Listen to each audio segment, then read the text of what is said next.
Tribios' memory has unveiled the very first prophecy. All shall bid farewell to one, and that person alone will witness the miracle. Such is the will of fate. If I take on Orynyx's trial, will the prophecy come to pass for me as well? Regardless, I must give Aglea an answer.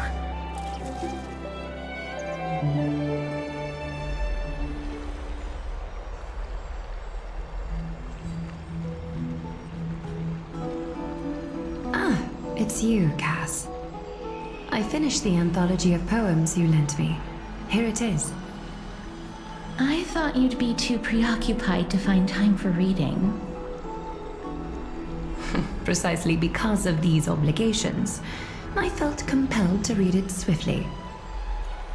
Wouldn't all these preoccupations slow your pace? On the contrary, knowing that time is limited can push one to overcome their limitations. The weight of these responsibilities seems to have enhanced my reading efficiency. I understand completely. During my time at the Grove, the closer exams drew, the more efficient I became at tackling everyday mundane tasks. Anything but my actual studies. Precisely. As I remember, you and Phainon were both disciples of the new Sporists. I assume that Anaxa's exams were as unreasonable as the man himself, correct? The courses Professor Anaxa taught were Introduction to Alchemy and History of Mythology. And to be perfectly honest, those two courses were the students' greatest nightmares. The history of mythology taught by the blasphemous great performer himself. I can imagine their fear. Now that I think about it, students would often rush to the podium during class to challenge him on those blasphemous ideas. May I ask, Lady Aglea, has your relationship with Professor Anaxa always been like this? He openly dismisses people's faith and questions the very justification of the flame chase journey. Our positions have been destined to be at odds. While you were studying there, I assume you must have heard of his nickname. A Dromus draped in finery? As I see it, this nickname is more of an insult to the Dromus. Despite his insufferable arrogance, I do hold a certain respect for his nature as a scholar. To remain true to his principles, he is unafraid to stand opposed to the world, and that requires considerable resolve. Anaxagoras' life is almost like a satire. As a Chrysos heir, he refuses to heed the prophecy, while he disrespects the gods. The gods have chosen him. He was indeed chosen by Circes. Is something weighing on you, Cass? The golden thread is quivering. I sense there's more to this exchange than idle chatter.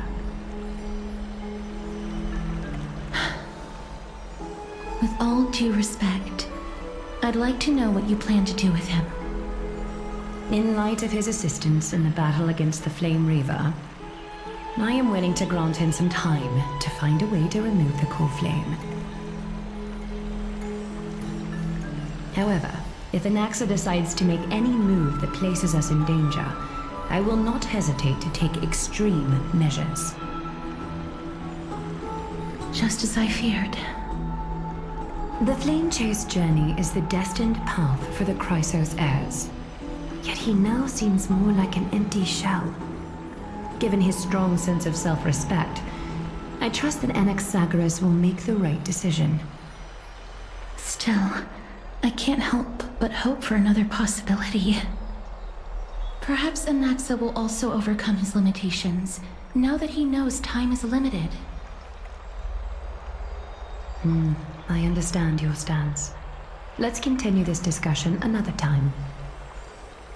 But now, let's greet our guest. You're here.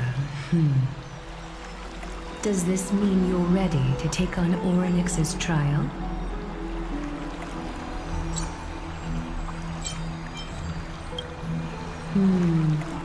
It seems that this sacred beast is just as indispensable, given their intricate ties to the Titan. Memmy mem, memmy mem mem mem mem, memmy mem memmy mem. Surrendering the core flame is a Chrysos heir's duty. Your selfless assistance is deeply appreciated. However, I urge you to carefully consider the risks of accepting the trial. Becoming a demigod means forsaking your humanity. You will inherit Orynyx's divinity and bear the time of Amphoreus, all on your own. From that point onward, your fate will be forever intertwined with ours, never to be separated again, until the end of Genesis.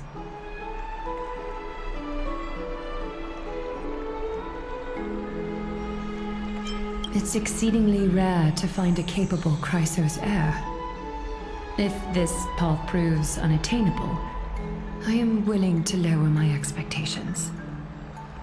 There are still many priests of Yanissopolis and their descendants in the city. If I'm left with no other option, I'll try to find someone worthy among them.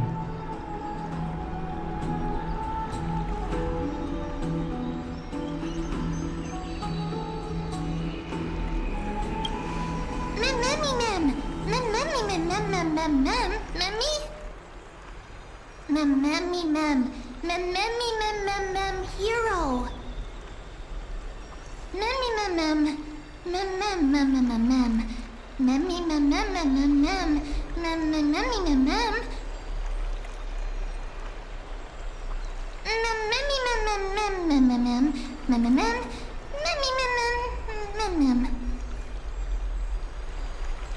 It looks like you know that Titan rather well.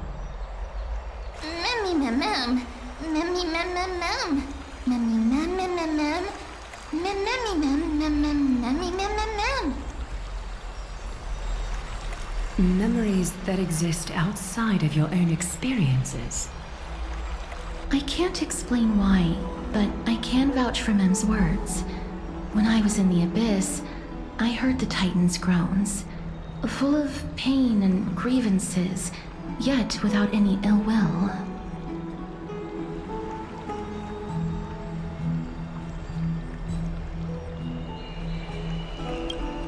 Since you've made your decision, go back to the bath chamber and get some rest. Tribbie will call for you when the ceremony is ready.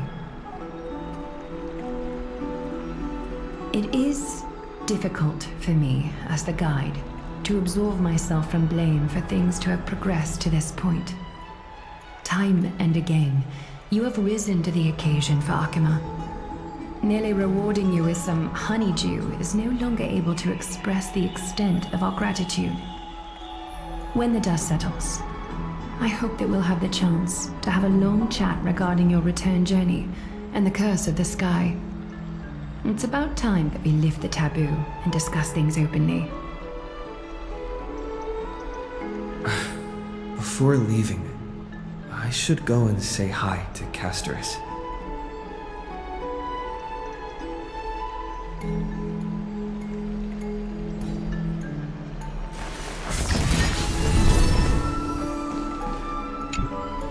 Mister, may everything go well for you and Mem.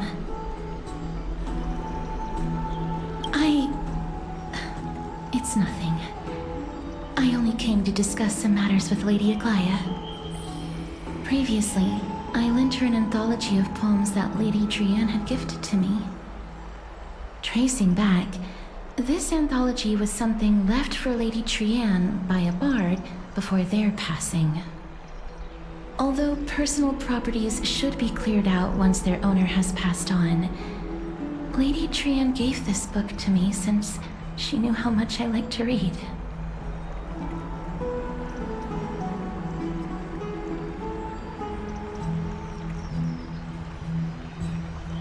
It just contains an allegory. In a faraway land, in a city known as Styxia, a dragon corrupted by the black tide descended one day, swooping upon the city like death itself. It swallowed the princess of the city whole before it was suppressed. After taking down the evil dragon, the warriors discovered that the princess's life had already met its end. Overwhelmed by grief, the queen hired an alchemist to resurrect the princess using the dragon's flesh and blood. However, having lost memories of her previous life, the resurrected princess turned into an evil dragon herself and wreaked havoc on the city. As a result, the prosperous Styxia met its demise.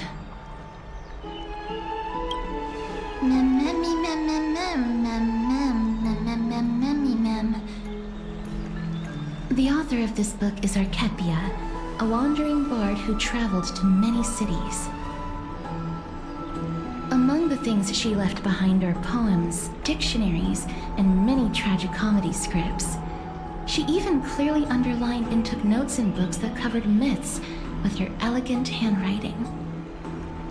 While flipping through these books, I felt like I was afforded a glimpse into the life of Archepia.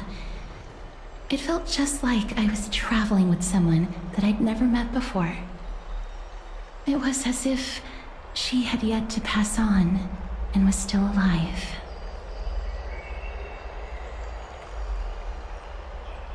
That's right.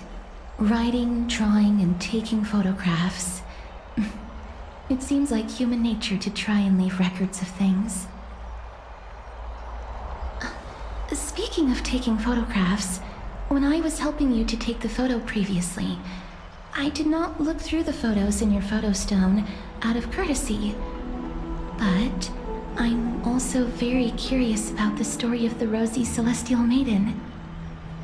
Despite having visited many cities in Amphoreus, I still understand nothing about the world beyond the sky.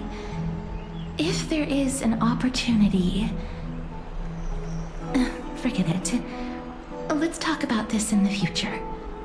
For now, I only hope that you'll be able to complete the trial safely and obtain Orynyx's blessing. I don't think there's anything else to do here. Time to go back and talk to Danhan. Citizens Assembly? That's right. Oh, partner, you're back just in time. This is something that the both of you should probably know.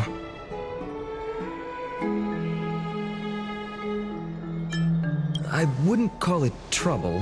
I just think it will be favorable if the both of you understand the situation in Akima better.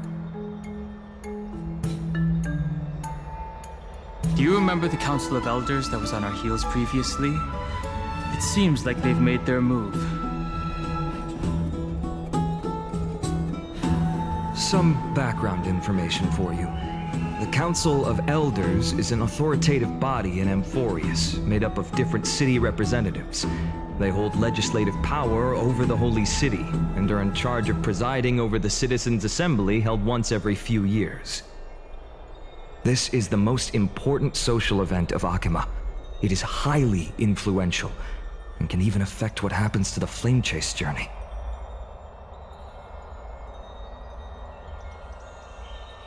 Despite her vision and wisdom that spans across thousands of years, even she cannot win over the hearts of everyone. Perhaps you should retake some exams next time we visit Paperfold University.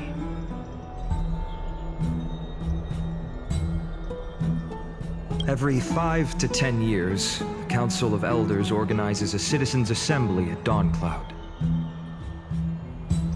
During the assembly, the representatives will vote on major issues such as whether the Chrysos heirs led by Aglea should still hold the right to govern the Holy City, and whether the Titan's conquest should continue. It sounds like some sort of system to balance the heroes and the mortals. That is correct. However, the problem lies in the fact that there are ill-intentioned extremists in the Council of Elders. They view the Citizens' Assembly as a way to restrain the Chrysos heirs and hope to take complete control over the Flame Chase journey. We can refer to them as the opposition. During the assemblies held in the past 100 years, the voices supporting the opposition have been growing stronger in the shadows. It's only thanks to Aglea that the Flame Chase journey has been able to continue to this day. The Citizens' Assembly is just around the corner, but this time, there seems to be a new variable to the situation.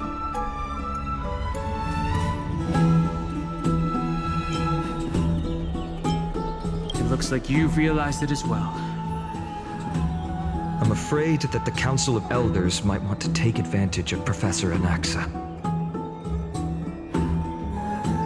Aglea will surely take back Circe's core flame, but with Anaxa's current condition, it's so unique that nobody knows how taking the core flame away from him will affect him. He has always been someone that is only concerned about his own research. I'm certain that he must want to escape from the monitoring of the Golden Thread and protect himself.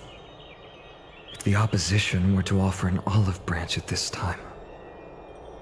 You suspect that he might betray the Flame Chase journey and defect toward the Council of Elders? Anaxa has never believed in the prophecy, so technically it cannot be considered a betrayal. However, he has taught many Chrysos heirs, and has long been considered an important ally of Akuma. I truly do not wish to see comrades turning on one another. I have a better understanding of the full picture now. Is there anything that we can do? As I believe in his character, I plan to plead with Aglea and try to buy more time for him. Then, the greatest way in which you can help is for you to know what I am fighting for. We understand. Thank you for being honest with us. Things are piling up again. You and Mem are tied up with Ornyx's trial, while I'm preparing to visit the Grove to uncover clues about the world beyond the sky.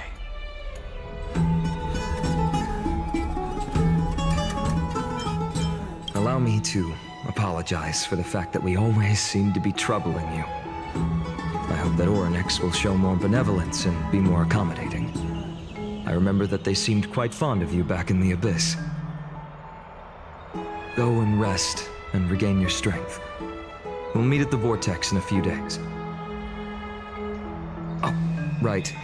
You can read this scroll if you want to find out more about the Council of Elders and the Citizens' Assembly.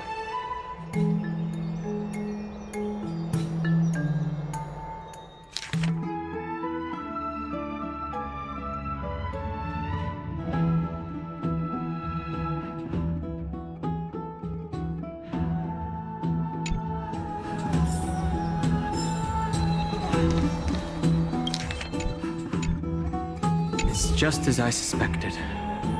The troubles afflicting the Flame Chase journey aren't just external issues. The complex internal politics and interpersonal relationships are also exacerbating the problem. We can't let our guard down yet. We have to find out where we stand in this large interwoven web.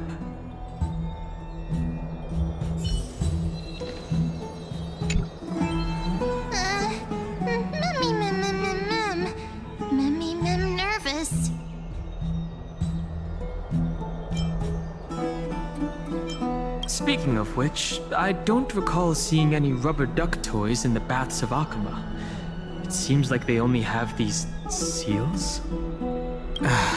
Let's just hope that everything goes well.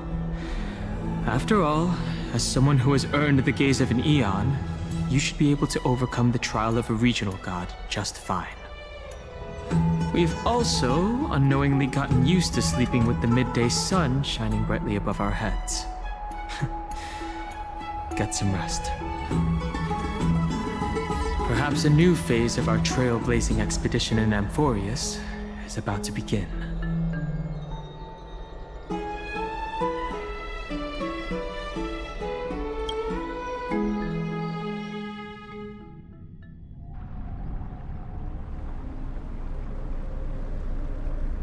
Esteemed one, Orynyx's vacant totem awaits.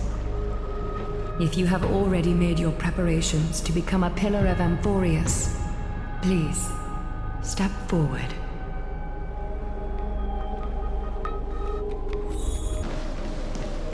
Accepting a Titan's trial is a very peculiar experience. I'm afraid that I'm not able to accurately describe it. You can only go and experience it for yourself. I believe that you'll be able to pull it off. Mister, I'm sorry, but I'm not sure what I should say to help calm your nerves. Right. Perhaps something like, as long as you can successfully complete this trial, the rest of the flame chase journey will be smooth sailing? No, that sounds a little strange. Don't worry, it won't take up too much of your time. Don't worry, you'll definitely make it back alive? Oh.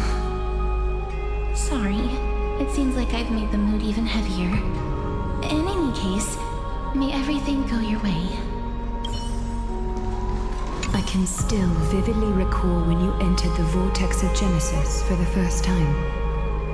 At that time, I could never have imagined that a guest from beyond the sky would shoulder the fate of Amphoreus. Don't feel burdened. Just like during the trial of strife, Trinan and Phainon will be waiting for you outside. If something unforeseen were to occur, they will intervene in the trial and rescue you. May Catholic bless you. Little Grey and Mem, thank you. Your resolves cannot be questioned. We praise your pure. Get ready to assume Orynyx's divinity, Trailblazer.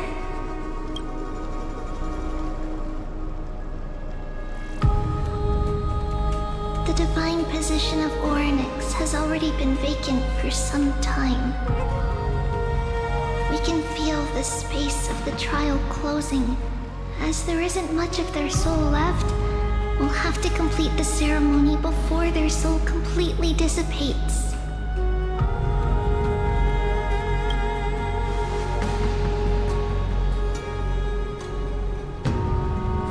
The eighth core flame coveted by the miracle that once belonged to the great veil of Evernight, Orynyx. It shall now be returned by the two elected heroes of the Chrysos, a traveler who is upright and courageous, and a sacred beast that invokes miracles. Who? Mem. Both of you, please, come forward.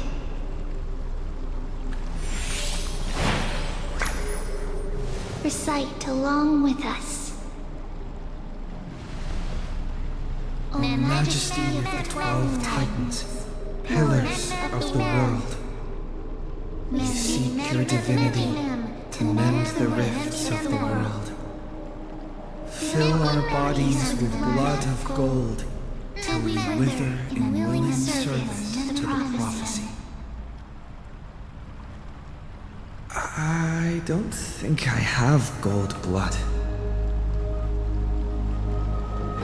These are just words meant to make the prayer seem more solemn. Please, focus.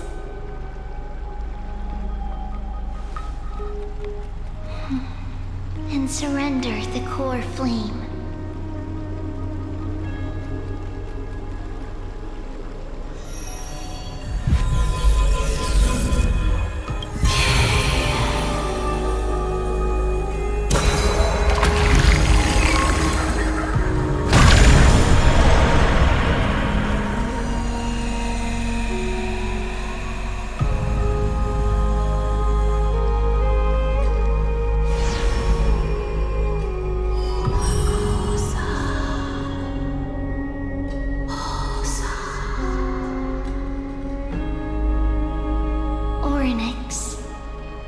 soul has been waiting for a long time.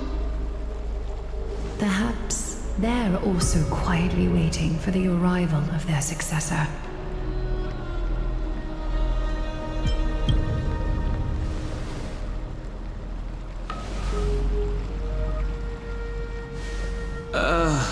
That doesn't seem appropriate for the current mood. So let's just leave the farewells for next time. Don't worry, you're tougher than I am, right?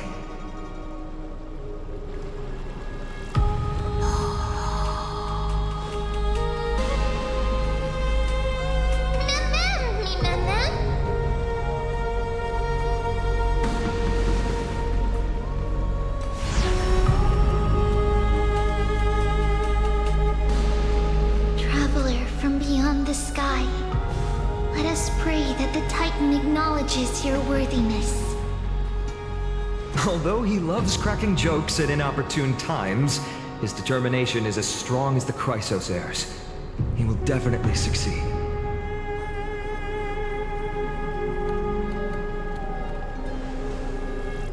While he's away, I would like to have a chat with you, Aglea.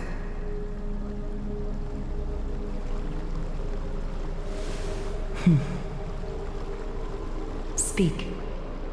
I'm listening.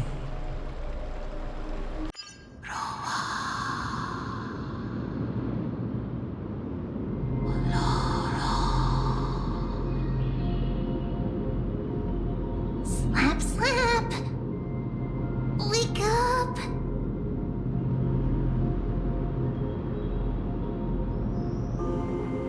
How is it? How do you feel? I think that it's amazing, too! Testing, testing, 1, 2, 3! Testing, testing, 1, 2, 3! I have such a cute voice! It must be because of all the memories that I collected. They allowed me to grow beyond expectations. Also, listen. The words of the Titan are becoming clearer.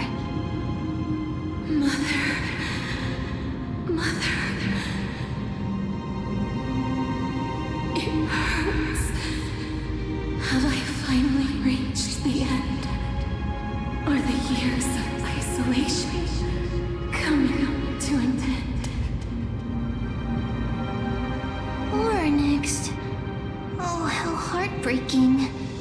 Ever since the figure draped in the black cloak robbed them of their core flame, they have been relegated to waiting in isolation in such a confined space. We are going to help alleviate their pain, right? Memories broken. Mother, where? Mother? Who are they calling out for?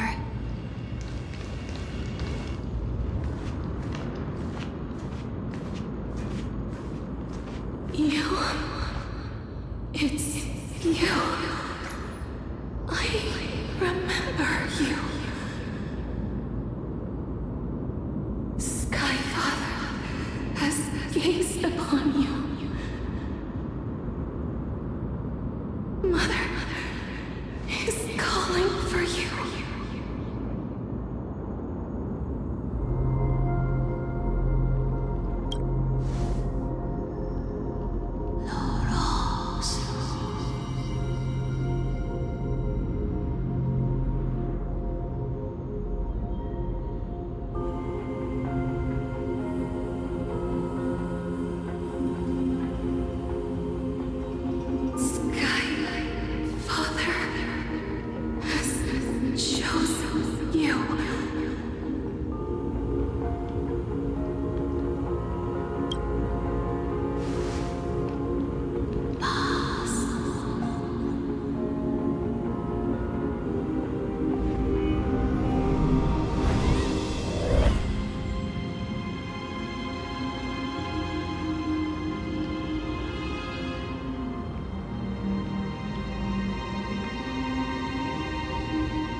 no longer responding.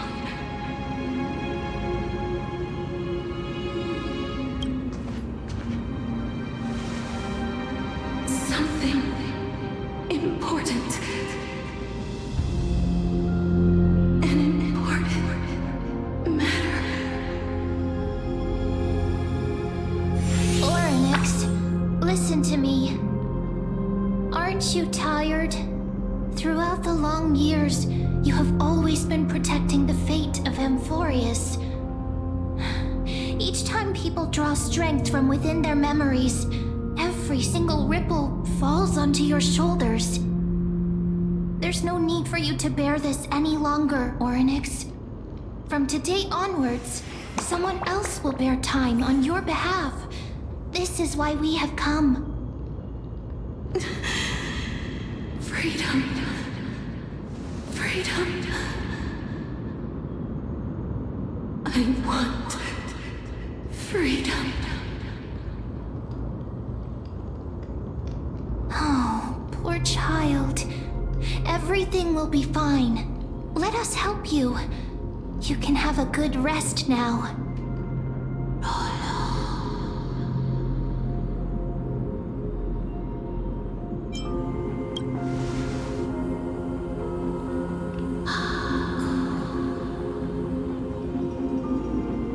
You have potential, strength,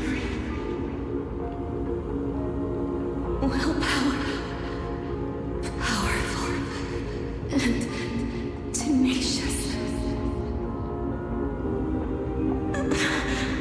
But you lack something. Just one thing. Lacking something. What is it?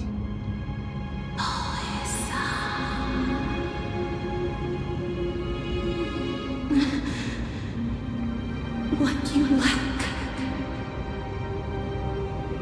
is a future.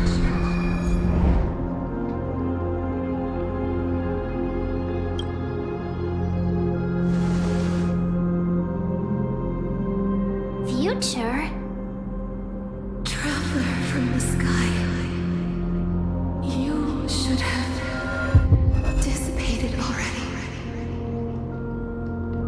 The gaze from Sky Father stabilized your form. Because from the moment you crossed the sky, your life was cast away. Right now, you are simply a collection of walking memories. What? How is that possible?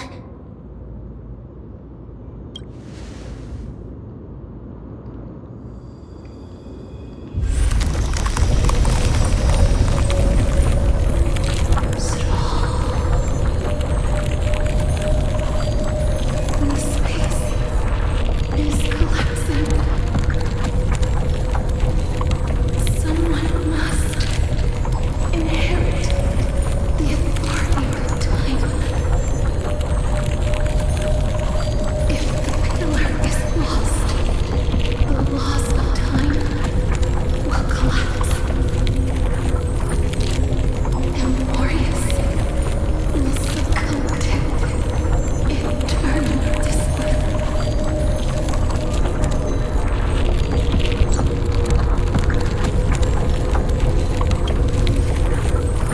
Time never compromises, never bears grudges, never forgives, never makes a choice. Child of humanity, Titans, Mother, Sky Father. Time restrains everything that exists in this world. Orynyx's divinity is dissipating? Is the trial coming to to an end? Strider of the Moons, my strength, I shall entrust it to you. The fate of the world, if you wish to, save it. Go and find your future that has been stolen. Even if that means you'll have to cheat death. You'll have to challenge that. And the shadow clasped with unyielding fingers.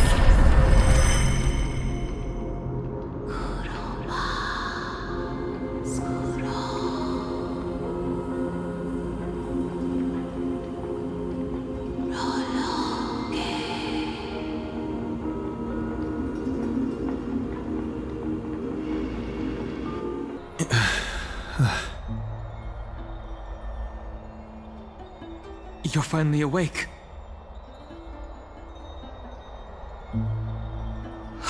I'll keep it simple. You succeeded. Orynyx has entrusted you with their divinity. Now you're no different from a demigod of Amphoreus. However, Mem has told me about what happened during the trial. They're still explaining things to the others and told me to bring you back to your room to rest first.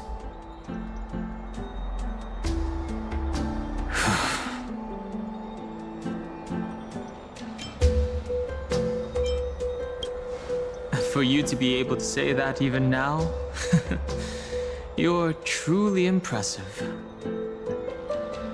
There's something that I've never told you. When we landed on Amphoreus, our car was pierced by Nicodor's lance. Do you remember? Back in the ruins of the Abyss, this is what I said. You passed out when our car got hit. I blacked out too, but not before dragging you out. It's a good thing we were in the car, or we would have been crushed to pieces. Actually, my account kind of made light of the situation. What actually happened was much more complicated.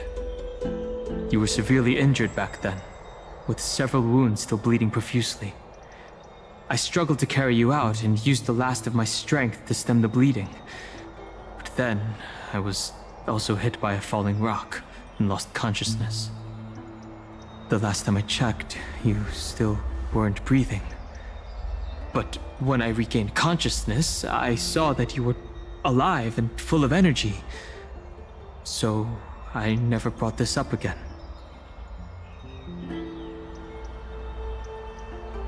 I'm not sure whether the gaze of Fuli has anything to do with this matter. But according to the Titan, you are living in the form of a memory right now.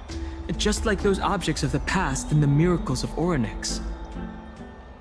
Perhaps Mem is the anchor rope that ties you to the present. I had assumed they couldn't stray too far from you, but the truth might be the exact opposite. For a while, I also thought that the Stellaron was your life support system. But it seems like this hypothesis has been disproven. It's not time for us to despair yet. There must be a way to save you. Orynyx mentioned finding your stolen future and cheating death. Considering Mydei's indestructible body, it seems to suggest that there is some kind of miraculous power in Amphoreus that can even reverse death. The key seems to lie with the Hand of Shadow, whose whereabouts are unknown. Hey, are you all right? I heard you two talking about Thanatos. Cass is also very concerned about the warning. She has left the vortex and returned to the garden. Shall we go and look for her? Thanatos is the Titan that Cass has always been looking for. Regardless of whether there are any clues, there's probably no one else that understands death better than her. Let's do that then. right. There's something that I have to tell you. The Chrysosaurs already know everything that has happened to you. I was too worried, so I told them everything. Please don't hate me, okay? Let's do that then.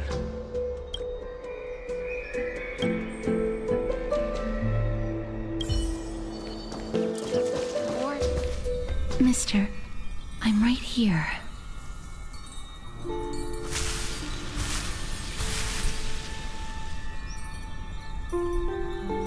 Please stay there and slowly turn around.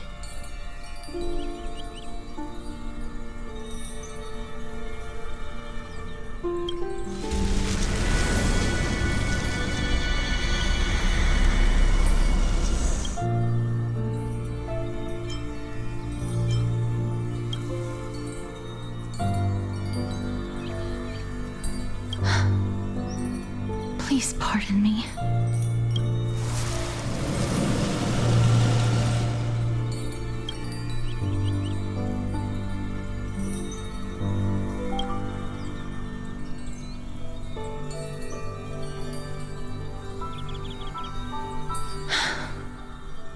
Just as I expected. I cannot feel anything.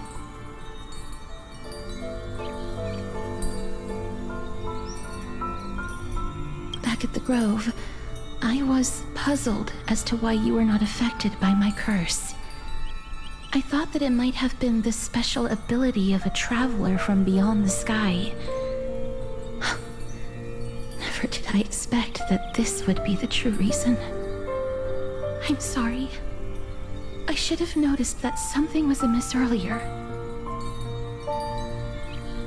Mister, if my abrupt behavior just now offended you, I hope that you can forgive me.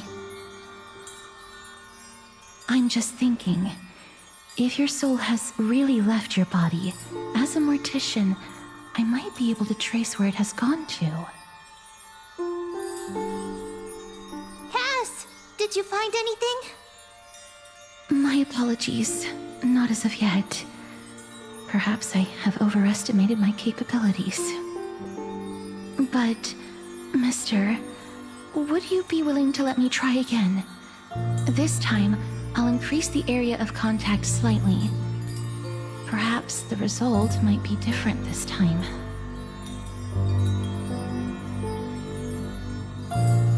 I have never touched the living in this way before. If my actions are in any way disrespectful, I hope that you can forgive me.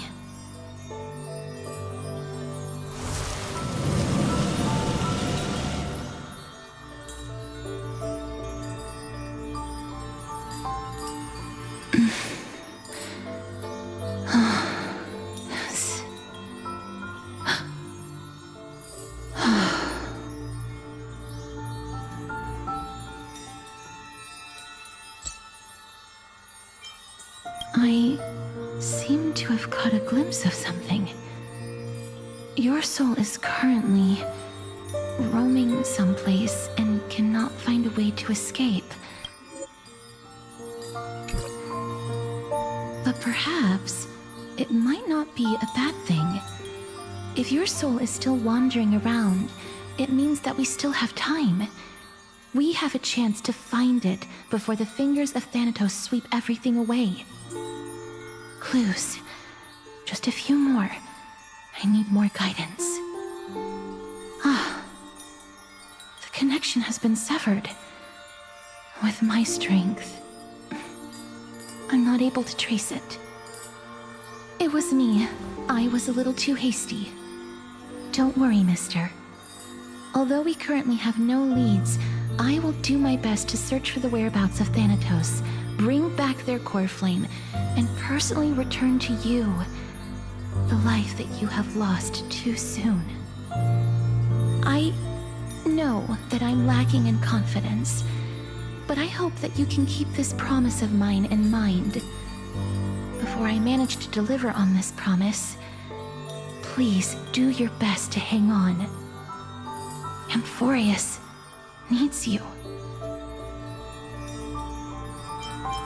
Lady Aglea and Lord Phainon are currently discussing some matters in the paths. They're worried about you too. If possible, please go there and let them know that you're well. Although, I don't actually know whether your current situation can be described as well. Also, please accept this Styxian fable. Reading can help one to focus and relax. I hope that reading this can help tide you through this difficult period.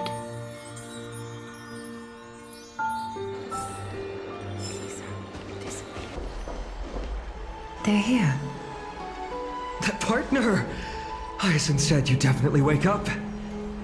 How do you feel? I beg you, please forgive me. You've completed the trial of time. And I have to admit that the process went better than I expected. Even in the end, that Titan's heart still showed a soft spot for humankind. However, I never expected that two people who have cheated death would appear in Akima at the same time. That's what we have been talking about. Mydei has been in Akima for such a long time, but has no one thought to study his indestructible body? If there were even any minor breakthroughs, we wouldn't be as clueless as we are right now. Many have had this idea, but so far, there have been no results. If it were successful, Thanatos wouldn't have disappeared without a trace. Nevertheless, now is not the time for us to give up. At the very least, we can still see a glimmer of hope. Cypher. If anyone in this world knows the whereabouts of death, it would be her. I'll try and get her to return to Akima, but do be prepared for a less than ideal outcome. Please understand that throughout the history of Amphoreus, no one has ever managed to escape the clutches of death. At the end of time, Thanatos silently awaits all. Don't take it to heart, partner. After all, you've already created countless miracles along the way, right? But before that, just... What's wrong, Aglea?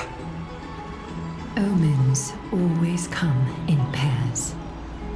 A tiny air current will eventually brew into a storm that tears the sky apart. It's Anaxagoras. He has initiated contact with the Council of Elders. In the end, it has still come down to this. I earnestly hope that your assessment of him is accurate, Phainon. Otherwise, the efforts of my teacher and I of the past millennium might be reduced to dust because of that great performer.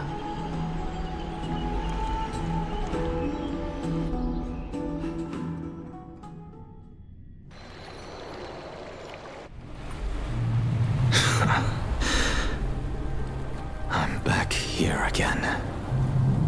I remember this dream. This realm is covered in a silk-like fog, and the land is barren and harsh. The crowd of travelers leaves tracks everywhere. Hey! Excuse me! What is this place? Where in Amphoreus are we?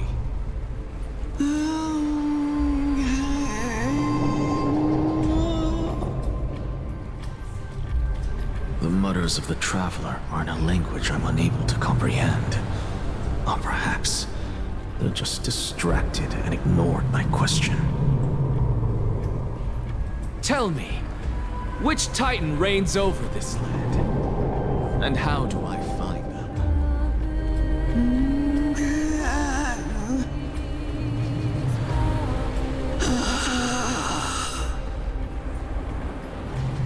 Hand of Shadow. Hand of Shadow Thanatos. Could this possibly be the Netherrealm? Not Netherrealm. Then where is this? River of Souls? The outskirts of the Netherrealm? Are you heading downstream toward the Netherrealm? The Netherrealm. Nothing but an illusion. Titan rejects you, me. Listen. What? The Traveler lifts their wrinkled fingers and remains silent. I look in the direction they are pointing and listen closely. There.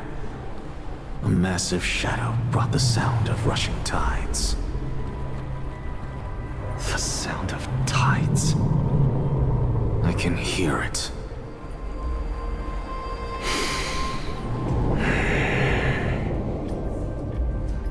I hear it, deep within the tides, beyond the closed gates of the Void World.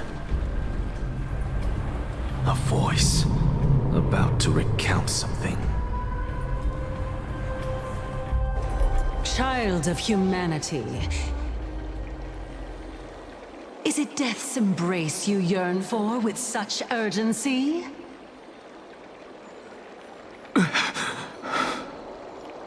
Oh, you have awoken.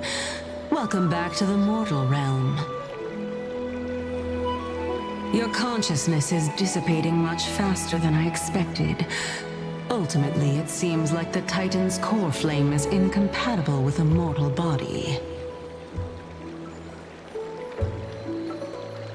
How much longer can my consciousness remain in the mortal realm? In my estimation, at best, you'll see 15 more entry hours. 15 days and nights. What is it? Are you finally starting to become attached to the mortal world now?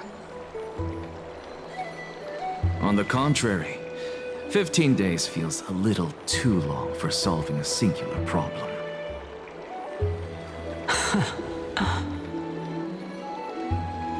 Stop giggling. It's time for us to go. The messenger from the Council of Elders is almost here. Let me ask you one more question. Are you really planning to betray Aglea's will? What betrayal is there to speak of when I was never loyal to her to begin with? What about that white-haired student of yours? Acting so recklessly, do you not care about what might happen to him? There will be a price to pay for blind faith. This is also a lesson for Phainon.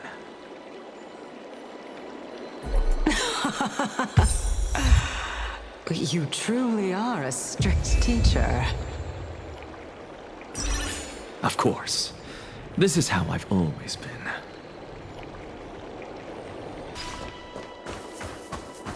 Sorry to keep you waiting, Lord Inexagoras. It's been a while, Lord Inexagoras.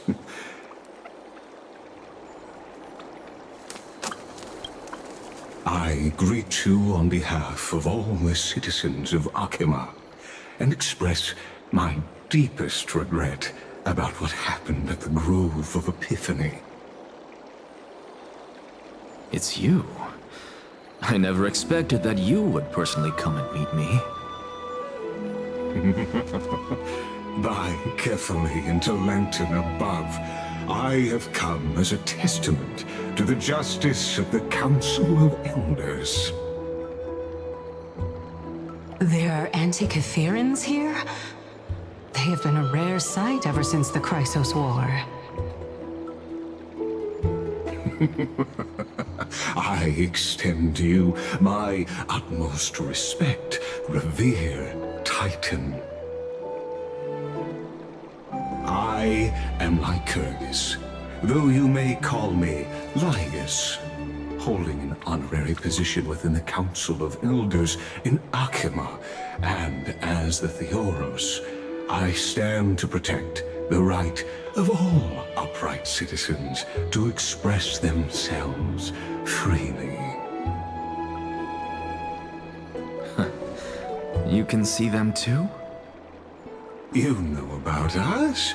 We Antikytherians perceive the world through the amplitude and frequency of souls. Just as I am conscious that Lady Aglea is secretly listening in on our private meeting from afar, if necessary, Lord Anaxagoras, I can sever the golden thread to protect your fundamental rights. The demigod should know better, for such is her station. Spare those poor threats, and just let her listen to my words. They shall serve only to unveil her own folly. May I interpret this as you having a countermeasure? I need not any plan, because she can do nothing other than petty espionage. As the Citizens' Assembly approaches, and with Orynyx's fall, any attempt to capture the core flame within me will only usher chaos and calamity. A truth she undoubtedly comprehends. While I, Anaxagoras, serving as the Grove's special envoy to Akima's Citizens' Assembly, have long known the extent of your abilities. Let's forego the formality of asserting authority, Lord Lygus. Lead the way. Very well. Surely Lady Kindness would appreciate such assertiveness in an ally.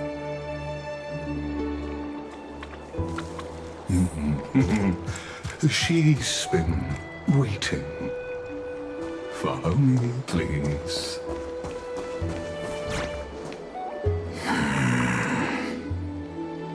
Is there something on your mind, Lord Anaxagoras?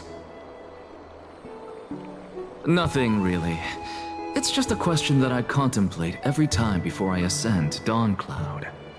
For the Titans, does the falling equate to death? A pondering truly deep. Time is on our side. Do you mind sharing your reflections with me? While all living beings must ultimately face their demise, Kefali has yet to meet theirs. Their journey continues unhurriedly along this long path. Are you suggesting that Kefali may not have truly passed? Yes. For dying implies an ongoing process, an action, whereas death signifies a static state, a definitive termination. In contrast to mortals, Titans exist on a grander scale of space and time, thus elongating their passage into death. The notion of their fall is but a misinterpretation born of mortal ignorance. An intriguing concept, albeit challenging to substantiate. After all, Kefali has maintained a profound silence ever since the era Arasa, while scholars and priests alike have conveyed the message of the gods' imminent fall. Perhaps the gods, in their arrogance, deemed it beneath them to reveal their perspectives to mortals. Could you elaborate on your statement? Circes, the kin of the Skyfather as recounted in myths, now resides within my brain. Were I to inquire, Kefali would have no cause to refuse. Oh. That very well could be true. But what if the world-bearing Titan still chooses to remain silent? In that case, the myths crafted by the people of Amphoreus are nothing more than pitiful jests. It's worth a try. I believe, and I'd love to witness the fruits of your theory and the change it may bring to this imperiled world. Because I completely concur with you on this aspect. If the Titan has indeed met their end, any response from them would be impossible.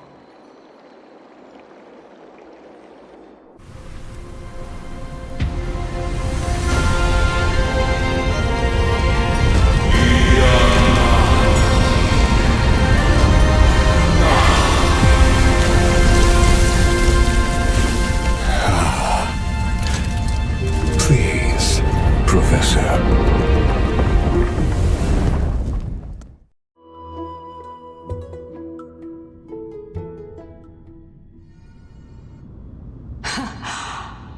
Children of humanity have indeed created a spectacle.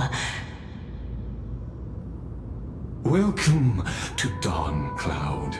The atmosphere here carries a greater sense of solemnity than the mundane clamor of the Marmorial Palace, with entry permitted only to the invited. Only esteemed beings grace this place, and among them I've received priests, scholars, warriors, and now we even have the honor to be in the presence of a Titan. Oh, what a joyous occasion. Once deemed a blasphemer, now a surrogate for revered divinity. The honor should rightfully be mine, shouldn't it? I'll notify Kindness and the others of your arrival. Kindly wait for a moment. A soldier will be here to guide you shortly. In the meanwhile, you're welcome to explore the vicinity, but kindly remain within the guard's view. Delaying the crucial meeting is something none of us wish to see, I presume. I'm well aware of Kindness's methods. There's no need to emphasize that. As you wish. Your cooperation is much appreciated.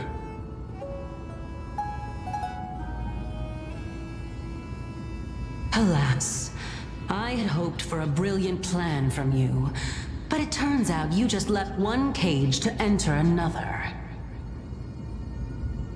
Save your concerns. I know very well what I'm doing.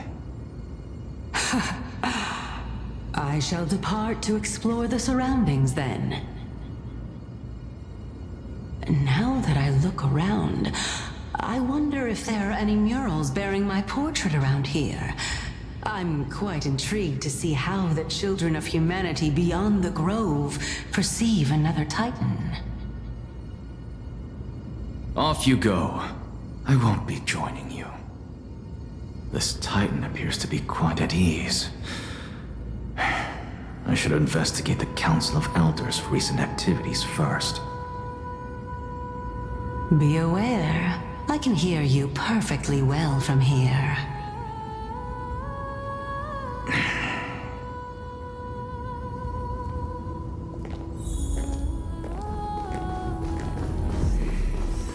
Professor Anaxa!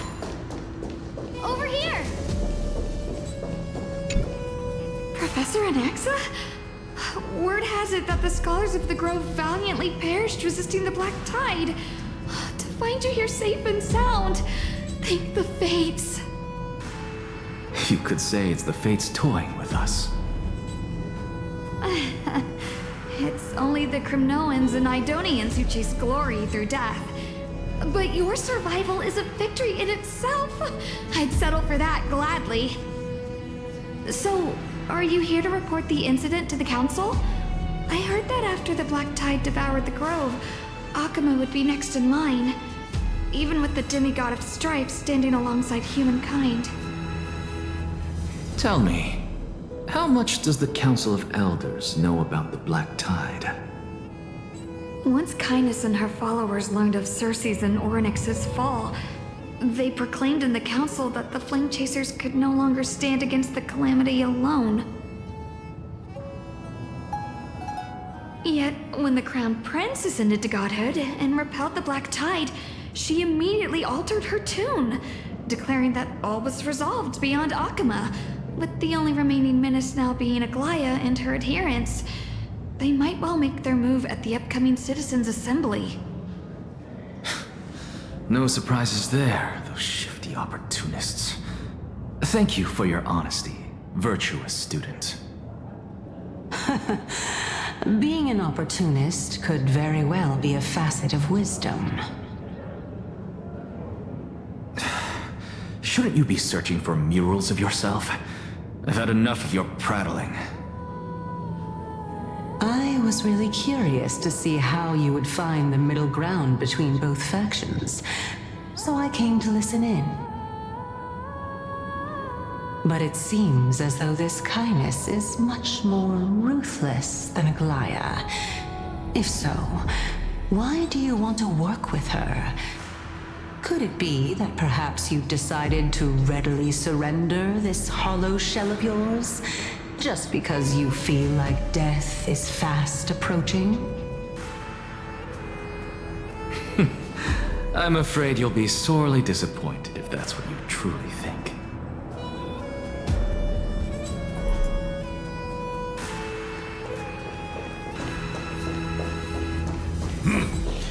Even blasphemous scholars can come here, it seems. Looks like my presence here is quite unwelcome. Anaxagoras, I thought that you had died to the Black Tide, just like the other scholars. As Kephale's priest, are you not aware of the decorum of respecting the dead? Surely you jest. You blasphemous heretics are not worthy of respect from the Supreme Being. Let me remind you that you're currently in Dawn Cloud, so you'd better keep your deranged language to yourself. I am no longer that altar servant from years ago, who could only acquiesce to the commands of others. Now, I have plenty of ways to deal with people like you. I'm not sure whether I should laugh or cry right now. I can't believe that a follower such as you could have been made by a creation titan. As I see it, a dead titan can't provide you with this level of confidence, right? Then who is it exactly? Could it be Kindness? You. Seeing how fond of you Elder Kindness is, I shall let that slide for now. Leave immediately, and don't impede us from receiving the Supreme Being's blessings. Seeing as we were able to hear of this matter from the mouths of others, it seems that Kindness is indeed quite sincere toward us. Perhaps this affair will proceed smoother than I had anticipated. Oh my, what a thrilling confrontation. As expected of one of Kephale's followers. Are you praising or insulting him? Praising him, of course. As a believer of the God of Deliverance, it is only natural that he detests evil. Didn't you hear me? I asked you to leave. Go as far away from here as possible. Don't mutter to yourself like some sort of madman and disturb my meditation. I've had enough of this. Could the 15th entry hour arrive any faster? Oh, my. plant, every tendril, no, even every leaf could be the embodiment of Circe's. As a result, mere mortals who did not know what the Titan actually looked like chose to paint them as a giant tree instead. Their wisdom was portrayed as fruit, to symbolize how they shared their knowledge equally among the masses. Such exquisiteness indeed. This mural is quite abstract. I really can't tell whether you are praising or demeaning yourself. Now I'm quite curious whether the Reason Titan has studied figures of speech before. Of course I find such stylistic devices interesting. For all we know, this could be the answer to the question, what exactly are we? I, for one, am not willing to admit that I could look this ugly. Was this the reason why you failed in your attempt to refine my soul when you were ambushed at the Grove? Since you are aware of this, why did you save me back then? From my perspective, this point alone was enough to separate you from the average person. How do two lunatics coexist in the same brain? Therefore, it seemed that your journey to Dawn-Cloud this time is not just to seek protection. What, then, is the intention behind your actions? The entire plan is stored in my memory, so why don't you look there? Then don't mind if I do. 1 year old, 2 years old.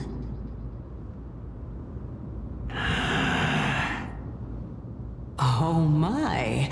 Even a member of the preeminent 7 sages must hug his dromastol to sleep? How interesting. That's enough. How unusual. Your soul is actually trembling. This must mean that behind this toy hides a secret that nobody knows, right? Since our days are both numbered, I don't mind telling you more about it. This is a present that my sister gave to me. It's a doll that was made to look like our family pet. So there are other members in your family, eh? Are they also living in Akamai? Don't you just love to pick through my brain? Go on, continue flipping through my memories. It won't take long. You'll discover the answer when you reach the memories of when I was 5. Oh, the black tide is everywhere. I can't bear to look. When I was young, I couldn't accept this outcome either. Georios, Aquila, Kefali, and you, of course. Although I prayed to every Titan that I could think of for help, my efforts were ultimately futile. This...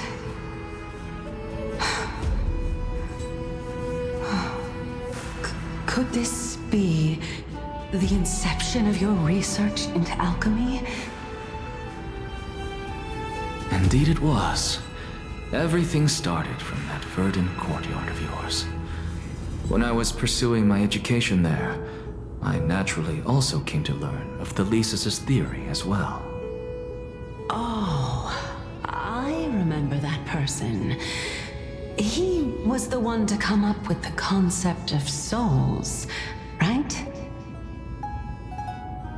Not only that, he also believed that life, as well as the composition, movement, and transformation of matter, all stem from souls themselves. This is why I thought that, since all living things stemmed from the same origin, why could I not sacrifice myself in order to resurrect my nearest and dearest? Anaxa, you... I did it, teacher! But this is absolute blasphemy. Regardless of how much freedom the Grove provides, such an act could cause you to be burned at the pyre. Your beloved, where is she now? Send her away from the Grove at once, to a place where nobody will ever be able to find her. Otherwise, the both of us will be judged by the Council of the Seven Sages. Calm down, teacher. My sister, she's still not in the mortal realm, even to this day. What do you mean? It was naive of me to think that I could snatch the deceased from Thanatos' grip by merely sacrificing one eye. Equivalent exchange. All I received for that price was but an opportunity to see her for one final time. Nothing more.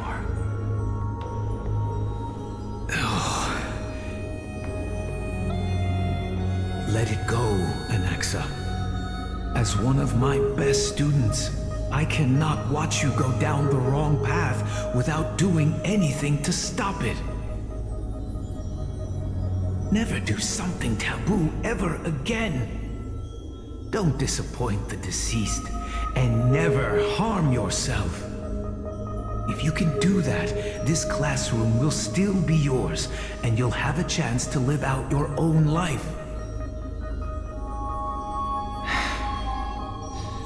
Since I was able to see her one last time, I have no other desires. You're right, teacher. It's time for me to start a new life. I am sincerely glad for you, child. Now then, what topic would you like to study? I wish to continue Thalesis' research. Continue the research into souls, but you know that the Grove has long since understood his philosophy like the back of their hands. Even if you continue digging into this subject, your efforts will likely be futile. No, teacher. After my fleeting glimpse of the deathly fog, I finally understood a single truth. Since ancient days, our understanding of the souls is but the tip of the iceberg. I may have lost an eye, but my view of the world has become clearer than ever. I have grasped the truth with my bare hands. Watch as I turn this farcical world upside down.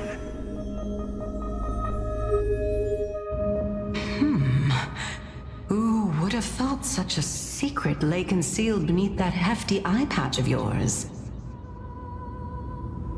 However, this story doesn't seem to be connected to your plan. In fact, I'd say that they aren't related at all. The answer lies within the tale. If even you cannot understand it, perhaps you should relinquish the divinity of reason to me. After all, it'd be a waste for you to hold on to it. My story ends here. Now it's time for you to tell me your secret. After all, this is what equivalent exchange means, correct? As expected, you laid a trap for me to step into. Unfortunately, even if I was willing to talk about my past, I may not know more about it than you do. Oh? Are you saying that the renowned Reason Titan is now admitting a lack of wisdom? Your followers are going to be sorely disappointed by this. Child of humanity, remember this. Being cognizant of one's ignorance is the greatest wisdom of all. Now I understand. No wonder you asked me to answer your random, nonsensical questions. Not only that, you're the only one who can shed light on my query. As the saying goes, onlookers see most clearly. Is that so? Lord Anaxa. I saw you muttering to yourself and was wondering whether you were caught in a delirium of reflective thought. I'm sorry to interrupt you, but time is of the essence. I have a message from Lord Lygus. Lady Kindness has met up with the Council of Elders and is awaiting your arrival, so please depart forthwith.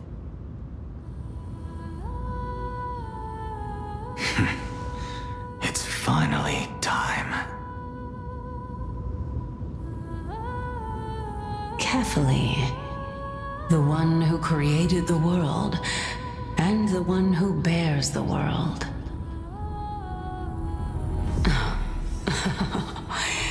If you truly have not met your end, how will you answer the challenges of those who defy you?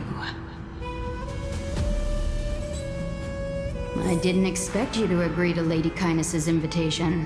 What a wonderful turn of events. To tell you the truth, there are many people who hold grudges against that Lady Goldweaver. Isn't that the Dromas draped in finery? Avoid his gaze.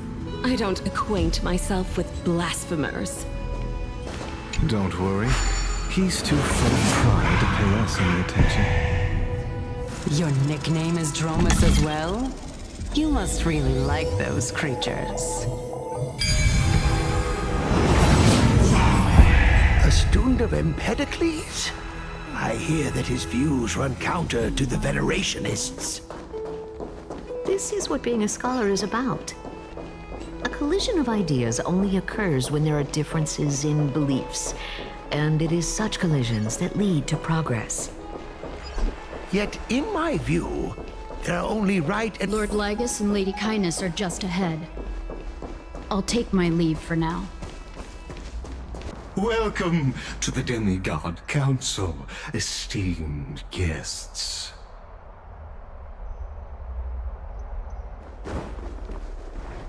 Lord Anaxagoras, I've heard so much about you.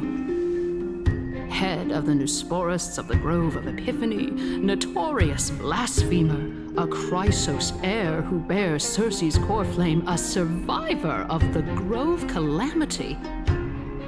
Did I miss anything? Well, if so, please be so kind as to enlighten me. Since Lady Kindness is already well acquainted with me, I won't waste any effort introducing myself again.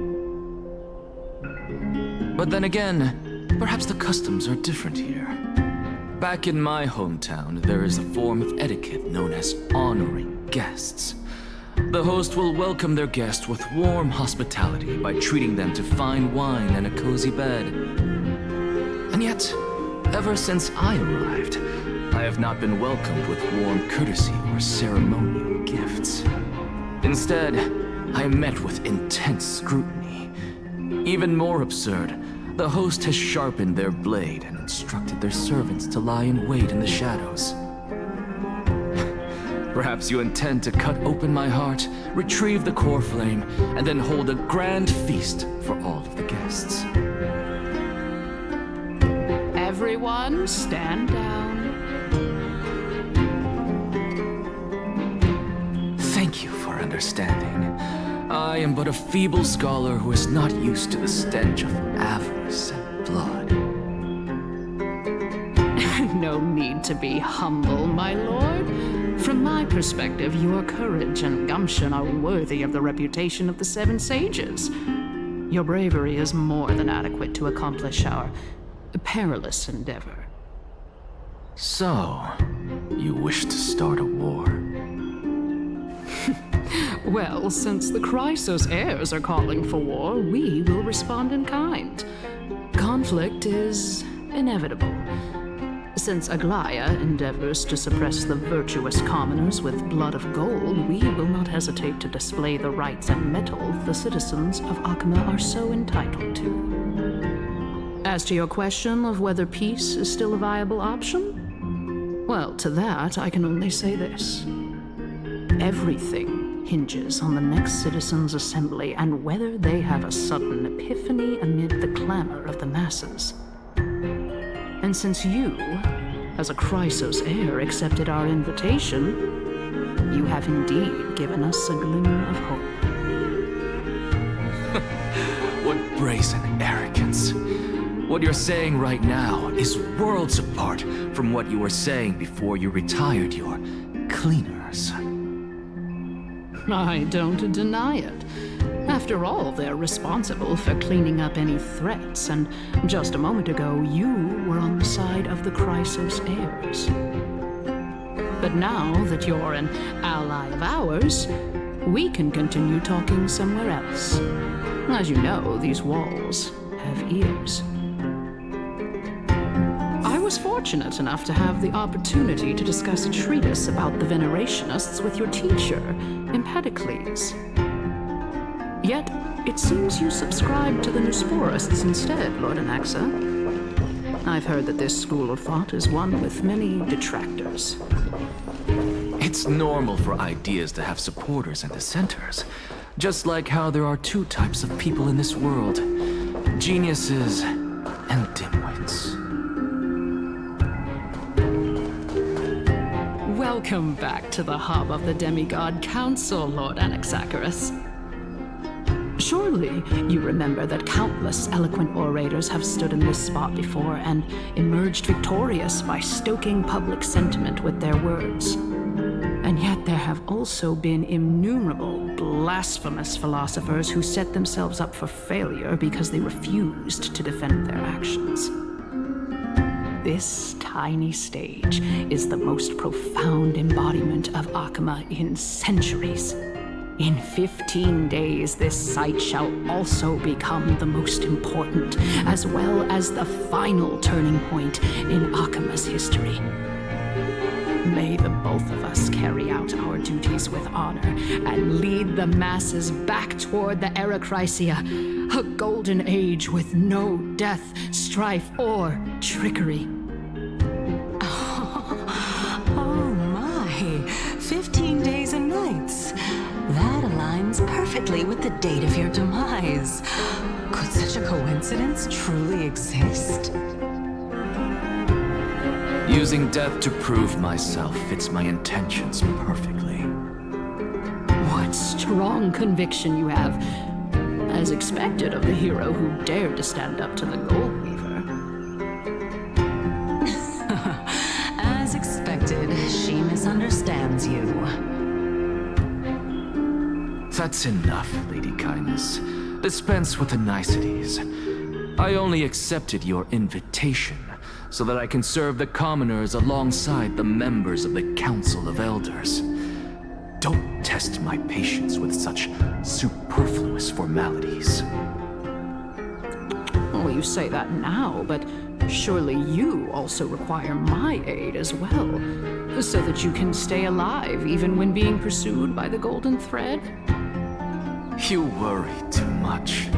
She won't show her hand too freely, as she still needs to garner support from the masses at the Citizens' Assembly. Even someone like me can tell that only a sliver of her humanity remains. Surely you're not asserting that she will definitely act in a rational manner. As you're no doubt aware, Aglea covets the core flame that I possess, which makes it the bargaining chip that allows me and the rest of you to negotiate with her. However, in return, I'll need the Council of Elders to support me as much as possible. Naturally, this includes the guards as well. You're well aware how valuable Circe's core flame will be in the Era Chrysia that you are desperately pursuing. Talk is cheap, so you'd better act prudently as well. I understand. After all, this battle of wits is just a means for each party to acquire what they need. As long as your request is reasonable, the Council of Elders never shortchanges its allies. Since we're both intent on mutual cooperation, let's not mince words and just speak plainly to each other. Let us decide how much we can secure for ourselves and how much we're willing to sacrifice, like true philosophers, with our words and wisdom.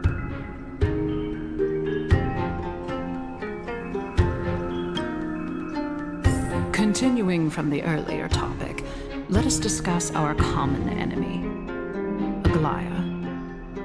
She is the second most experienced Chrysos heir across the whole of Akama, who has gradually lost her humanity to the ravages of time and the ablation of the core flame. A formidable opponent indeed. Admittedly, there is ample reason for her to take your life. Yet your previous reasoning is quite sound. As a seasoned political animal, it's unclear whether she will actually cross that irreversible boundary. Moreover, she still needs you alive so that the Titan's trial can be completed. Is there anyone present who can swear by the sacred vow of Kefali and guarantee that you weren't in league with that woman before coming here? Are you just trying to pull the wool over our eyes and aid her in her savagery? I believe you are aware of Castorice the Executioner. Long before I returned to Akama, Aglea had already dispatched her to monitor me.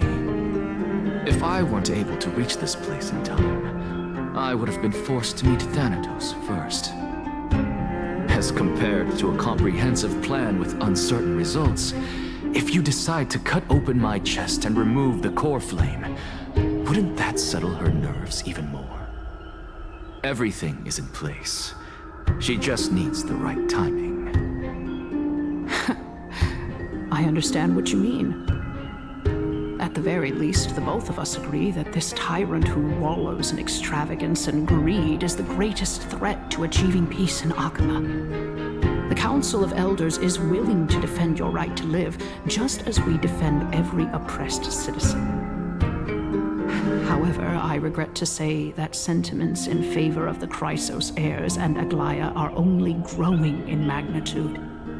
The peace that we are aspiring toward, as well as everything that we hold dear, will be destroyed completely. The city will be burned to ashes, and the citizens' blood will be shed. Tell me, what are you willing to do for our esteemed citizens so that they can vanquish the enemies of our fine city?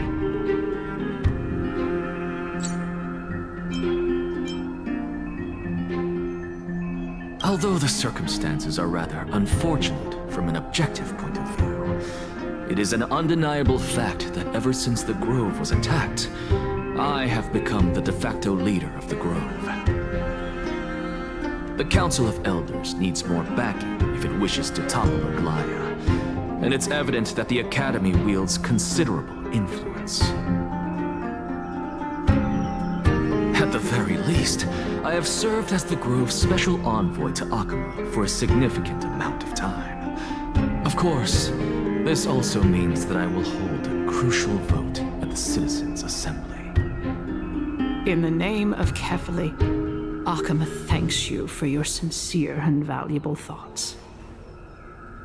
At this stage, it's clear that you and I understand the benefits to be won from this discussion. Let me put it plainly. The Council of Elders has always been renowned for its fairness, and that fairness is built on a foundation of sincerity. The Council of Elders has vowed to all citizens of Akama that it will always remain loyal to them. As for you, my lord, how will you guarantee that you will be able to live up to such earnestness and will not betray Akama's indomitable citizens when the opportunity presents itself? Just as you now betray Aglea when it suits you. Surely you jest.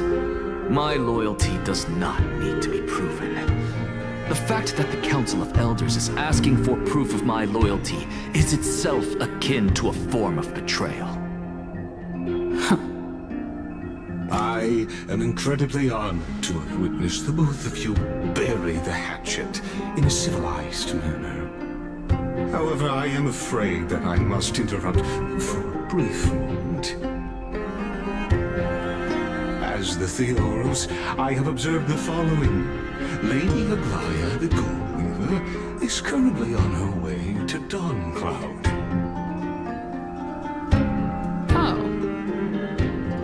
Well, I do believe that we might have a slight overabundance of guests today. Feeling dissatisfied, Lady Kindness? Despite the Council of Elders' lofty residence on Dawncloud, it must still tolerate the whims of the Chrysos heirs. So you were holding back just now. Seems like you are better at playing this game than I. In any case, I'm glad that she's arriving here.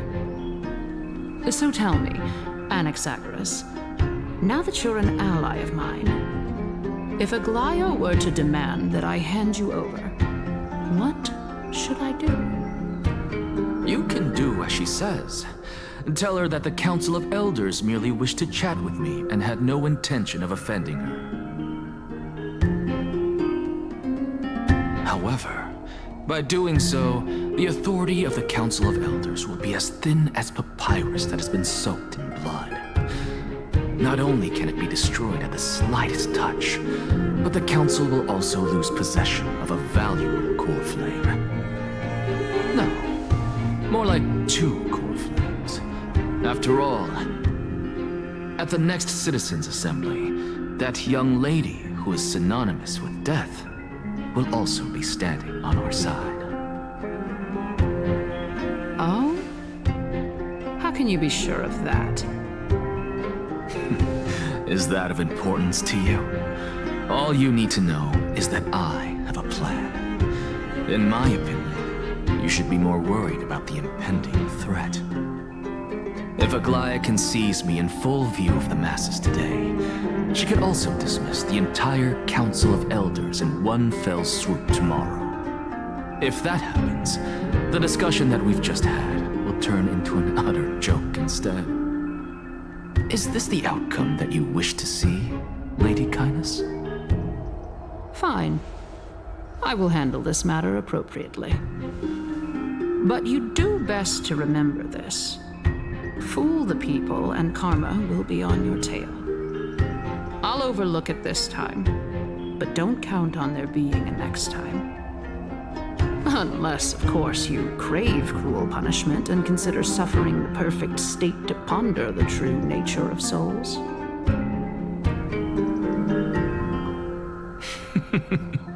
Well, what do you know?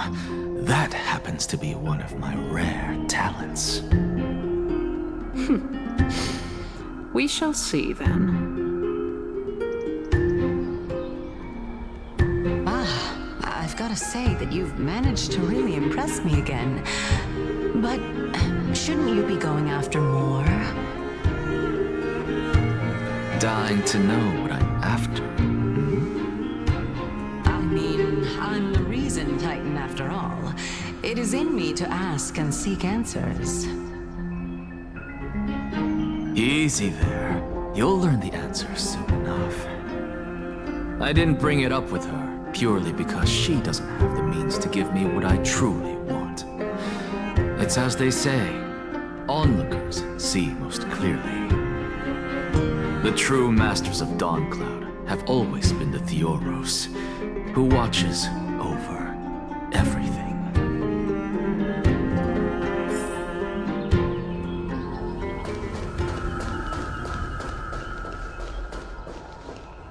Unexpected visitor. Welcome once again.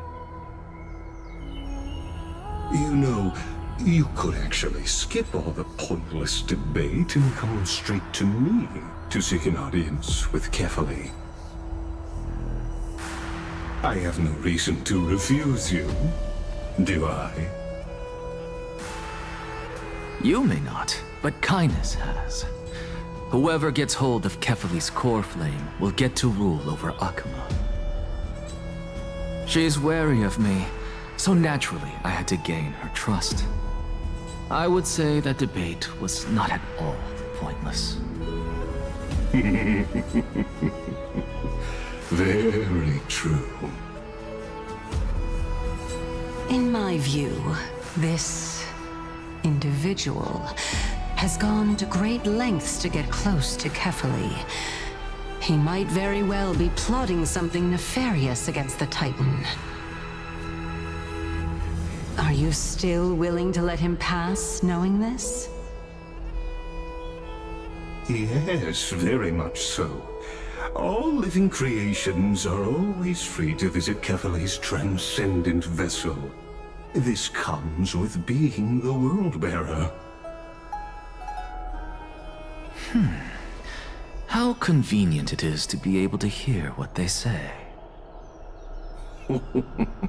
It is truly my honor to speak to a venerated Titan in person. Please, go ahead. Let me join you both on this journey.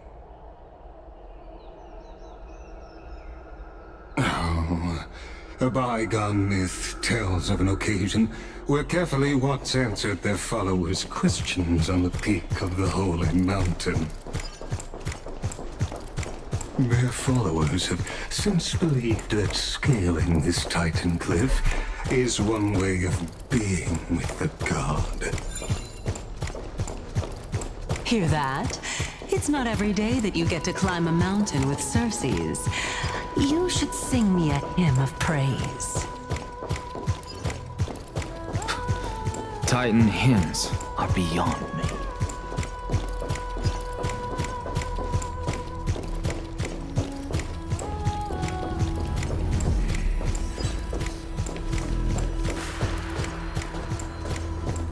Go on ahead. Take this Yanis shortcut, and the long pilgrimage stairway will be waiting for you at its end. I have to admit, I never expected you to not ask me anything. Not even my motive. Because I know very well what it is you are after. As the saying goes, a gentleman helps others achieve their goals. I have a feeling that your theory will be validated at the end of this journey. I believe Kefali will not deprive you of your right to ask your question, especially now that you're on the brink of death. You must be closer to Kefali than anyone else. Wouldn't you agree? I hope things go as you say, then. Putting a child of justice into a farcical world is bound to turn it upside down. It is my hope that you bring a much-needed change to this world which is on the brink of destruction.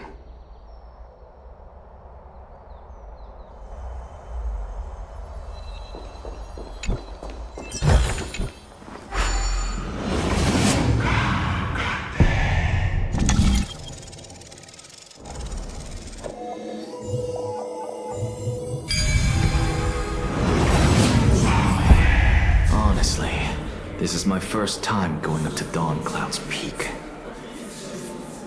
What a splendid view. Isn't it about time you recognize the magnificence of us Titans? Well, I don't see how this place is different from those temples in the city. All they have are magnificent facades. And even though I've come this far, I'm still doubtful about getting useful clues from him.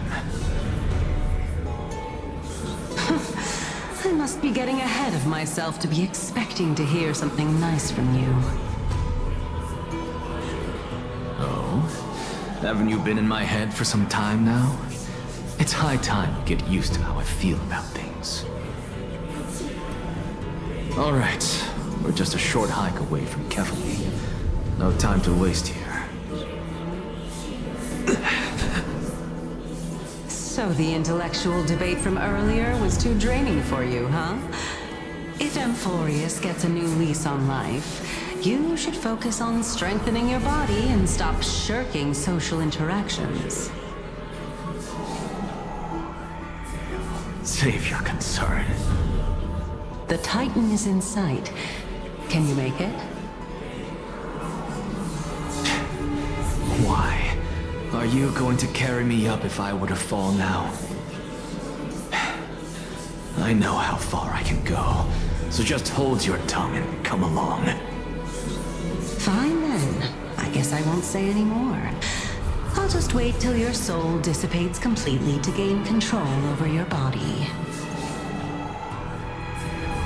Wait. Is that... Circe's?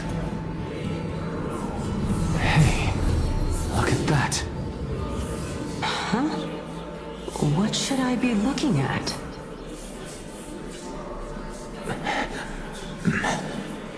Am I hallucinating? Or do we even get to see souls who are close to dying?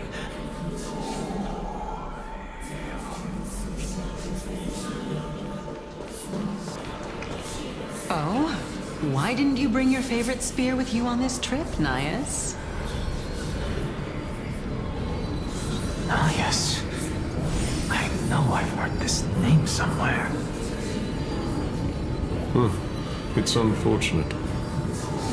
The Black Tide destroyed every last inch of my calyx. How could that be? Even a creation of Georios, from their prized ores and molten fire, couldn't escape the fate of destruction? Hey, Circe's. Do you know a certain Nias? Nias? No, not that I remember. How did you even think up such a strange name? I just saw him. Nias. A warrior-like figure who was just chatting with you here. No, I have no such memory. Could you be hallucinating?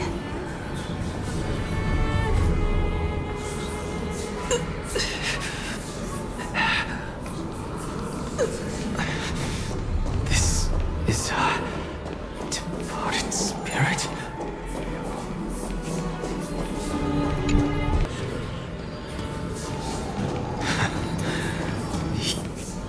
Enough about me. Did Kaos ever reply to you?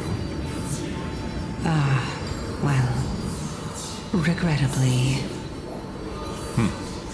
Seems like the price of becoming a demigod is a lot heftier than we thought. Kaos. Demigod. I've never heard of this person. Which Titan's authority did he inherit? Look on the bright side, Nias. Since we've come all this way, I doubt he'd snub his old friends, would he? Let's just hope we mean as much as the world to him. Hey! Are you seeing that same hallucination again? Yes. It's still you and Nias, but you're now talking about a certain Kaos. I'm guessing he's one of your companions? Kaos? This name sounds just as strange to me. Never mind. I think I know what this is about. If things are as I thought, then they aren't hallucinations, but the souls of people. What? But if those are the souls of the dead, then what am I? Beats me. For all I know, you're just an illusion I conjured up in my dying moments. Let's just keep going. As long as I take in more sights and hear more stories. Know your limits. Wander too far among the dead, and even I might not be able to save you.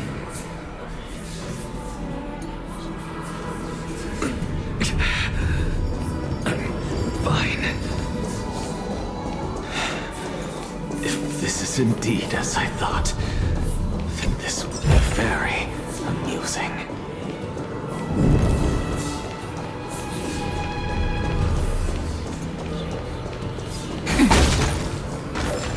So, we meet again. I'm sure you wouldn't mind us snooping here.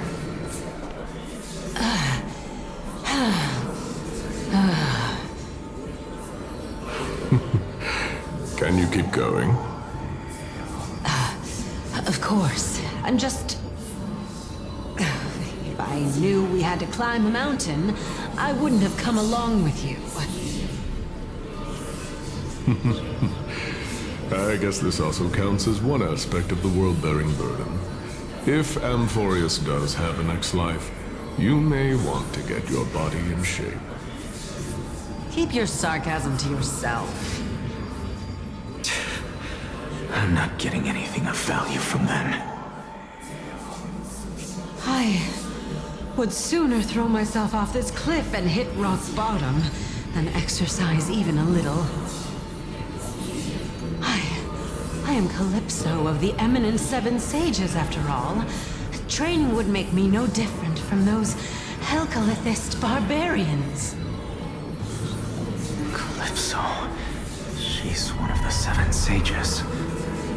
A member of the Grove? No, she can't be. I would know her name if she really were one of the Seven Sages. Hey, Circes. Does the name Calypso ring a bell? Circes? Daggone. Doesn't matter. I can do this myself. Looks like I'm nearly there now. The land of the dead.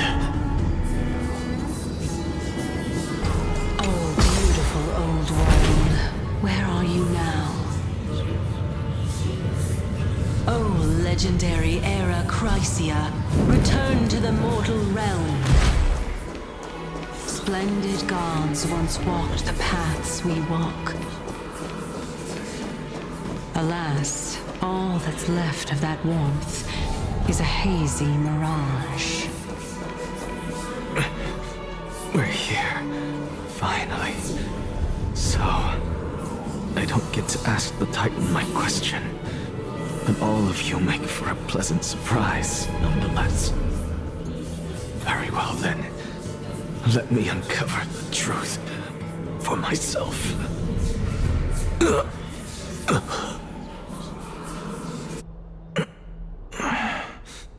Did I still fail to make it in time? So, I'm back here again.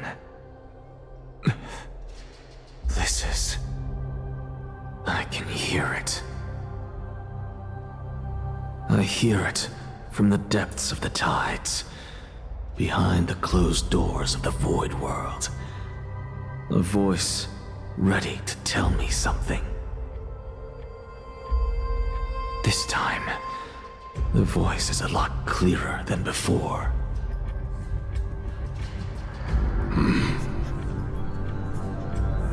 Since we've come this far, let's just wait.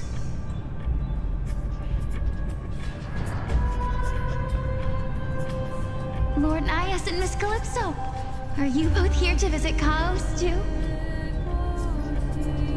Yes, and we've been waiting for quite some time now. Regrettably, he hasn't answered us.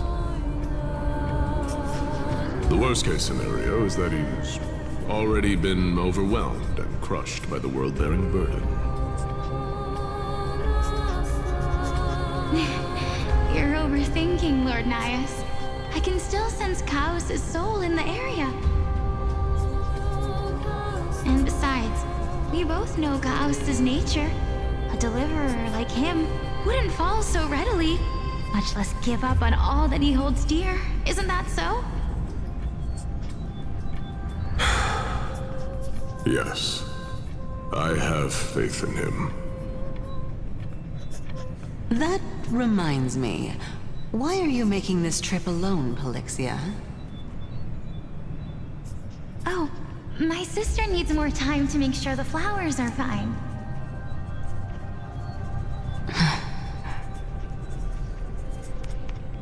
Such a pity. Both of you have hearts kinder than anyone else. Yet you are born only to take over Thanatos' divinity. Everything that I see and hear this time has left me shaken to the core. What may seem like a mundane conversation is in truth a once-in-a-lifetime exchange that has revealed the ultimate answer to Circe's question. The conjecture has taken shape and must now be solidified into a theorem. Next, I only need to seek verification from Kefali. By doing so, I can answer Circe's question and reclaim my body. But no, I will not do that. That isn't important. Because another one of my conjectures, one that I have always dreamed of proving, has been proved right this very instant. Fusing a mortal soul with that of a Titan to replace said Titan is not a ludicrous idea after all.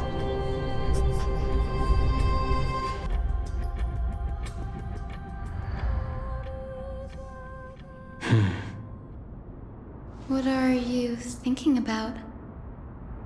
Just amazed at how this towering tree is Circe's divine body. It's a majestic sight.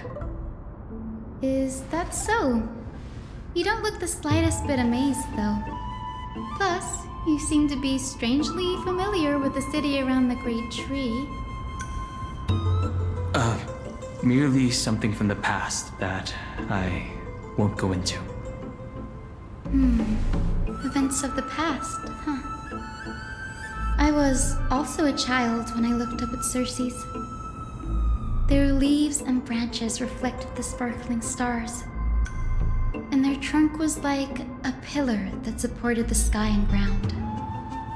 I stood at this very spot back then, imagining the day when I could climb to the top of this tree, because I would be the closest I can be to the sky at that spot.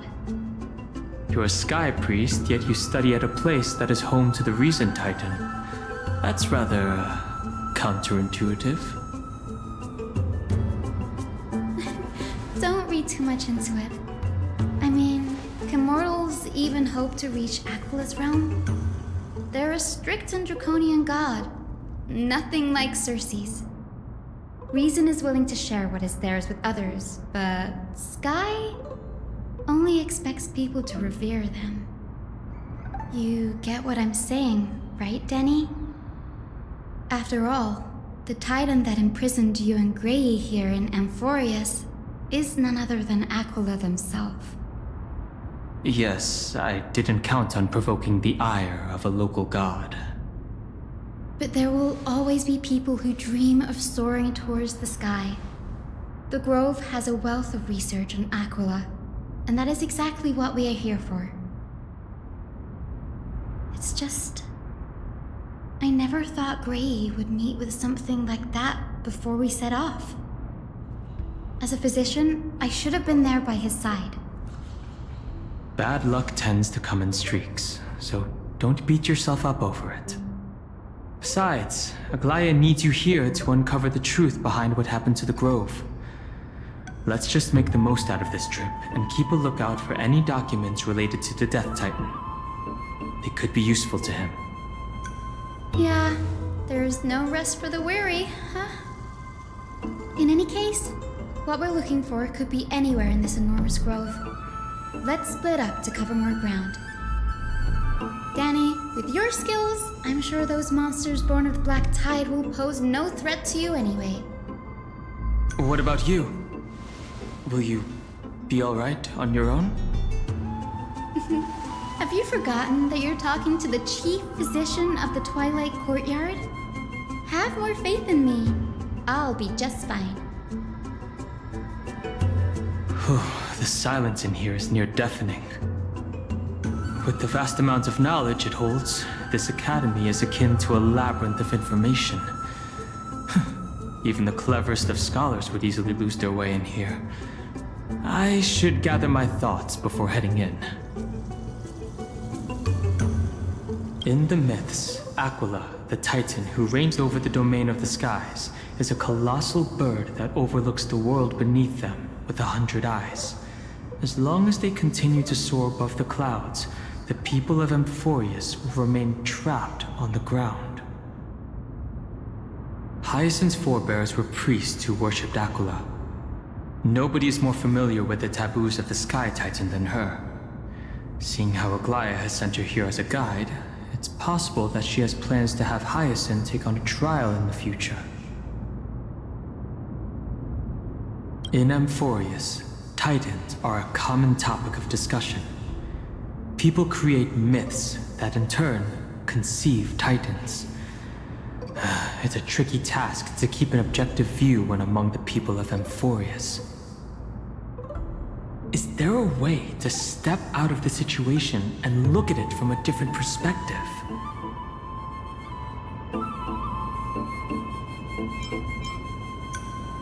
Guided by the prophecy, the heroes are on a quest to reclaim core flames and usher in the Era Nova.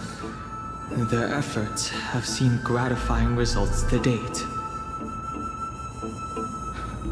As I expected, the prophecy is the hardest to make any sense of.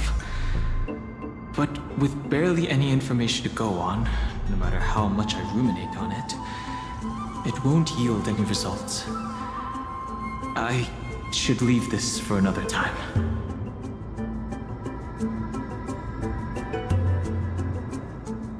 Chrysos heirs are humans who possess heroic qualities, with most of them demonstrating extraordinary combat prowess and strength. Upon clearing a core flame trial, a Chrysos heir can even ascend to a demigod and inherit a Titan's divinity. Wait.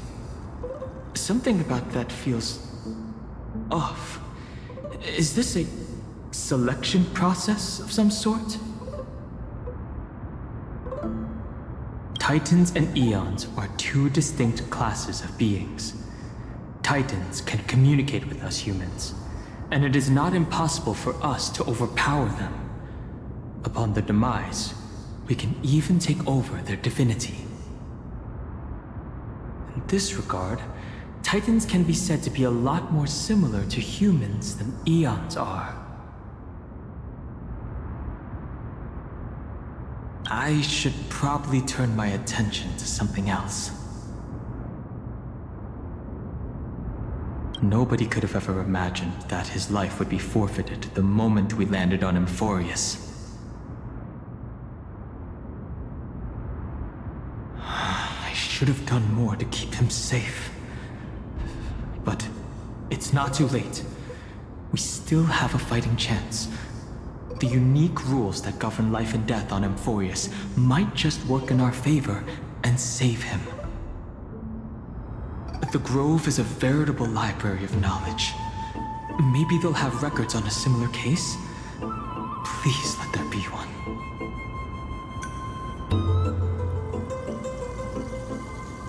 The clock is ticking. I should search for more clues as I move. The night sky feels unusual, now that I've gotten used to the eternal light of Akhama.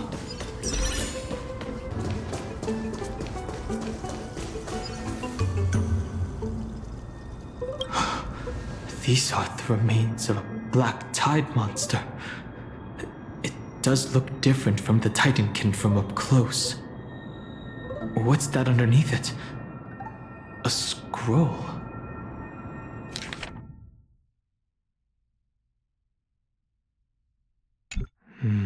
As I expected, the Grove doesn't forbid discussions about the sky. It's a debate between two scholars about the sky ships. Aglea also made mention of the ships when she interrogated us. A memory I'd rather forget. I'll hold on to this for now. With any luck, this journey won't leave us empty-handed. Huh? That's Hyacine. Why is she surrounded by so many monsters? As much faith as I have in her, it's probably a good idea to help her out there. Really now? This is way more trouble than I could have asked for. Need a hand? Or you could sit back and watch. I can't tell if you're serious or not. But being hard to read isn't without its perks, I suppose. I'm kidding, Danny. Lend me a hand, pretty please. All right, now let's get him.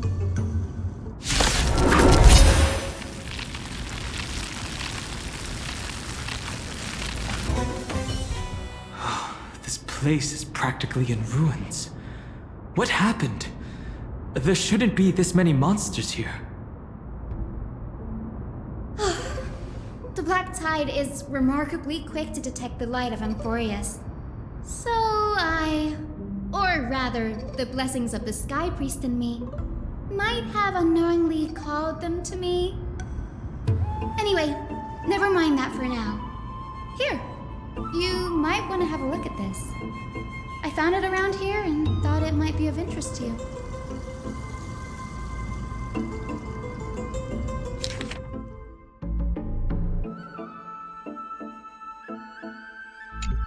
Anaxa. He's the scholar who fused himself with the core flame of reason. This is new. I didn't know Professor Anaxa was researching the sky. He's never mentioned anything about it. Phainon said Anaxa might be opposed to the flame chase journey. Might is an understatement. Anaxa has never been one to venerate the gods, nor has he ever found it within himself to put any faith in the prophecy. People have come to think of him as a heretic, even in a place as liberal as the Grove. Yet, it is also this very blasphemer that Circe's favors. Fate sure works in mysterious ways. I picked up a scroll on my way here too. It looks like it may be related to the one you're holding. Oh? Let me have a look.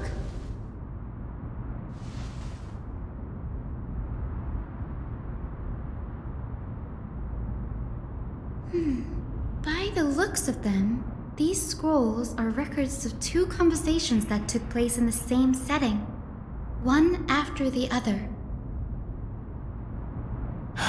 There's still much I don't know about the Grove. Do you mind if I ask you a few questions? Sure, go ahead. The Grove of Epiphany is home to 7 schools of thought. While all 7 schools are founded on the ideologies of Thalesis, the first scholar, each is unique in its own way. Among them, the Venerationists revere and worship the Titans the most. As the sage of the Venerationists, Euthyphro has always been at loggerheads with Anaxa. If we were to place the 7 sages on the scales of Talantum, Anaxa and Euthyphro would be placed on opposite sides to achieve balance.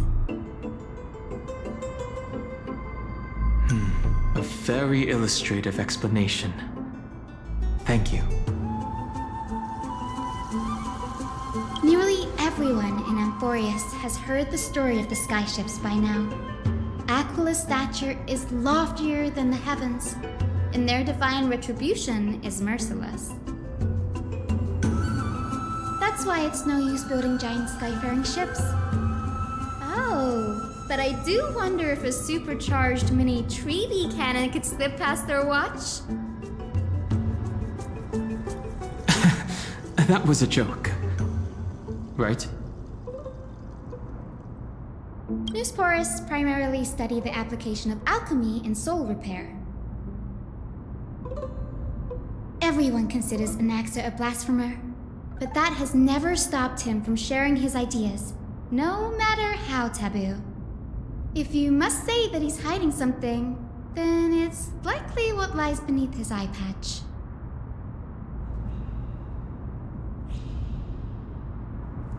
Anaxa often says that every failure brings us one step closer to the truth. Perhaps, to him, the crash of the skyship carries a different interpretation. The firmament is not impenetrable. On the contrary, it was precisely because the skyship represented the first step toward breaking free from the shackles of the Earth that it provoked the wrath of the Sky Titan and brought divine punishment upon itself. It's a shame that the majority of the Grove's research on Aglea was headed by the Venerationists, with sacrificial rituals making up a predominant part of their findings. Discourse about more esoteric subject matters in relation to Aglea dwindled even further after the skyship incident. So much so that even the scroll is completely new to me. Don't worry about it. We'll just collect everything we can find on the Titans for now. There's something else that's caught my attention, though. This says that Anaxa is conducting secret experiments of some sort.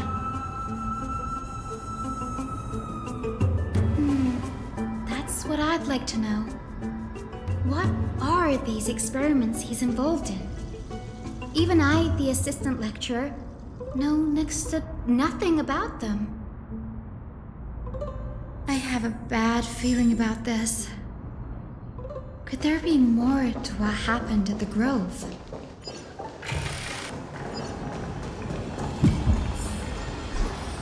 This is the Library of Philia, a place where the Grove stores its collection of tomes.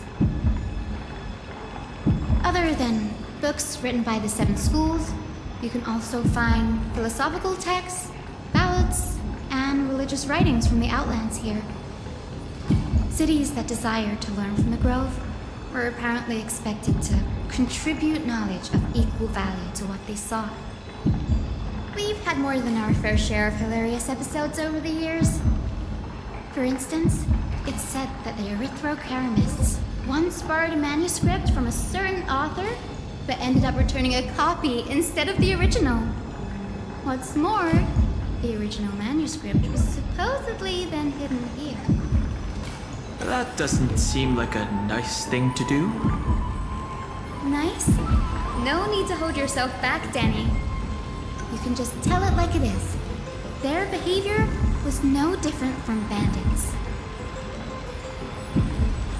Well, if you don't mind, did the Grove ever rob Castrum Kremnos? Whew. You've got me there. Some said you couldn't even find a dictionary in Castrum Kremnos, so I guess they were spared. There are too many books in the Library of Philia. Flipping through them all will take too long. Why don't we use the Biblioslate to search for the texts we need? We can bring them back to Akama for reading after that. Agreed. This place isn't safe. We should leave as soon as we're done. There's still several more scrolls strewn all over the place. I'll gather them while you pull up those texts. This way, nothing will be overlooked.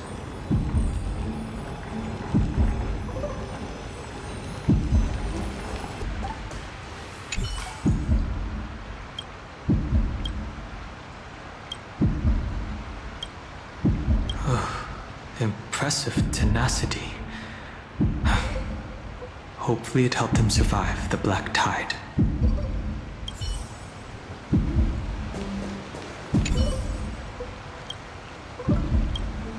The last resort is, when all else fails, employ brute force. Well, this isn't going to be of any help, that's for sure.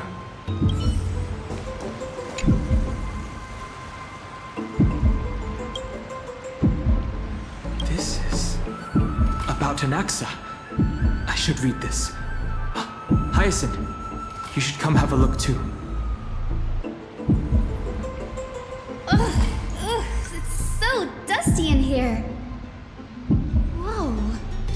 Are these all complaints about him? I can already see what they must have written. Anaxa has no respect for the gods.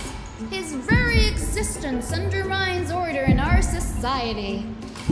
They're probably all things like that.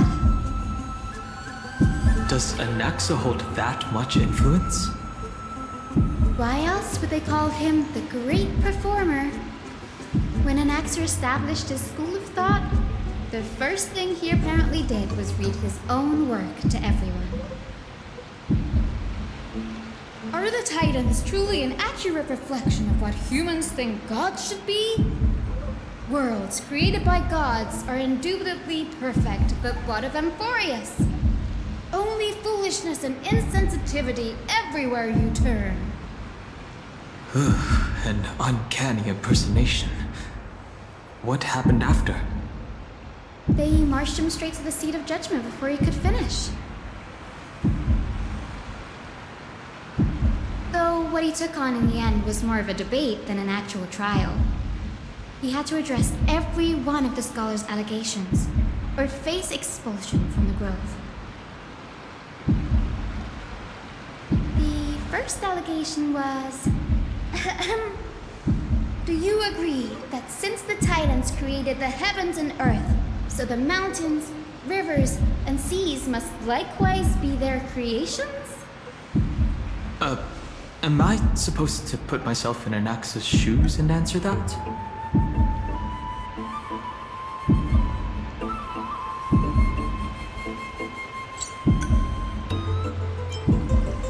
Based on the history of the Flame Chase journey, humans have the potential to take over the divinity of Titans. Anaxa said the same thing then. Needless to say, his critics didn't take kindly to his answer, so they followed up with a second allegation.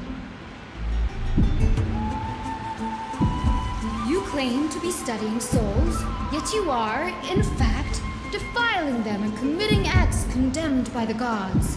Do you admit it? That's a serious allegation. Did he really do that? Anaxa always wears an eye patch, never removing it, even when alone. Some say he used one of his eyes as an alchemical ingredient. Every being in the world owes their safekeeping to Kifili, and this is even more so for the Chrysos heirs who have divine blood coursing through them. If he has really done something of that nature, then it'd indeed be sacrilegious. Thankfully, they had no way to prove it, so it amounted to nothing more than an allegation in the end. One by one, Anaxa engaged in wars of words against those who would challenge him. Toward the end, a scholar asked him, "Anaxagoras, have you any respect for the gods?" It was only after a brief silence that he answered, "I have never denied that Titans are meant to be noble constructs." What he didn't say, that the Titans are not noble, rings louder in this case. Yes. I'm not sure how that controversy was eventually resolved. But what's for certain, at least, is that Anaxa was allowed to stay in the Grove where he continued his research, despite being regarded as a heretic. By the way, this stack of complaint letters has reminded me of a place in the Grove. We may find clues there that aren't on the teleslate. I'm talking about Anaxa's alchemy lab, hidden between the cornerstones. given the Grove's meticulous approach to archiving, could there really be such an oversight right under their noses? It's a well-kept secret. Among the 7 sages, excluding the nominal chief sage, each has a private sanctuary where they can conduct research undisturbed in their free time. Even the administrators of the Library of Philia are restricted from accessing those places and documenting the sage's research. But with the Grove in this state, I'm sure Anaxa won't be mad even if we sneak into the lab for a short while. Right?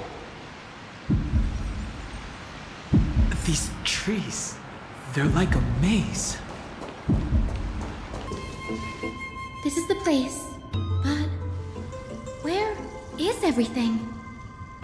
Materials for alchemical experiments, matrix diagrams, and even the seal to the lab. They're all gone. The black tide destroyed it all. No wonder we didn't see any defense mechanisms along the way. Have you ever been here before? No, not even close.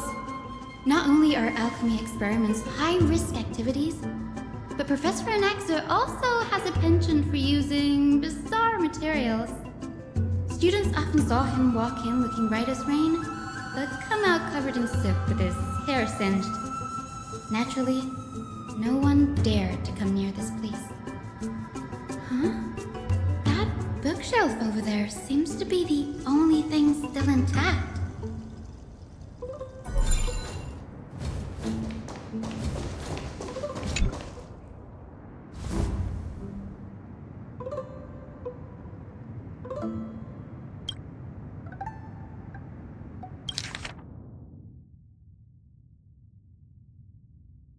What's going on? Anaxa is conducting research on our friends in Akama and me? This journal contains several intriguing points. From the Abyss of Fate to Castrum Krumnos, I've seen many a Titan creation during my time in Amphoreus. Life forms created by Circes can also be found in the Grove. But fusing them with human souls through alchemical means? I can't even begin to imagine. Anaxa seems to hold special interest in the divinity coursing through the Chrysos Heir's veins, and has even conducted a thorough investigation into the hero's backgrounds. It wouldn't have been so strange if he had focused only on Cassie, given her own curiosity about her origins. Plus, considering that the new sporists have crafted omnipotent medicines capable of curing diseases, it also makes sense that he would conduct research on immortal Chrysos heirs. But now, it seems Anaxa's objective was never to create medicine, but to identify the origin of the golden blood and figure out its inner workings. Through alchemy, Anaxa aims to refine the golden blood in the Chrysos heirs to a degree of purity equal to divinity. This must be what he means by close to true purity. But treating both Titan creations and the human body as materials to be used in alchemy experiments? That's rather extreme. Danny, look at this. I have a bad feeling about this.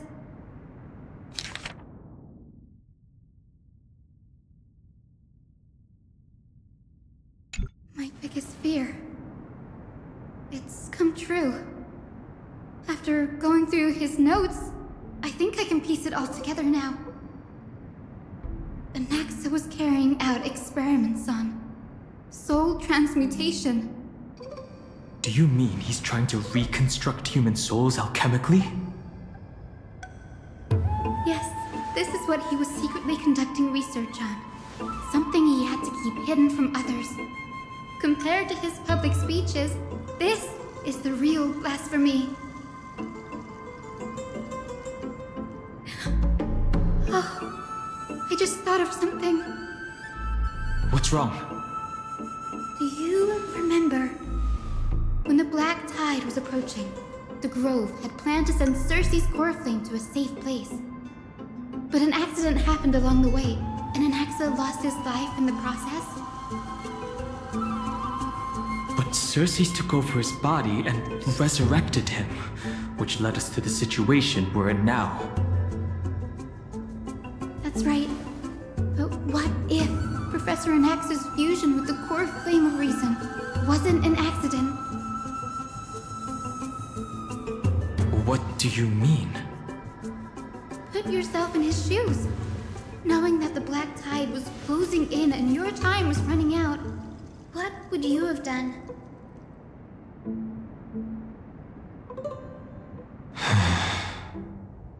I'd put my theories to the test, no matter the cost. Exactly.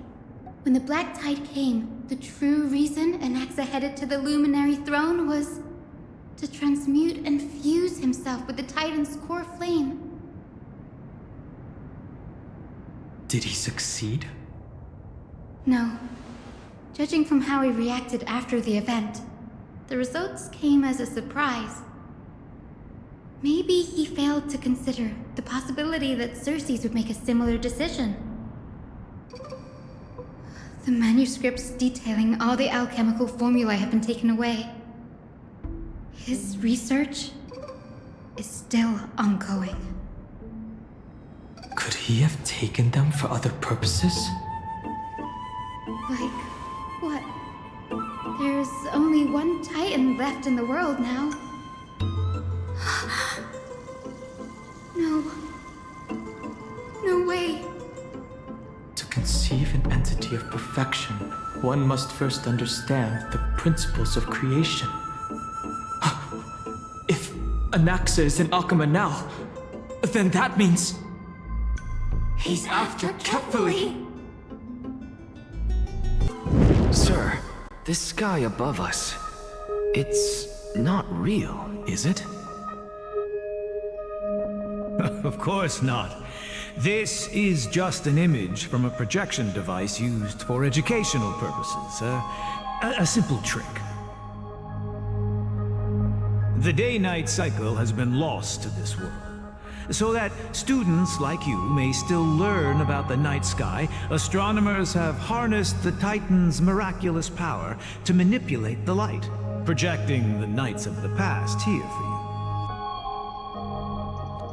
Much like how the sky above the Holy City is also illuminated by Kefali's dawn device. So, the skies of Akama are fake too.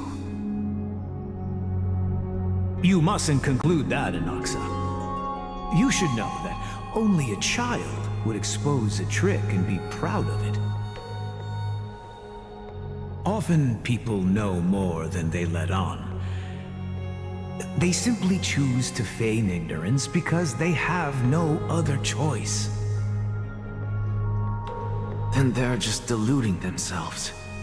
People believe in Kefali's tale of Genesis, accepting wholesale whatever the priests preach. But we're different. We've already walked out of the firelit cave of ignorance. We have already realized that we live in a world where Titans make the rules. Even when we look at the sky, we're only seeing what they allow us to see. Rather than gazing at this mockery of a night sky fabricated by them for the rest of my life, why shouldn't I be the one to take control of the projection device instead? So much time has passed since you sowed the seeds of doubt in my heart, child. Many a night, I find myself penning down all my theories and wild ideas, only to burn them to ashes when I open my eyes in the day. Why? Because we'll face death by burning if word gets out? As a sage of the Venerationists, my soul has already become inextricably linked to the great tree. Every word I say and every move I make is certain to influence every leaf, every branch, even the tree itself. But above all else, my days are numbered. Instinctively, I have my doubts about the golden blood and the human soul, yet I have no means of verifying them. The golden blood in my veins is woefully thin, and I am loath to waste what little time I have left obsessing over a hypothesis that cannot even be proven in the first place. But I can, sir. I can do it for us. The time is right. Give me all that I need, and I shall accomplish this grand feat on your behalf.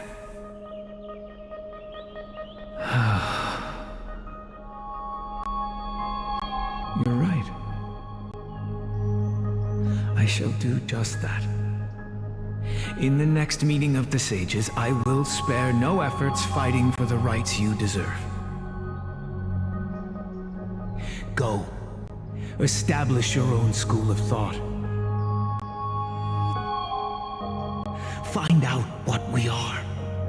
Become the one who conquers the ultimate truths of the world. Child of humanity. You didn't go to such lengths for an audience with Kefali. Just ask him a few questions, did you? So, you figured it out. If I were as foolish as a Dromus, perhaps I'd throw myself down and prostrate before their greatness, begging for the gods' prophetic wisdom. Well, sorry to disappoint, but I'm no Dromus. Alas, I am a human, standing tall on 2 feet, possessing both intellect and pride. Before such power, does it make any difference whether you're a human or a Dromus? I'm sure you're familiar with the story of the Styxians. When the raging waves threatened to swallow them, they didn't just give up and become sitting ducks. No. They constructed a dam that kept the roaring tide at bay, chaining down the mad Fagusa. They call me a blasphemer, Circes. But that doesn't mean I deny the existence of gods. It's just, as I see it, Titans are simply a force that mankind has yet to find a way to tame. Oh? If power that rivals the Titans is what you crave, why not conform to the prophecy and brave the trial? Why stop at harnessing the power of the Titans when I can do so much more? The source of life is what I wish to grasp, to understand what makes up the soul, and to learn what we really are. Thanks to you, I've had the chance to personally verify, in more ways than one, that the soul indeed ceases to exist in death. But where there is death, there is life. And where there is an end, there must also be a beginning. How then is a soul born? That was the only unknown variable left in my calculations. And by the sound of it, you have already formed a conjecture. No, I have already drawn a conclusion. In my journey unto death just now, I finally saw the answer with my own eyes. Professor Anaxa, I'm here. His life hangs by a thread. I must ask you to refrain from taking any unnecessary steps. Of course. I'll bring this to a conclusive end, and give you the answer you so desire. However, in accordance with the principle of equivalent exchange, I must also demand from you what I need. As you wish. Don't you care to know what the price might be? It's a matter of uncovering the truth about the Death Titan and his survival. This may be the only time I can ever save someone's life. There is no need for me to think twice. I see. In that case, let the show begin. Indulge me. Am I correct to say that you intend to prove Thanatos' whereabouts and prove the nature of our existence now? Before I begin, I must confess I had been stuck in a cognitive trap all this time. As unrelated as these two propositions may seem at first glance, they are in fact logical equivalents. They are merely two different ways of telling us about what the soul is at its core. The reason I say this is, as I've mentioned earlier, the answer was hidden in my journey unto death. Professor, you were in the Netherrealm? Yes, I am but a living dead man now, but that's not important. What truly matters is, I overheard a conversation between heroes. That's not all. Remember how I said you were a part of that conversation too, Circes? And I've told you that I have no recollection of such an event. That was likely just an illusion conjured up by the mind of a dying man. Of course you would remember. Because that wasn't you. That was Calypso, one of the 7 sages of the Grove. Calypso? Huh? Oh, that's the name I made up on a whim when speaking to this girl. How do you know of it? And surely you jest. Don't you think I, of all people, would know if that were the name of one of the 7 sages under the shade of my tree? Don't you claim to know the Grove's past like the back of your hand? It seems you've lost even the memories seared into your soul. Use your head, Circes. Since all of this took place in the realm of the dead, it stands to reason their likenesses are of souls from the past. The living cannot step foot into that world, so who could they be? Think about Calypso. Why does she share your likeness, yet you have no idea who she is? The answer is evident, is it not? Those fallen heroes are the mortal incarnations of the Titans before their ascensions to godhood. The gods aren't master creators born out of thin air. And they are no different from humans, because they all evolved from one.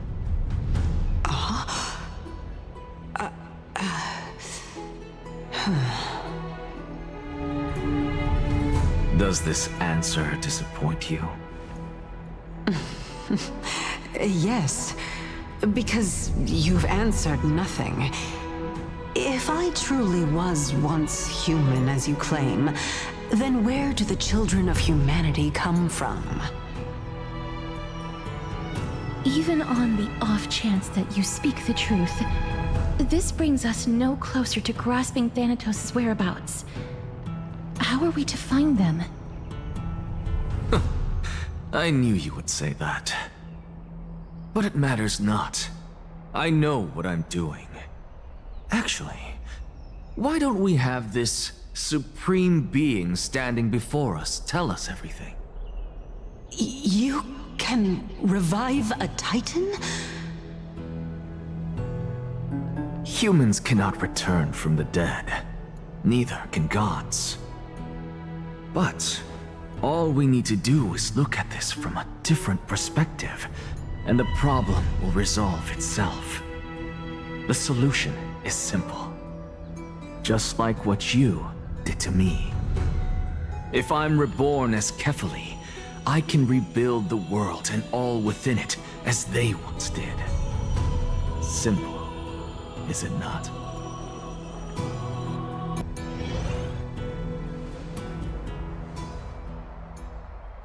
I have news from Hyacine and Heng. Anaxa might be trying to do something with Kefali's divine body. Kefali? But what could Anaxa want?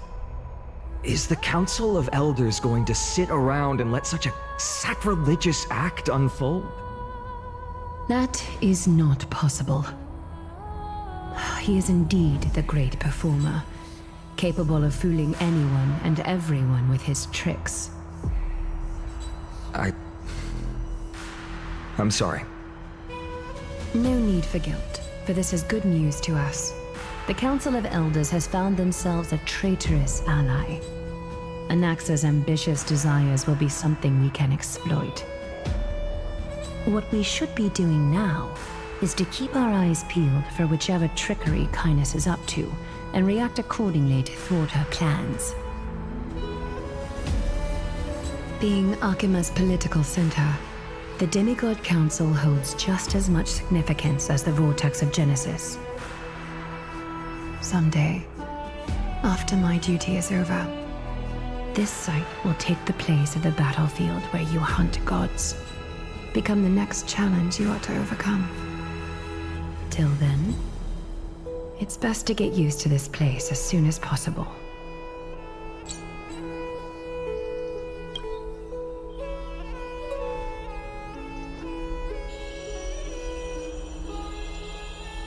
Preposterous!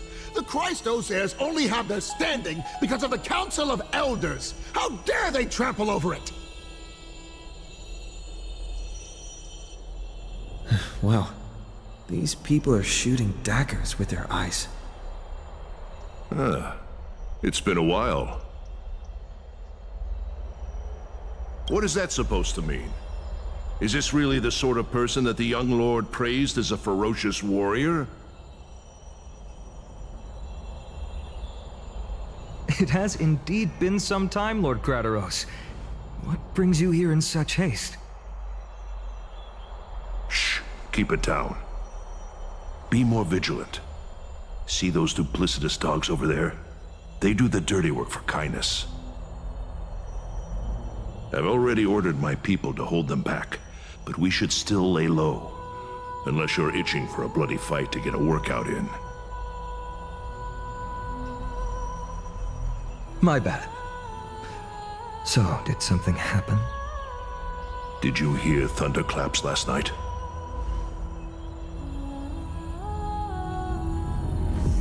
Thunderclaps are beacon signals of strife. They are a message from the young lord. He threw a spear bearing several words at Akama. Watch out. The Flame Reaver is back. I guessed as much. We didn't actually kill them back at the Kremnos Arena.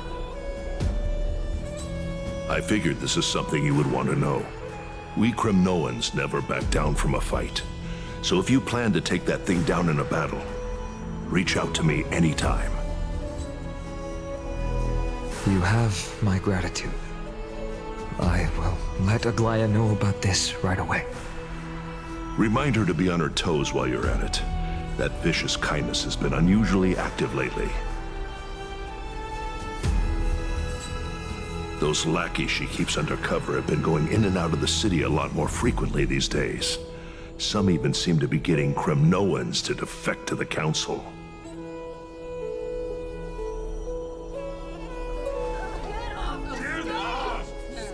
How dare you! Don't place that! That's her. Looks like you can see it for yourself. We should get back. Thank you for the intel, Lord Crateros.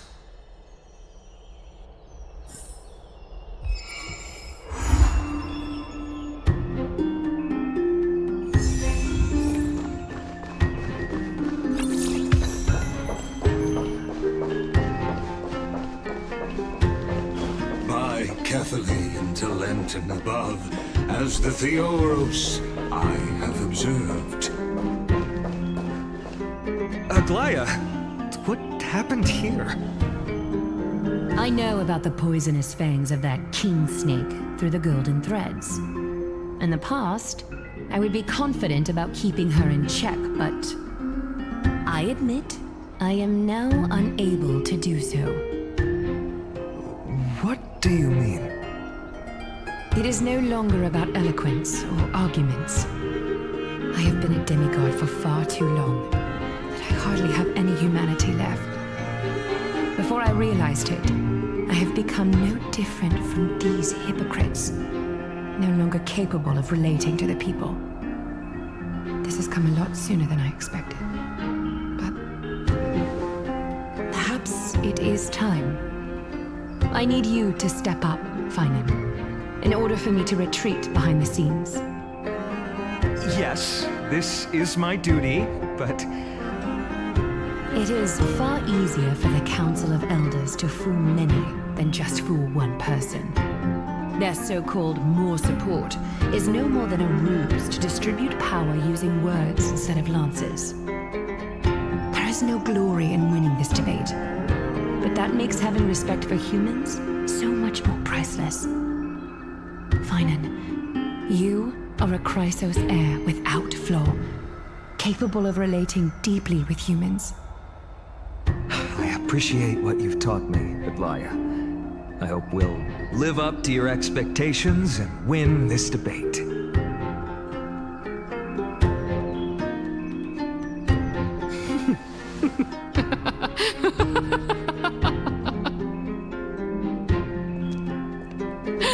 Oh, you've done well, Lord Calictus. Let me take over and personally close this debate for today. Dearest counselors, let it be known that I sorely miss the blissful times portrayed in lyrical poems. Back then, Amphoreus was home to nearly 1,000 cities, each with their own local faith, while gods walked the earth and shared close bonds with humans. Yet, in the present, people from all over are forced to leave their homeland to seek refuge in the holy city where they hope to rest under Kefali's protection. All of us have long been in the same boat with no way out of this plight. We didn't have a choice in the past, but now the Council of Elders brings to the table a new possibility. All I have left is one question for you. Would you rather strive toward the unheard of Era Nova, or return to the prosperous Era Chrysia of our past? Make your choice. Now, which of the two would lead mortals to an ideal future?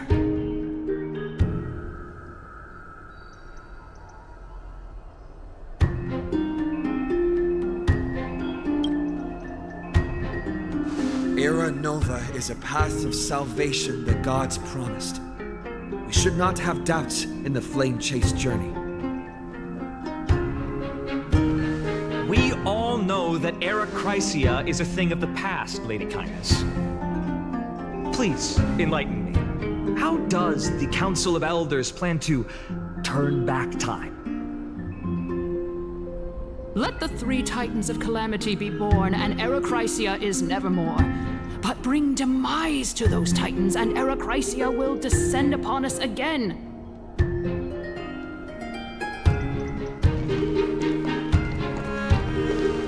Know that the Council of Elders is never one to make empty promises.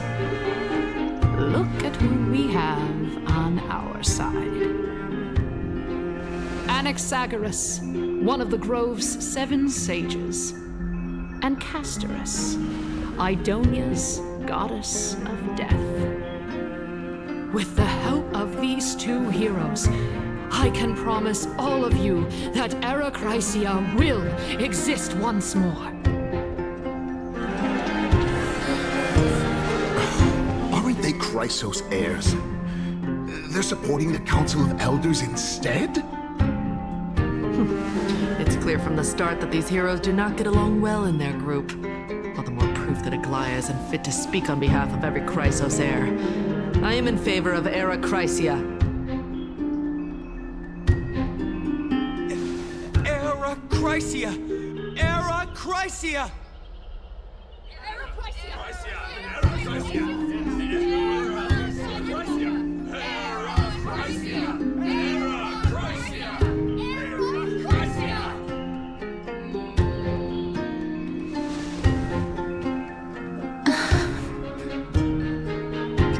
Castorice?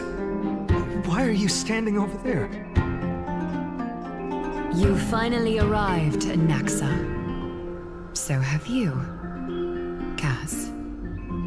Don't worry, Aglea. Well, I know that you have many queries. Could you continue to converse like how the citizens normally do? Tell me, dear citizens, if we successfully retrieve and return Thanatos' core flame without anyone passing the Death Titan's trial, what would happen next? The answer is simple.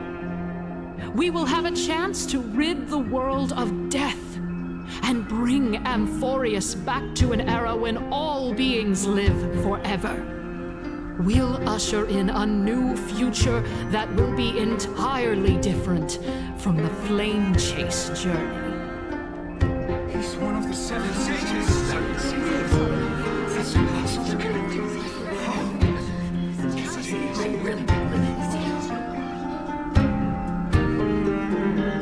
Your proposal is much too idealistic.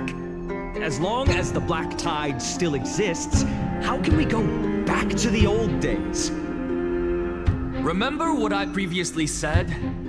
Kefali's core flame is guarded by the secret power of the Council of Elders. Plus, Fakusa's water curtain will be able to block out any external perceptions.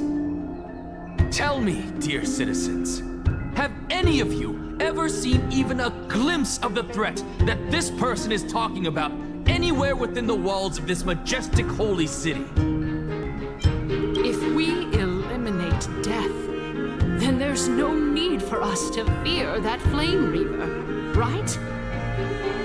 Citizens, let's loudly sing the blessed hymn. Oh, beautiful old world, where are you now? Oh, legendary Era Chrysia, return to the mortal realm! After the destruction of the 3 Titans of Calamity, the flame chase journey will have to end.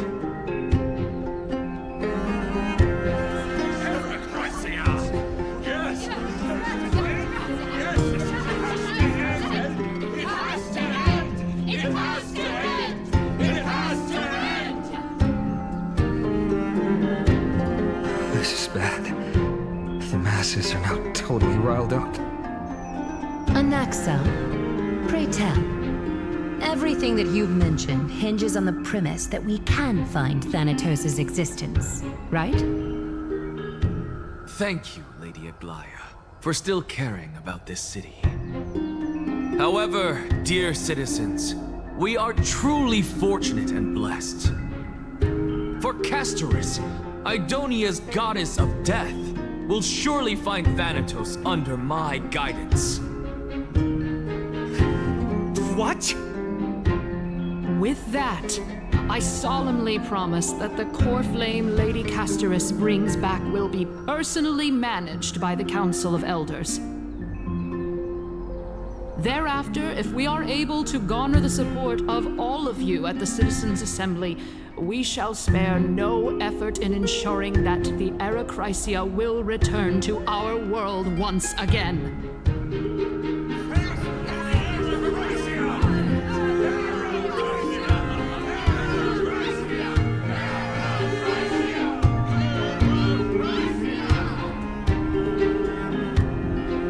With the balance shattered, the result is clear. By Kefali and Talent above, as the Theoros I have observed. Akama has chosen her destiny. The issue up for discussion at this Citizens' Assembly shall be modified to the suspension of the Flame Chase journey. This resolution shall be put up on the Wall of Heroes, such that all citizens are aware of the city's way forward.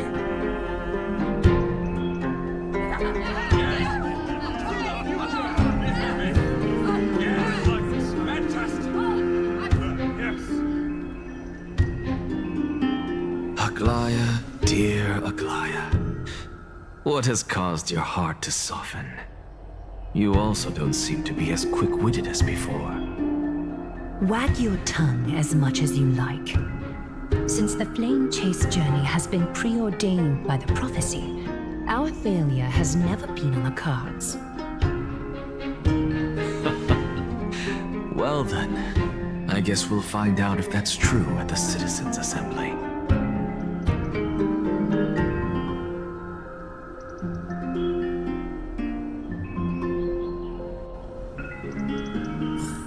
Castorice?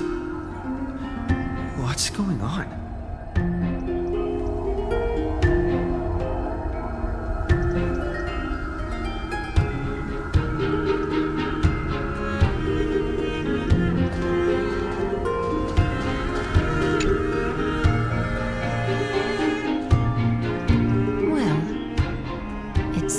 That when I sent you to look for Anaxa, I unintentionally facilitated your partnership with him instead. My apologies, everyone. I know that you have many questions to ask me. I will answer them to the best of my knowledge. In that case, please tell us as much as you can. In actuality, he showed me a past that was both long and heavy. The reason I say this is as I've mentioned earlier. The answer was hidden in my journey unto death. Professor, you were in the Netherrealm? Yes. I am but a living dead man now, but that's not important. What truly matters is, I overheard a conversation between heroes.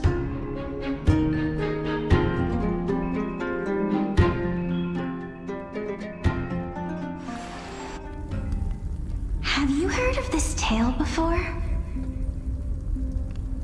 A tale about the ocean god's treasured pearl, our hometown. It was a seaside town which enjoyed the ocean breeze and glorious, peaceful times, thanks to the wisdom of its ruling queen. Until one day, an evil dragon descended upon the town. Its wings were large enough to blot out the sun, while its claws were sharp enough to rip the waves apart. It barged into the tall tower and devoured the queen's beloved daughter. It even settled itself in her bedroom, like a tyrant king. The queen assembled 300 warriors who managed to subdue the evil dragon by chaining it up. However, when the queen slit open the dragon's belly, she realized that the princess had long since been digested, and all that was left of her was a pile of bones. Devastated, the queen wept for several days. It was then that a devious, smooth-talking scholar arrived at the palace and suggested that the princess could be revived through the use of dragon bone and dragon blood. That liar called this process the secret art of alchemy. The princess was reborn! The queen was overjoyed, blissfully unaware that the evil dragon's soul still lurked within the princess's body. As revenge, the evil dragon swallowed the poor queen, the glib liar, the courageous warriors, and all of the town's innocent civilians in a single gulp. Worse still, the souls of the deceased were refused entry to the Netherrealm because they were filled with regret. Forced to roam the mortal realm, these resentful souls ultimately converged into a river of souls that would not retreat for a long time. The terrifying death had consumed all. Thereafter, our hometown fell into ruin as well. Until... Until?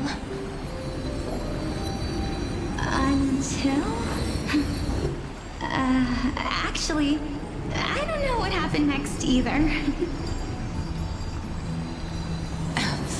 Oh my... It seems that you still like to whet people's appetites even after all this time, Pelixia. So, according to your story, this is how I used to look? It's practically a mirror image. And yet, what exactly is this? A miracle that I created with alchemy. As for what it is and how I was able to accomplish it, I'll keep the answers to myself for now. Oh, my goodness, is this cliffhanger really necessary?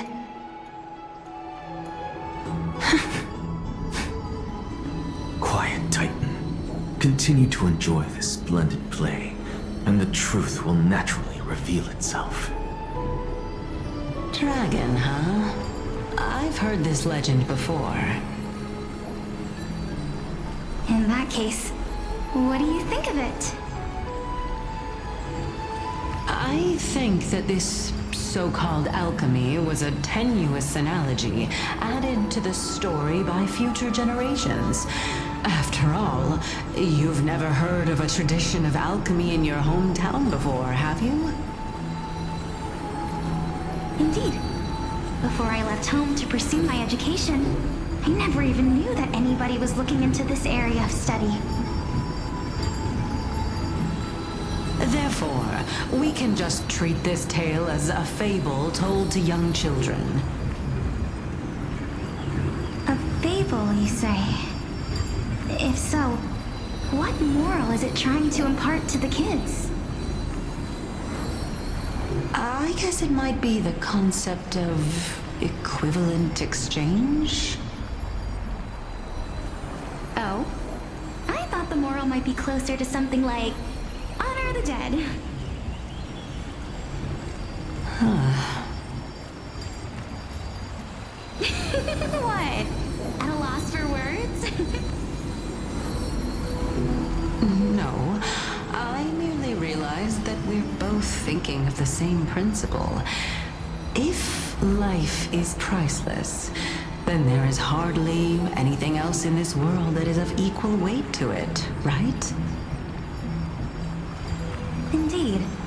As expected of the wisest scholar in the land. You flatter me. Why don't I ask you a question as well, as a form of equivalent exchange? Of course. What is your question? If I imparted my knowledge of the art of alchemy to you, would you use it to resurrect someone you loved? What? What kind of strange question is this? I got it. You're just trying to get me to tell you whether I like anyone, right? Let's just leave it at that. That was rude of me. Yes, I would. Oh? Death is inevitable. In the days to come, I'm certain that someone whom I cherish deeply will leave me for good. If such a mighty power really existed, I think I would use it without hesitation. After all, you, me, and the rest to face that fateful moment eventually.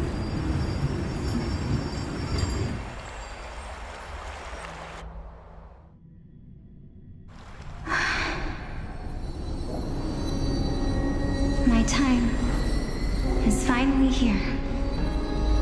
However, perhaps because of my firm belief in the immeasurable value of life,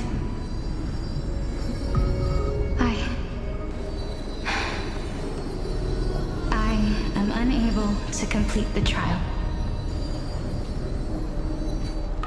You shall wither, and through that, the dead will sprout again from the remains and be reborn with the dead flame. It is a pity that fate is such a cruel mistress. Is there no other way of interpreting those words? I'm afraid that the meaning is clear. Between my sister and me, one must pay the price. Our trial can only be completed when the one chosen sacrifices her life.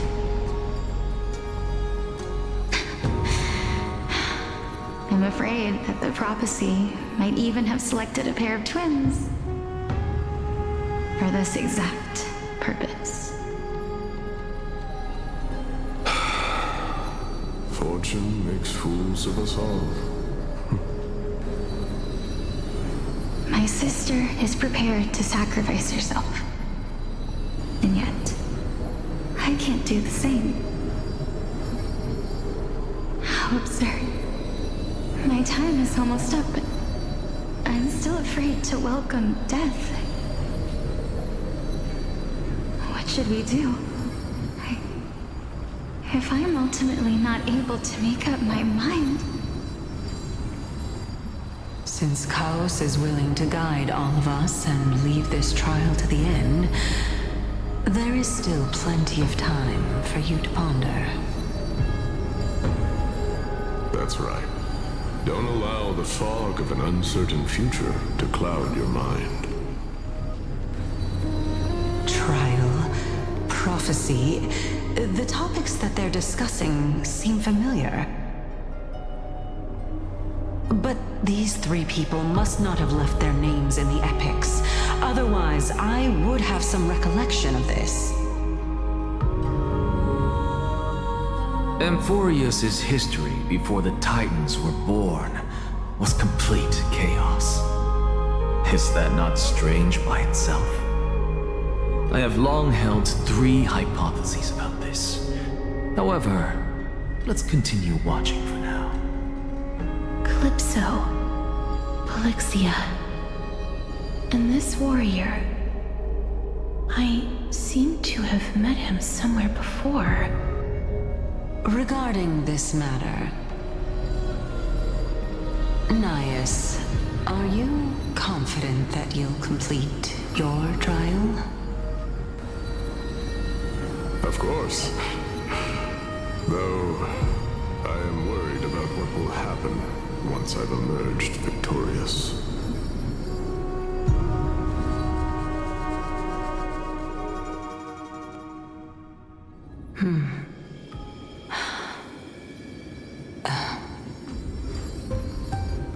Looks like you have made up your mind.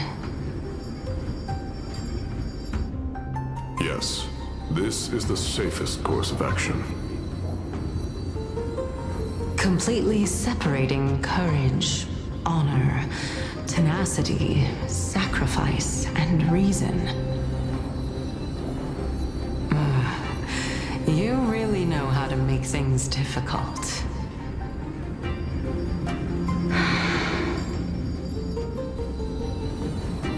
Please, young lady, witness my fall and demise. Lady Calypso, you shall host the soul-rending ceremony. I do not understand. Why would you dare to sacrifice yourself for a future that you won't get to witness? because this is our destiny. The power that resides within me is so intense that I will one day be engulfed by it. Furthermore, the valorous death before glorious return has always been the path I chose to walk. A journey I began long ago. If your sister or cows were in my position, I believe they would make the same choice as well.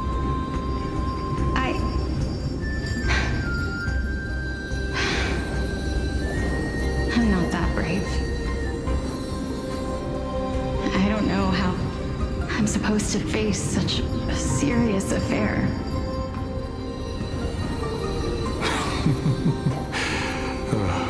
Despite being Death's chosen one, it seems you still don't know how to face it. Let's chat, young lady. Perhaps I shouldn't end my journey so hastily. Since there's still time, I'm not worried about letting fate wait a little longer. Of course. This warrior is Lord Anias. As the embodiment of Nikador's divinity, he entrusted his life to us and allowed humankind to end his madness. That means that what I'm currently seeing before my eyes is in fact...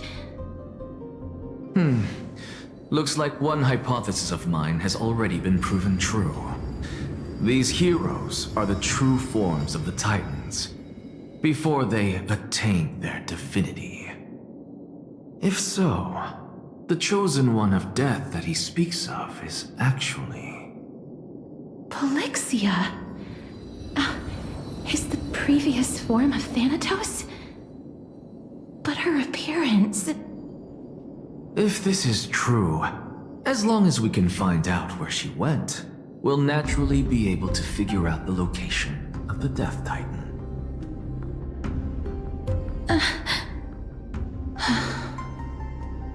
But before that, we first need to witness what ultimately happened to Lord Anias.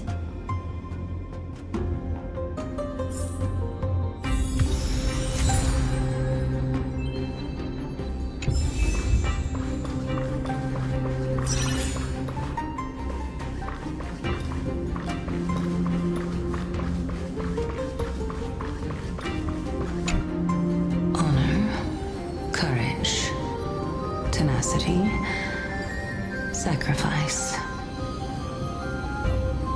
And finally, the only thing that remains is reason. Cheer up, young lady. There is no need to shed tears over a glorious death. All farewells in this world are sorrowful, Lord Anias.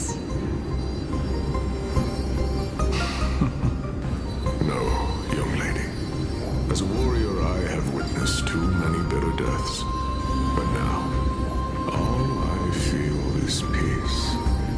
I did not know until this moment that mortals could live their lives in such a way.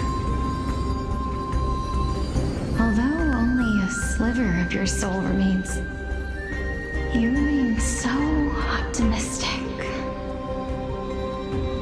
Or maybe the truth is that you aren't able to feel sorrow anymore. To be honest, I don't know either. But I am certain of one thing. This is not an acceptance of death nor apathy toward it. It's not even a feeling of despair. I am just enjoying what remains of my life to the fullest. Enjoying? Indeed. Along this journey that we've taken together, not only have I changed the world, I myself have also changed in the process. And now I have reached the journey's end. When I look back and see the grand epic that I've personally written, how could I not revel in that fact? But when you depart the mortal realm, won't all of your accomplishments be reduced to nothing? Separation and death are two sides of the same coin.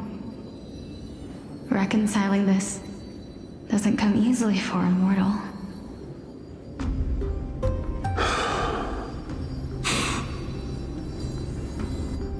Finally, let me recount to you a story of mine, young lady. The first time I returned from the battlefield, I felt extremely hollow. The calamity had devoured everybody on the battlefield but me. When I returned to the city alone, the citizens held a banquet for me that was far from pleasant. I felt as though I was still on the battlefield, and the person who had returned was nothing but an empty shell. It was late into the night by the time the banquet ended. My head still reeling, I returned alone to the barracks. On the way back, I encountered someone. It was a crazed scholar looking at the night sky and muttering to himself by the side of the road. Although I tripped over him and fell, I wasn't angry in the slightest. And maybe because I saw myself in him, I inexplicably asked him a question. Do you think that it'd be better if we just died on the roadside like a couple of stray dogs? To my surprise, he shrugged his shoulders and sighed. To someone who is currently experiencing death, dying and living afford the same amount of bliss. Now please go away and don't block my starlight. Are you trying to say that there is no difference between living and dying? For they are both journeys that lead toward death? That's exactly what life is, and death is, but a scale to measure how valuable the journey was. Journeys and epics are only glorious and magnificent because all things eventually fade to dust. Therefore, young lady, don't detest your fate. Instead, willingly and respectfully embrace it. The embodiment of strife telling me about the majesty of the world. Indeed. I believe that when the fated moment eventually arrives, you will be able to understand my words. It is time for me to knock on death's door. I will set up a long table at the end of the road and humbly await your arrival.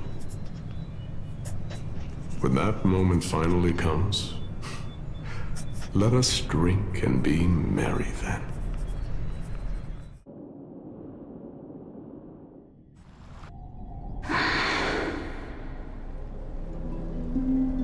I knew this day would eventually come.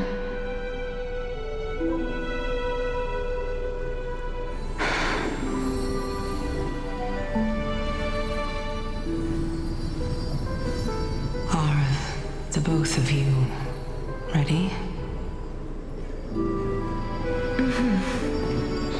Calixia. I'm here.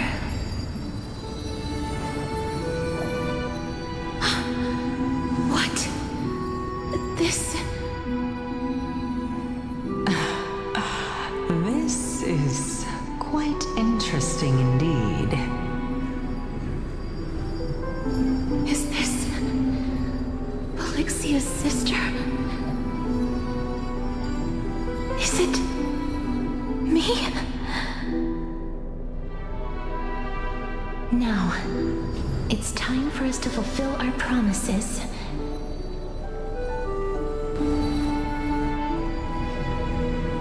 Are you afraid?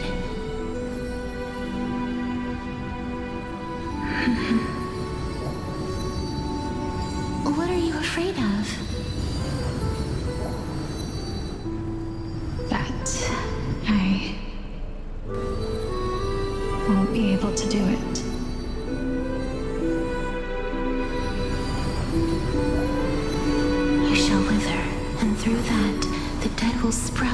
return from the remains and be reborn with the dead flame. As foretold in the prophecy and according to our vows, once it all ends, we must face our fated moment head-on. Even if it was prophesized, do we have no say in the matter? It's so unfair. Why are we the only ones who are forced into mutual destruction? Let me do it, sister. Let me be death's sacrifice. I was never long for this world anyway. But you're different. I was the one who wasted your life after all.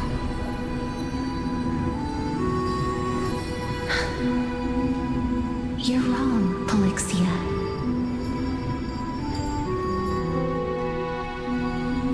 I don't think that my life was wasted. Just the opposite. When I finally arrived at this destination and looked back at the journey I took, I discovered that flowers had long since bloomed along the path I walked. It was you who sowed the seeds for this sea of flowers, one that is more beautiful than the promised land at the end of the world. Besides, I have lived a fulfilling life. Even though I was fated for sacrifice, none of the things that I've experienced will dissipate. Instead, they'll forever live on as memories inside your head. Will they not? How could my memories of you ever compare to the actual you? Well then, tell me. What exactly are we?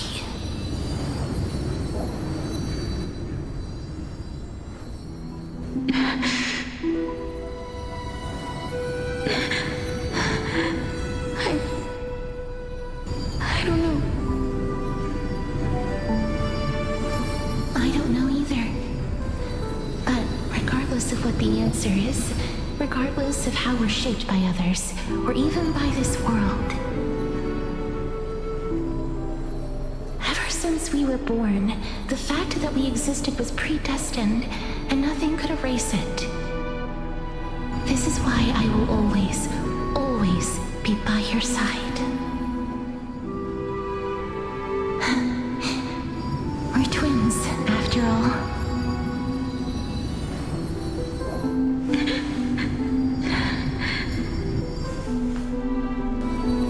All right, my dear Polixia.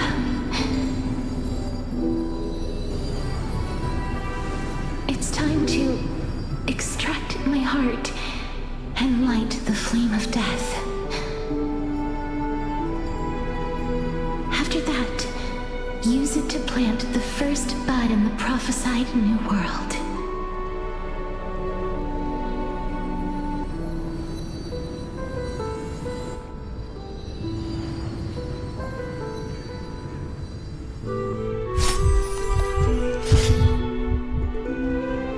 If I imparted my knowledge of the art of alchemy to you, would you use it to resurrect someone you loved?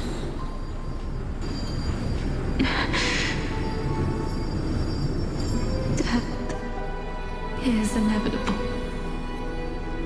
In the days to come, I am certain that someone whom I cherish deeply will leave me for good. If such a mighty power really existed, I think I would use it without hesitation. Even now, my answer remains the same. This is why, sister, I promise you,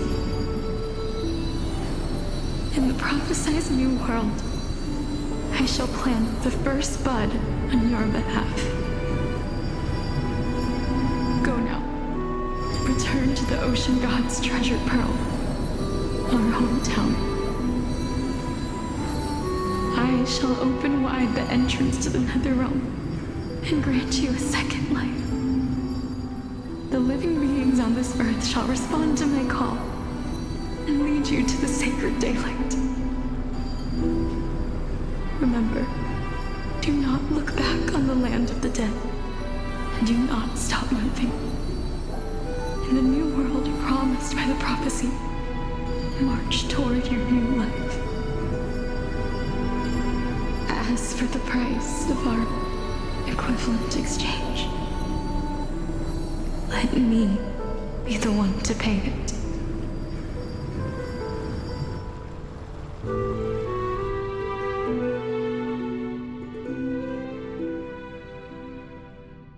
Everybody, we've come to the end. Unfortunately, I am not compatible with the Supreme Being, so I was unable to completely fuse their soul into my own body. However, being able to glean all this from them is exciting enough. I'm certain of this now. Before the Titans that we are well acquainted with were born, a group of heroes roamed the land. These heroes followed a prophecy and took possession of divine authorities one by one, until they eventually became the pantheon of the new world. Just like the flame chase journey of today, Amphoreus' history is cyclical in nature. What a startling revelation. This means that the demigods, who bear the core flames, will also become the new Titans at the world's end, thereby shaping a new world?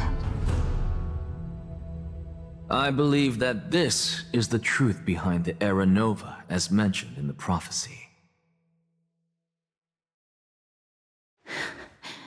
This is utterly unbelievable.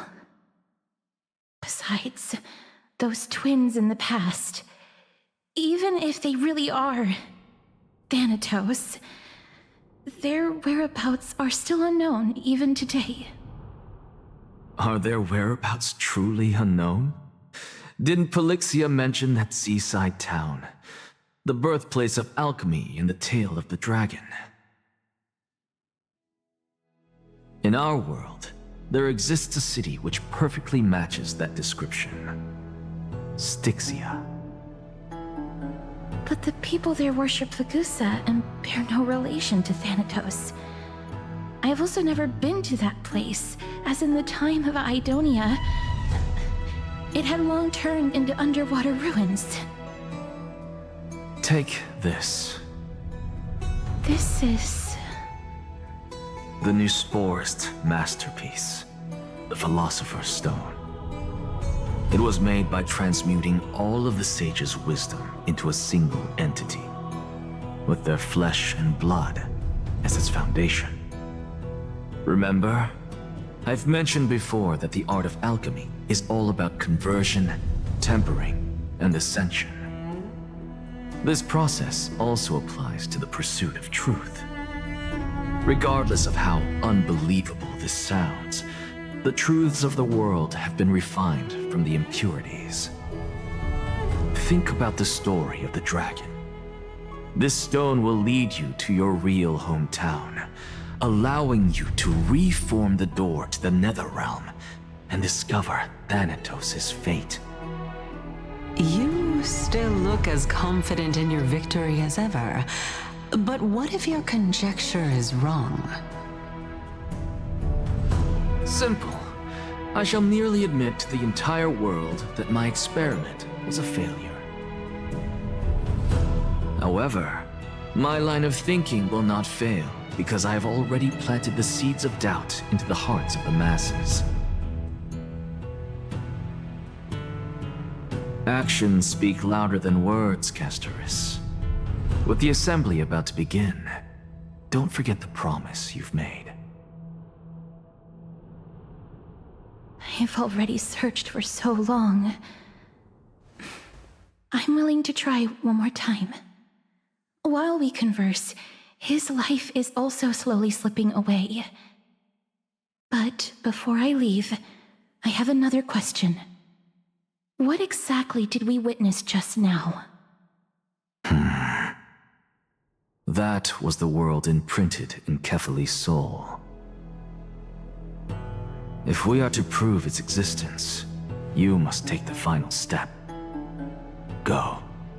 Do not disappoint me. I understand.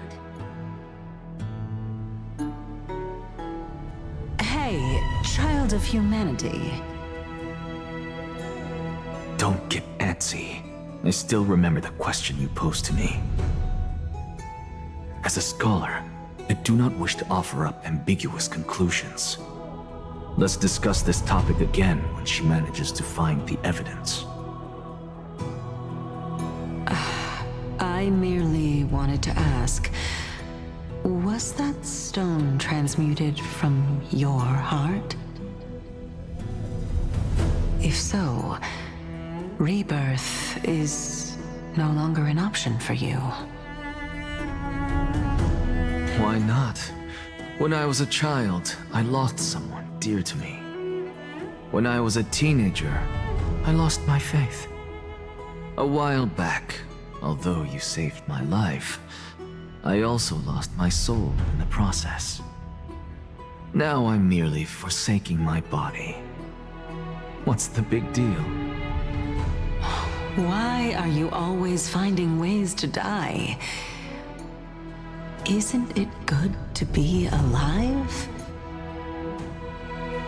This is but a necessary sacrifice on my path to transform into the purest of them all.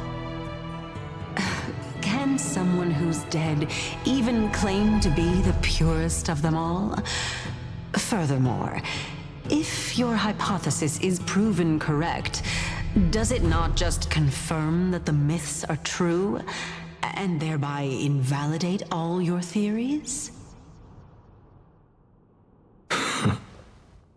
No, it's just the opposite.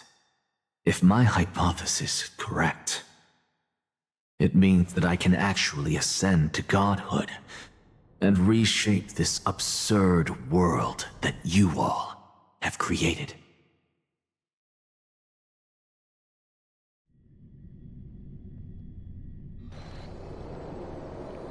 That's a lot to take in at once.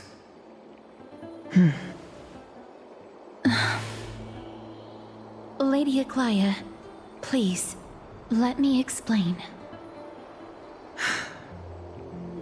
Go on. You know that the core flame of death has always been the greatest unknown regarding the Era Nova, which is why both you and Kindness desire to gain the power to control that core flame in the approaching Citizens' Assembly. Professor Anaxa has come to a consensus with Kindness. They want to suspend the trial once Thanatos' core flame is reclaimed, hoping thus to eradicate death from this world. If they're successful, then the flame chase journey will cease, and Akama can enjoy everlasting peace. But I know this runs counter to your wishes. So long as we do not usher in Era Nova, the Black Tide will never be eradicated.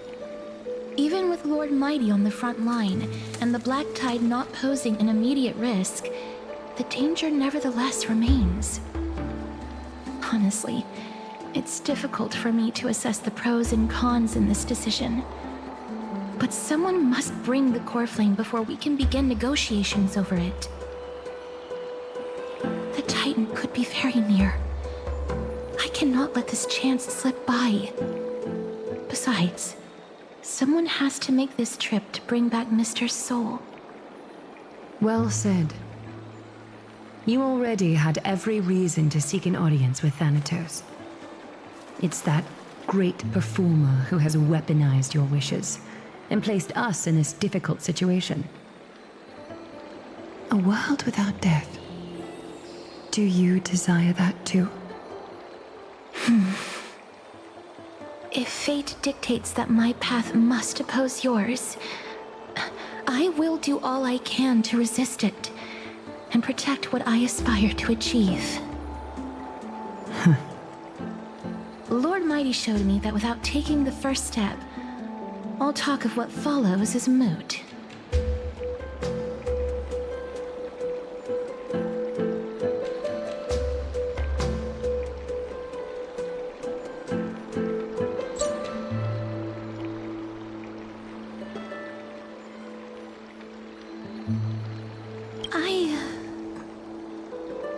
I have always hoped to hear you speak your mind, Cass. And I am glad to have heard your true thoughts. Styxia. I visited that place in the past. Though it is now an island surrounded by the river of Souls torrents, it's not hard to see its former splendor. Go. I will not stand in your way. As for you, you are someone who has cheated death. I believe you have more than enough reason to make the trip with Castorice and meet the god of death himself. Castorice, I too look forward to your journey. I wonder what kinds of new interpretations your completed story will bring to the Flame Chase journey. Thank you, Lady Aglea. I hate to put a damper on this heartwarming moment, but if Styxia is now an island surrounded by the river of Souls torrents, then how do we find a way in? Lady Tribbie is probably... The answer is quite simple. In the Mids, Zagreus once made the domain of the dead their treasure vault. That is to say, they could enter and leave the Netherrealm as they pleased. And if they could do that, then it follows that the demigod who inherited their divinity must be capable of the same. I'll see you at Marmorial Palace at Action Hour tomorrow. Cypher shall be your guide to finding that ancient city.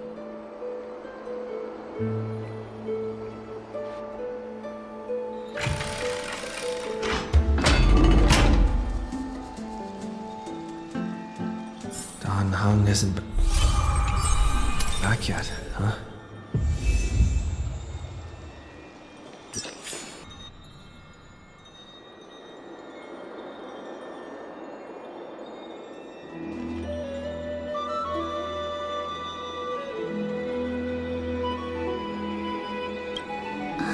Cass? What a surprise. Lady Tribbie. Is something troubling you? I just wanted to speak to Lady Trian for a bit before I set off. No matter how breathtakingly beautiful Styxia once was, the place is now the domain of the departed. There is no telling what we'll encounter there. I don't want to have any regrets. Has anyone told you that your eyes are sparkling today? Is that a figure of speech? In the past, when you did smile once in a while, all of us could see that your heart remained troubled even as you smiled. Lady Tribbie, you know perfectly well that see you tomorrow is nothing but a white lie. I hope your toughness is not a mask hiding a lonely heart. Cass, you hardly ever talked of your past. None of us knows what you went through, apart from Maggie. But we know it must have been filled with pain and hardships, as it is the fate every Chrysosaur is destined to live out. We are just happy for you that the core flame you're meant to inherit has finally surfaced. Isn't it a little too soon to say that? But you already know where tomorrow is, don't you? There's no need to rely on anyone else. Just give it your all and leave no regrets. We have always believed that your embrace is just as warm as everyone else's. Because we embrace others to comfort them. And Cass, you're the kindest Chrysosaur we know. Thank you, Lady Tribbie. This feeling... it's hard to put into words. I suddenly found myself with so many wishes. So much I want to accomplish before setting off. Then go do it, Cass. Trian was actually working on a surprise gift for you. It's a pity she didn't get to finish it. But now Trinan and I are working on it, and we'll make sure to give it to you. So, let's meet back here when you return from Styxia. Safe travels. See you tomorrow!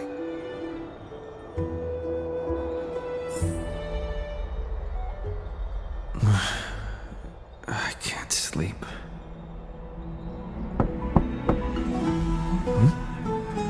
Who could it be?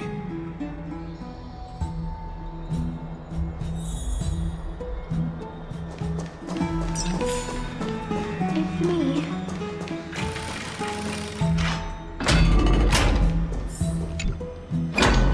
I hope I didn't wake you.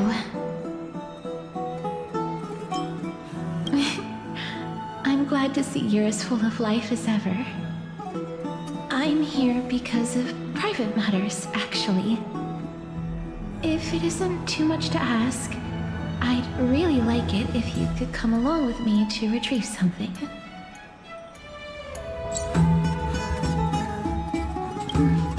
Aren't you going to ask me what it is? It isn't a long way from here, shall we? I'd love to go in. Have you heard? Seems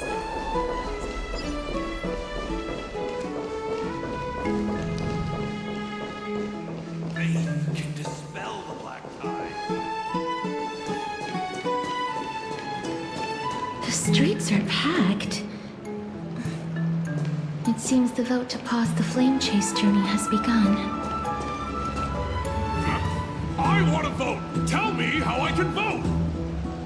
Take your ceramic shard engraved with the Kephili rune, select the Council of Elders in your heart, and pray silently until the shard registers your choice. Then toss it into the Dolium. The Council of Elders? More like the Council of Buffoons! The Black Tide took my hometown long ago! Who are they kidding with bringing back Arachrysia? It's all a sham to create their own Arachrysia in Akama! The Titans are just. So long as we do not overstep our bounds again, we will not incur divine wrath. Oh, please. The time when these deranged Titans should have vacated their spot to the demigods is long overdue. You'll see soon enough, you old bogey. And I pray that Talanton smack some sense into you with their scales. We shall see how this turns out.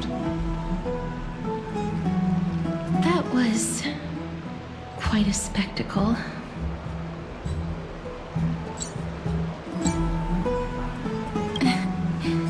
I suppose peaceful is technically correct if no actual violence happened. To this day, I still find it almost unreal that Akama is the only place illuminated by light amidst the crumbling ruins of Amphoreus. And its people are even holding votes to reconcile differing opinions. This peaceful sight is making me forget that this is the end times.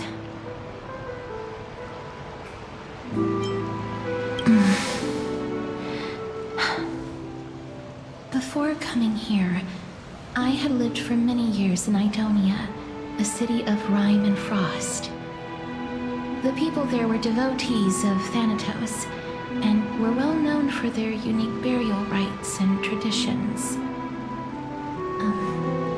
Traditions that I played a major role in.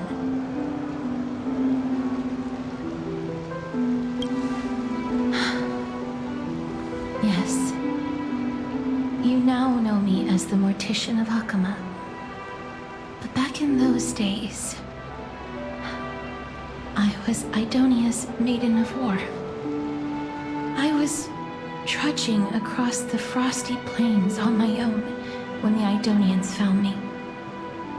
They saw the curse in me as a blessing from Thanatos, and believed that my hands could correct the Arakrysia's mistake and lead them to meet the great god of death.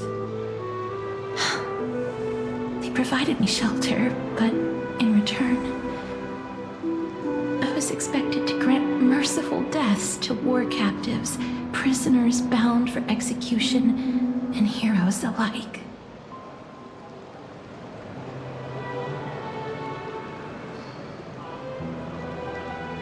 Is that how you see it too?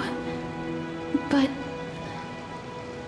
no matter how kind or cruel the means, nothing can change the essence of death.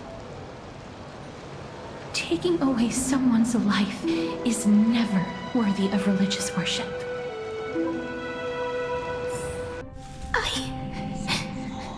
I can't do it. Their voices, they pierce my ears. The pleading, the thanks.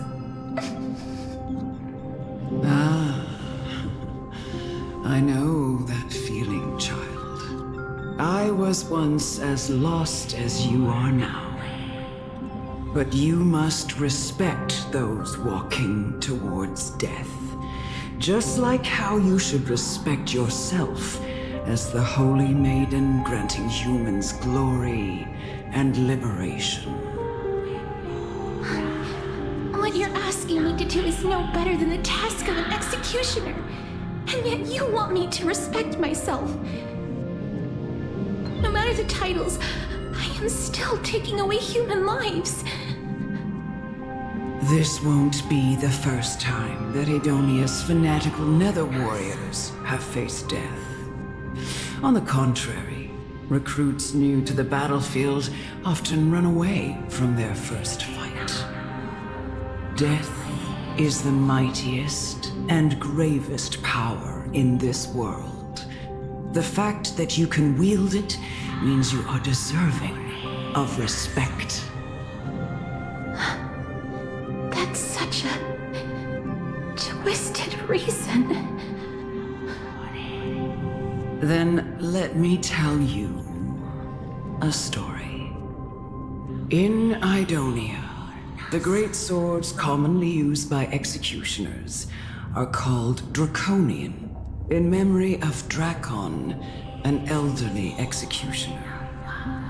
The sword has 3 air holes along its body. If the sword is swung down swiftly and accurately, the holes would make no sound, and the executed would also depart this world quickly and painlessly. But should the executioner have any hesitation, the holes would produce a piercing whistle. On that cue, the screams of the executed are sure to follow. Every executioner after Drakon is to hone their sword skills every day in preparation of future executions. Every swing of their blade must be more resolute than the last, for failing to do so will bring pain. Pain for the dying, as well as pain for themselves. No. I can never get used to this. You misunderstand, child. I am not telling you to get used to it. I'm asking you to consider the source of the dead's suffering and use that knowledge to fortify your future touches with more and more determination. Go, walk with the dead and love them as you love life. Then you'll no longer hear those noises.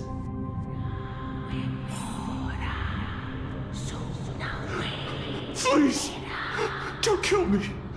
I don't want to die.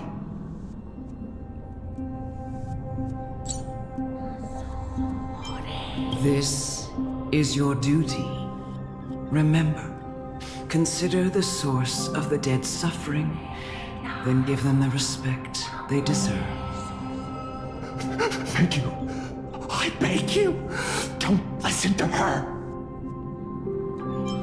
If you cannot learn to accept death, then Idonia has no place for you. This is your last chance. Do it. No! Please! I don't want to die! Please! I'm begging you! No!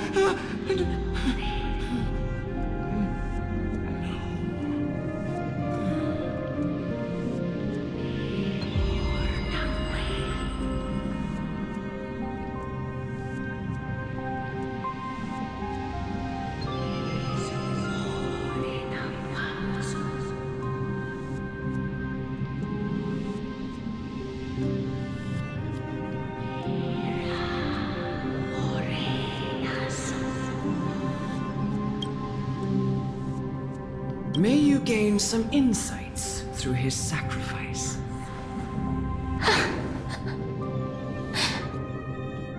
Is this all? No. Come with me. This is just the beginning of your life as the Maiden of War. You executioner!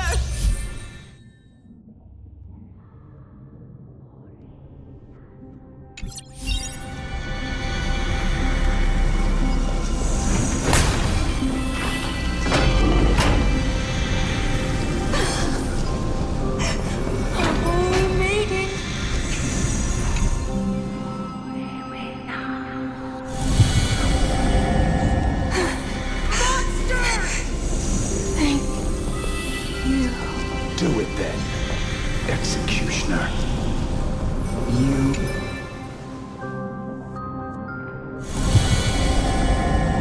I curse you. Why? Please, grant me release.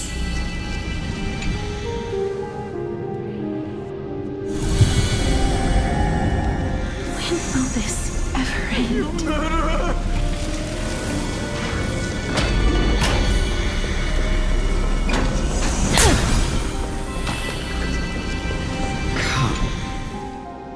Trying to do with me? I have aged. The time has come for me to heed the summons of Thanatos and journey to their domain. The final resting place of every Idonian. You're not that old yet. You still have many, many years ahead of you. No. I'm already dead. Or I have come to fear my declining health and impending death. Castorice. Will you give me one last chance to charge towards fear and prove that I am no coward? I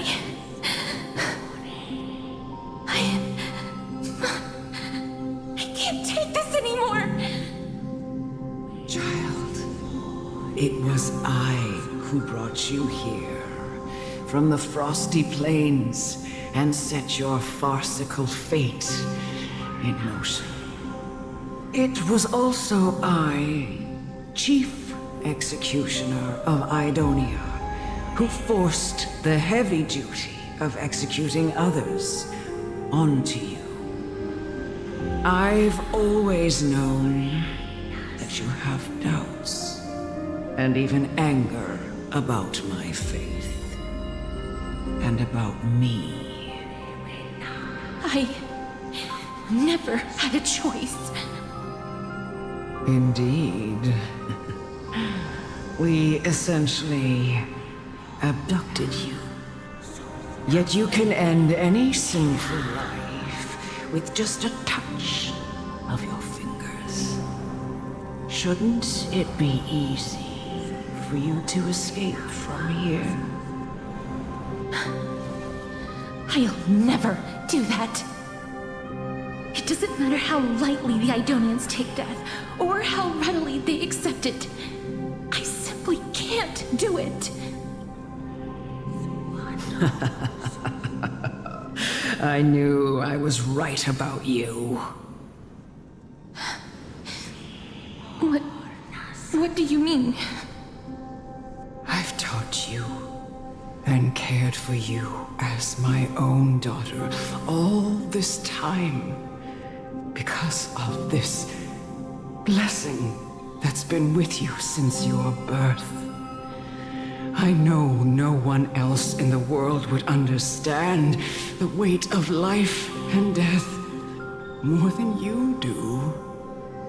In the eyes of an Idonian, death is the end of all life.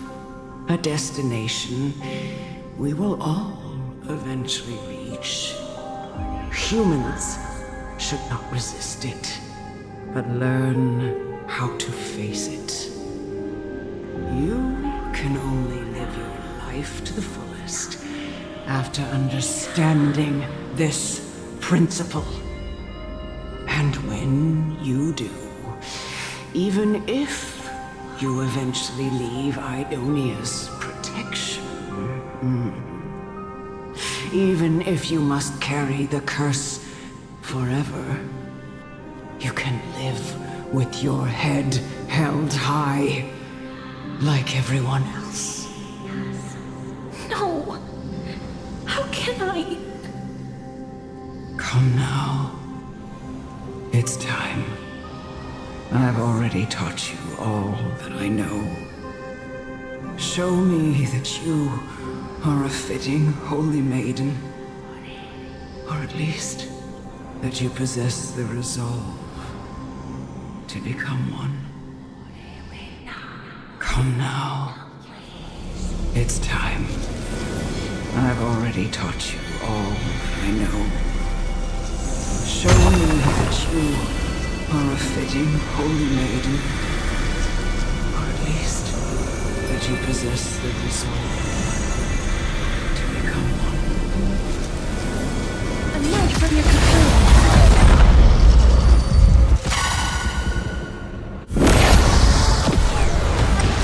Night falls. Good night.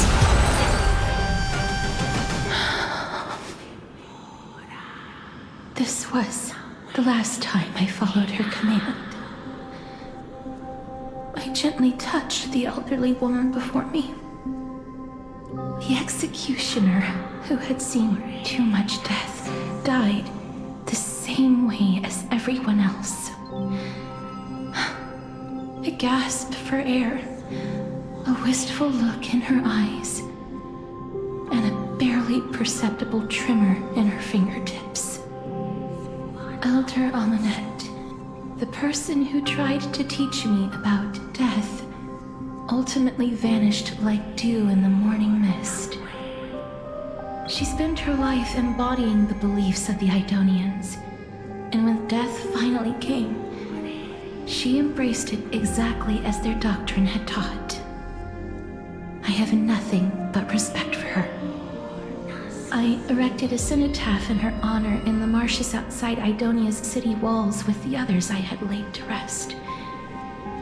Then, I set out once more in search of Thanatos. It was a long, long journey. I heard so many discussions about death along the way. Life finds meaning in death. The world improves because there is an end. It seems the most terrible darkness in this world. Everyone talks about its heavy weight. Some resist it, some worship it, and some even revere it. How did a disappeared titan become the deepest fear of humankind? And why do they haunt my dreams? I continued my travels to seek an answer.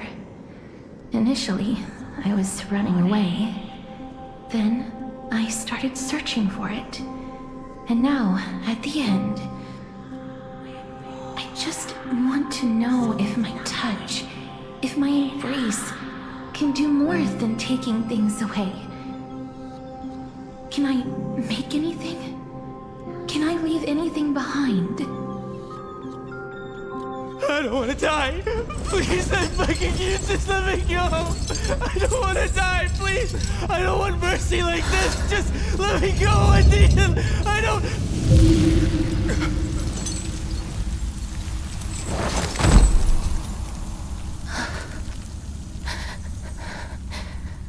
I hate these icy hands.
The Reaper has blessed your hands. Only you can grant them peace.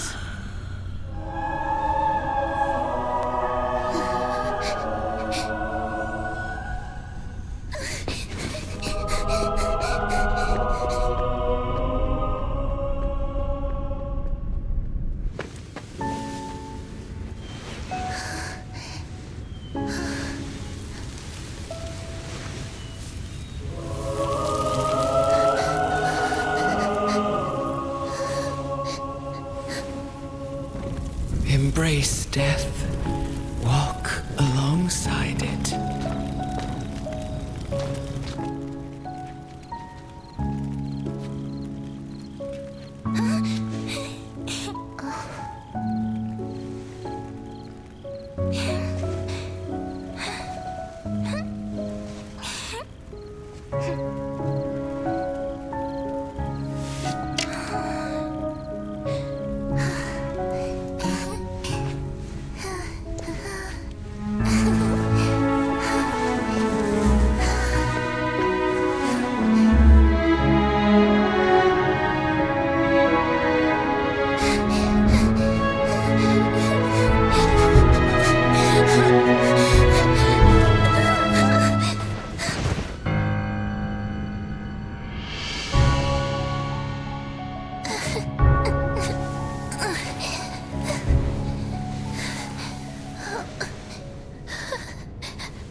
Is that you, Castorice?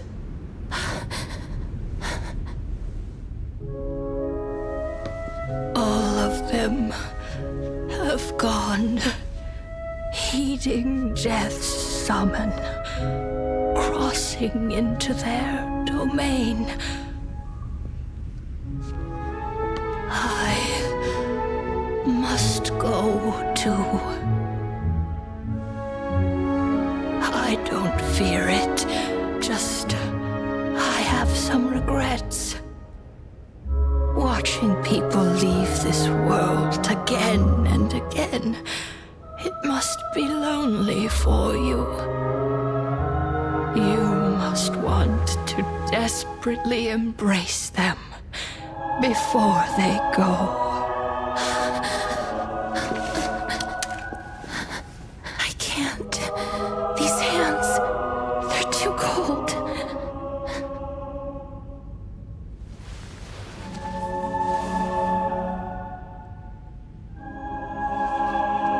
But Big Sister Castorice, your hands are so warm.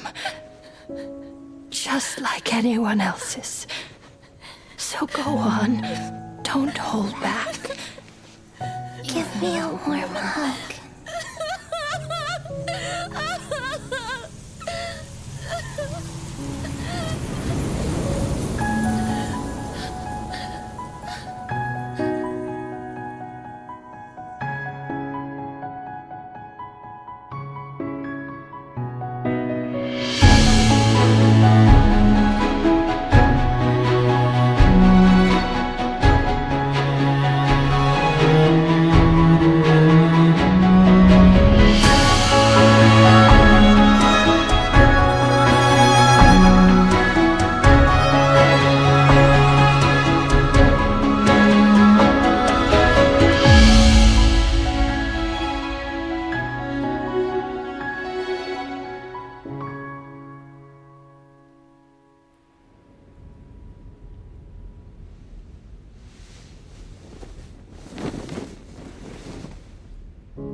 Like these really be warm?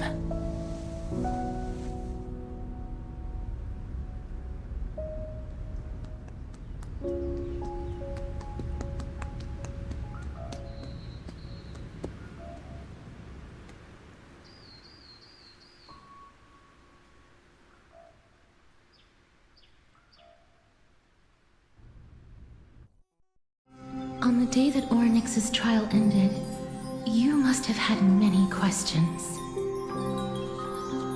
I felt just as confused.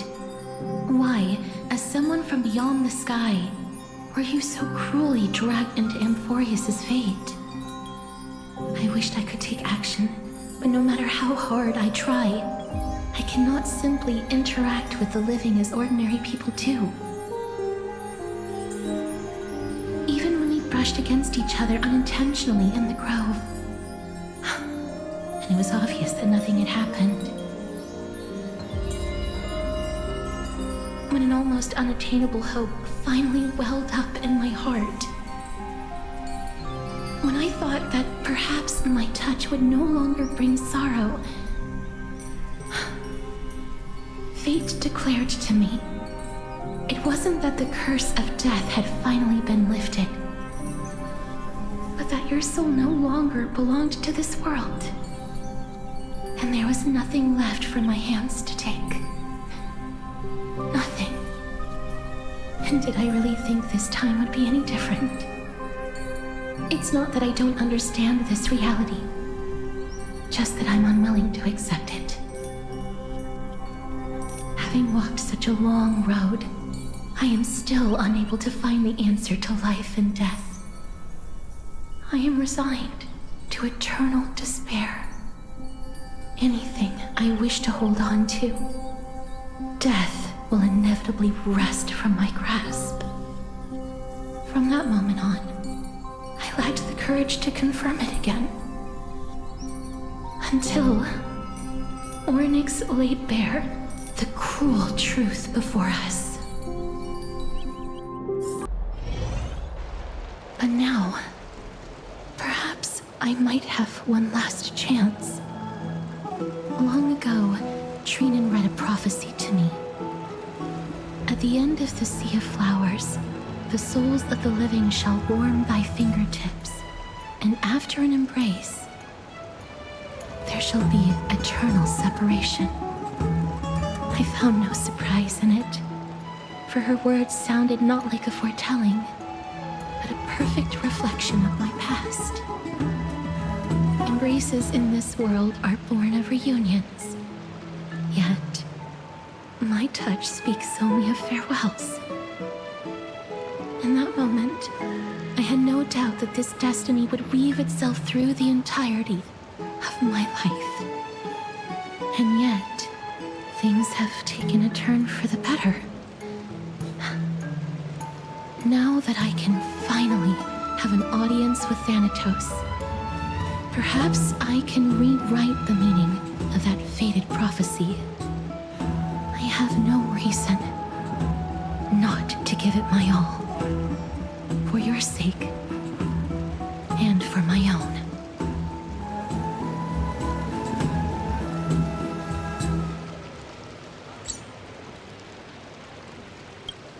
With that, I won't have any regrets.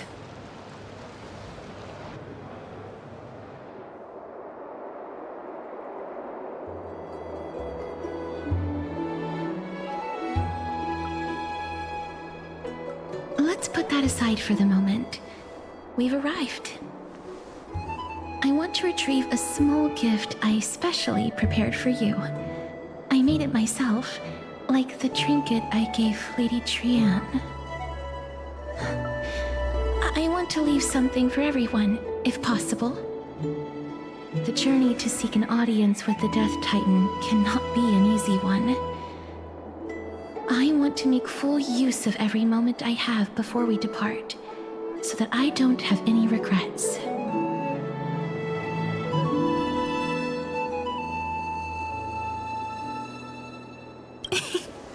No, it isn't. You'll know when you see it. Look, it's right there. Huh? Where did it go? What's going on?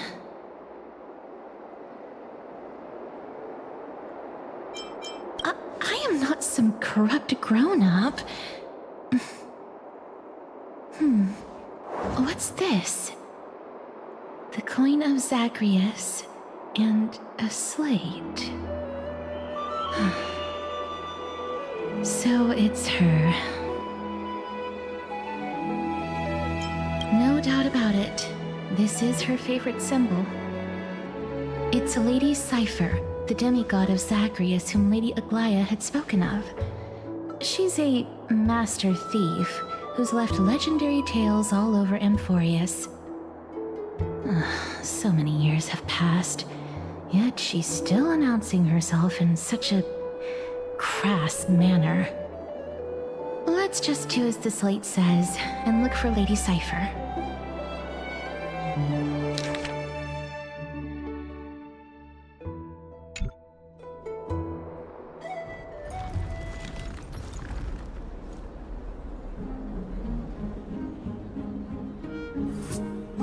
Look, it's right there.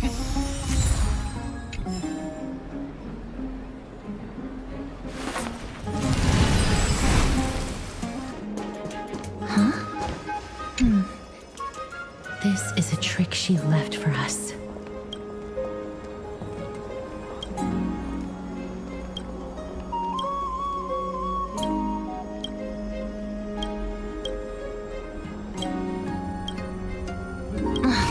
She's incorrigible. Follow me.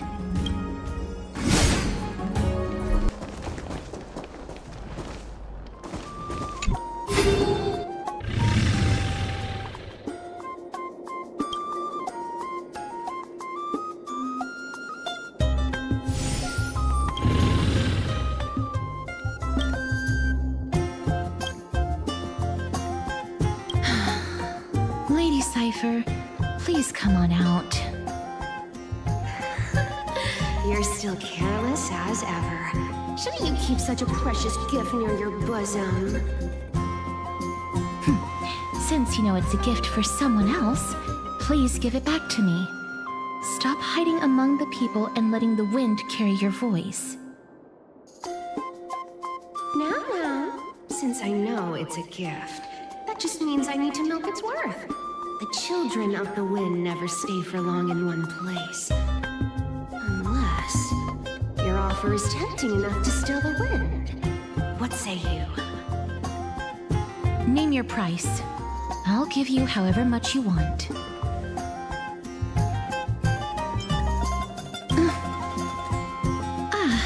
I'm sorry. Bargaining is really not my forte.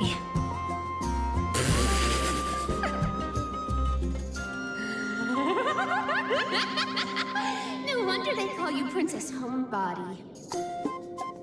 Why don't you two come over to my place? It'll make a better venue for proper business discussions. You can find where I live through the winds I've sown. Right. Piece of cake. I can do that even if I can only sense your soul. All right, I'll see you there. Oh, by the way, everyone cool with me collecting a deposit before we reach an agreement, right? Now, come this way.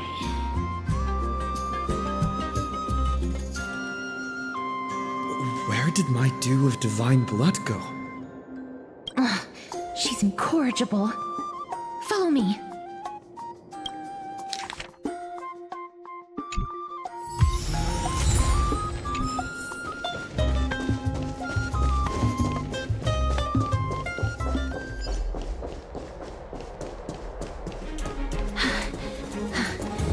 Here we are.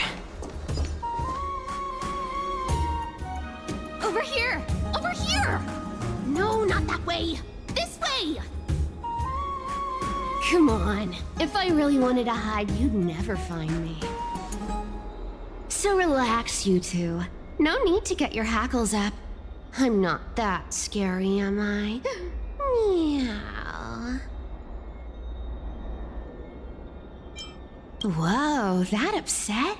Calm down. I'm just putting on a show with the meowing. Some people might have been into that a millennium ago, but it's long since gone out of style. Loosen up, buddy. Shall we get down to business? Give me the jewelry piece first, or everything's off the table.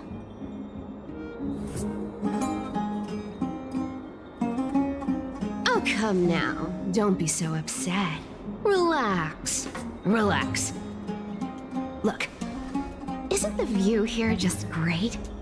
You can see what everyone is doing and where they're going, and they won't even know you're here. Now that we've broken the ice, let's get to the point. Everything I've said so far has been a joke. I'm inviting you two here for 3 things. 1. The seamstress found me and wants me to take you to Styxia to look for the Death Titan. 2. The Council of Elders also found me and wants me to make sure the core flame of Thanatos ends up in their hands.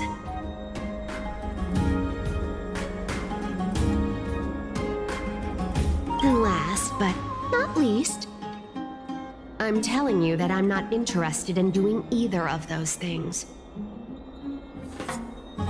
Don't go look for the Death Titan.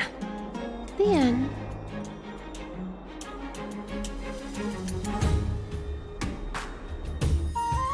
Whoa, this is some high-quality stuff. And this room is full of it. How much are these worth,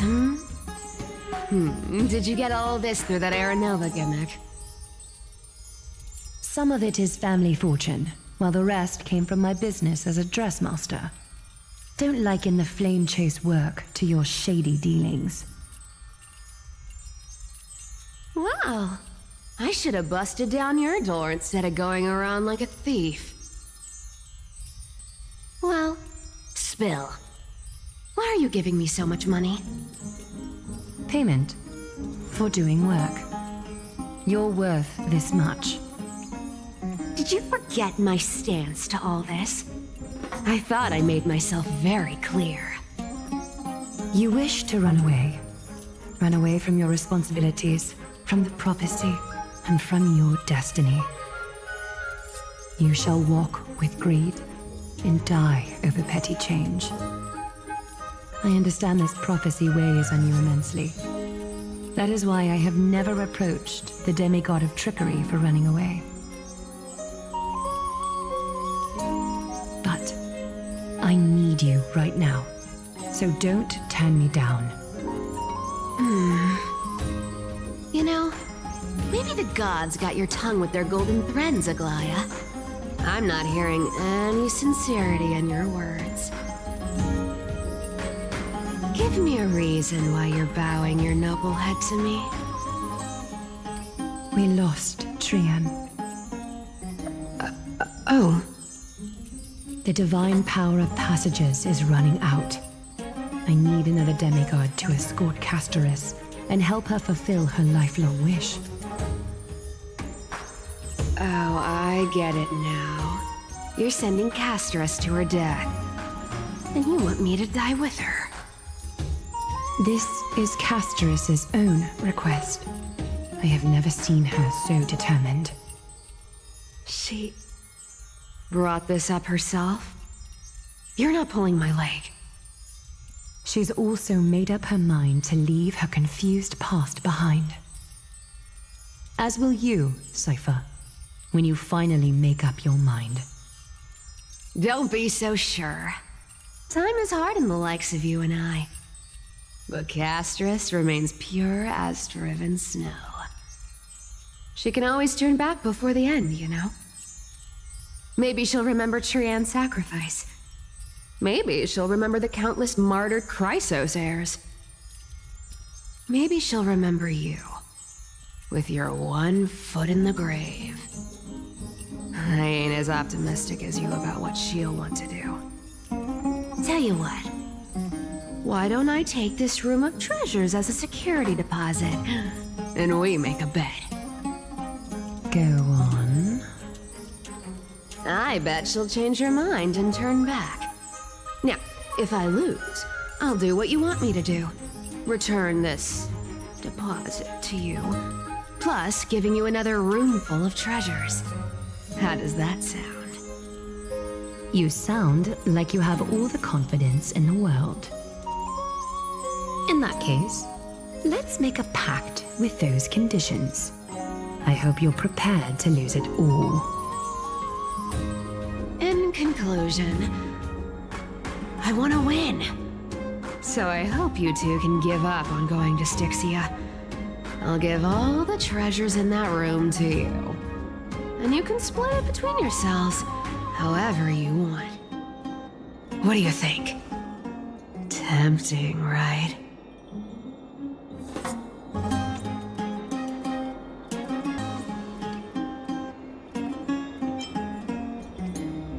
Oh, please! Dear great mystery, I'm not giving you broken seashells people used in the markets millennia ago. I'm giving you gold! Pure, solid gold. It's a hard currency. You know what that means, right? It's not about the value of the reward. If we don't find the Death Titan, his soul will... Oh? I can't go into the details, but we have to go to Styxia. I really don't get how. Princess, homebuddy, you keep talking about needing to find Thanatos, about getting rid of your curse, and you don't care about anything else. But did you ever live for your own pleasure? Even for just one day? What are you trying to say? I'm saying, contrary to your beliefs, Aglea didn't take you in just so you can die for her Aranova. The flame chase journey walks hand in hand with sacrifices. Isn't that why you're always running away from Lady Aglea? Fine. Never mind. We all have our own problems. I ain't gonna say anything anymore. It's not like I was gonna honor that bet anyway. But listen to me. Styxia is no tourist destination. Sure, The treasures buried in there are 10, no, 50 times richer than Aglea's vault. Yet, I've never been there. And I never plan to. Because even a demigod can't be sure they can walk out of that place alive. And now I'm supposed to escort you to Styxia. Sure. Pay up.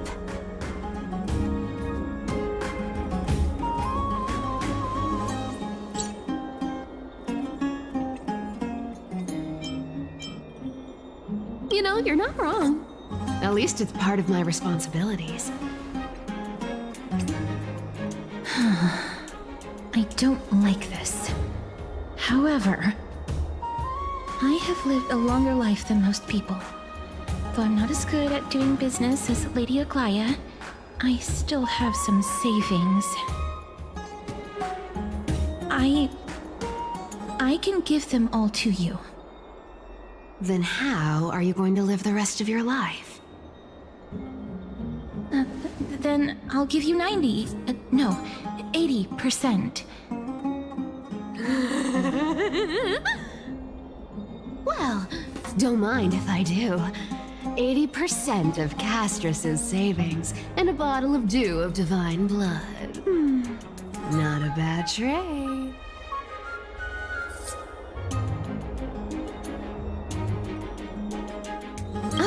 Okay. I didn't know you hold grudges. Great mystery. Here! Catch. Be careful with that! A minor change in plans, though. Don't go to the bath tomorrow. Come look for me at Akima's city gates instead. So, why are you changing the meeting place? Oh, nothing really. Just a bit scared of the seamstress's frosty face. I wouldn't stay a second longer in Akima if it were up to me. Well, now that we've struck a deal, why don't I give you guys a lift back? It's gonna be a long ride, so have a good rest.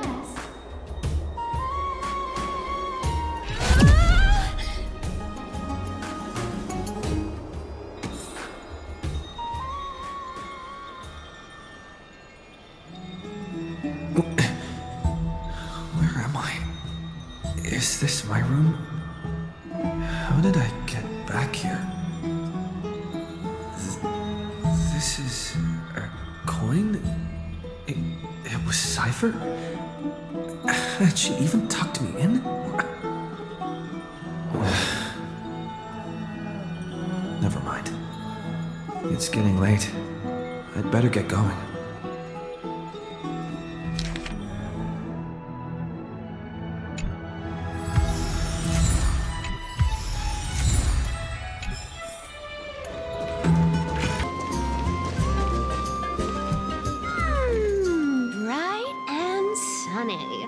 Just the weather for farewells. You are here? Totally. The trio team is the best set up to reach the finals. No need, I already told her. She's fine with it. You sure know how to put me in a spot, Castorice. I need to travel with you, but I can't touch you. What a bother. Sorry. Oh, I was just teasing. Don't take it to heart. Did you know that the legends say you have to put an obol into the mouth of the dead or over their eyes if you want them to successfully cross the River of Souls and enter the Netherrealm? That's the fairy fare for entering the Netherrealm. However, I honestly won't ask you to pay this time. I'll pay. And then we'll just have to go through the motions.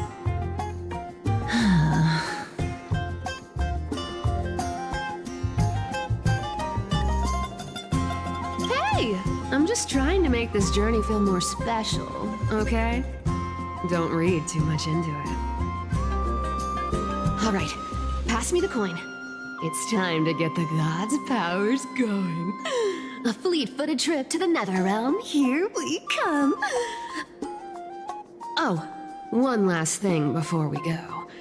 I gotta give you this piece of advice. Especially to you, Princess Homebody. You can't catch the wind by waiting. You only live once. So make the most of every moment you have. Get ready. Be steady. Hi, your turn. Don't be nervous. After all, it'll be gone in the blink of an eye.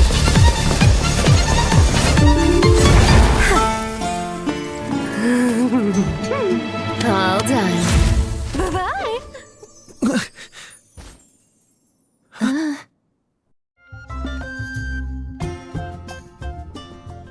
Are you feeling all right? She's the demigod of trickery. When she flips the coin of whimsy into the air, she gains incredible speed that lets her travel anywhere in an instant. Just like how she clearly had no intention of lingering here for even a second longer. We can only depend on ourselves for the rest of the way. Don't worry. Mem's here to help.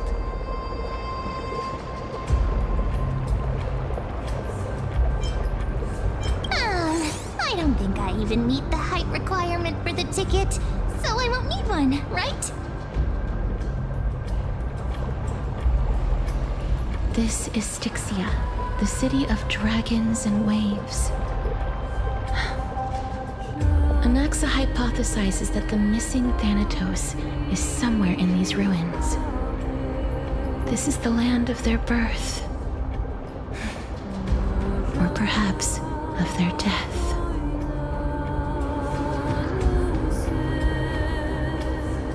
Anaxa had used a secret alchemical art to temporarily fuse his soul with Circe's and Kephae. And when he was on the verge of death, he was pulled by Thanatos and caught a glimpse of the flowing river of souls. This alchemy, considered a sacrilegious act, might actually make the souls of mortals and titans attract each other. Even though Thanatos has been missing for 1,000 years, and even their followers haven't been able to find them, perhaps that special attraction could summon them here. Oh, so are we going to use that Philosopher's Stone to conjure the Titan? I guess that's the only way. The only leads we have now are the name of this city and the fairy tale about the dragon. Thanatos is even more mysterious than I am. Indeed. Even one as erudite as Anaxa could only point us to this place, and no further. We will be entering the unknown as soon as we take our first steps. But that won't be the first time in my long journeys. I believe that, rather than standing still, taking action is by far the better option. Perhaps fate might take pity on us today and show some compassion.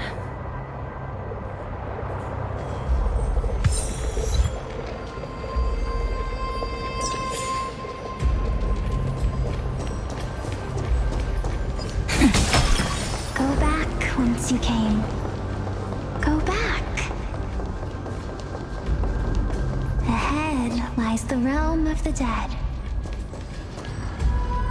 What a beautiful butterfly. Is it talking to us? This is a eulogistic butterfly. They are found in places where many have met their demise. In Idonia, some think of them as manifestations of Thanatos' benevolence. By turning the lingering obsessions of the deceased into these creatures, it is as if the Titan has made life into a specimen. Others think of them as Thanatos' messengers, that guide the departed to the nether realm. The second theory sounds more believable. After all, the things they're saying are rather, direct. Perhaps. But the fact that we're able to hear their whispers proves that we're fast approaching the realm of the dead.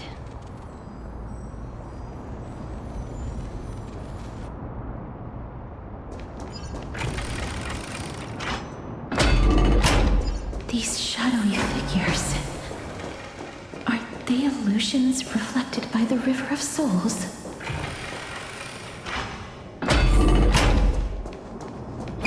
Do you want to buy any fish? Huh? He can see us? Wait. More living people. I'm not selling my fish to living people. You lot are too shameless. Buying fish without paying. If I ever see her again, I will. Could it be that you're all dead souls that never achieved rest?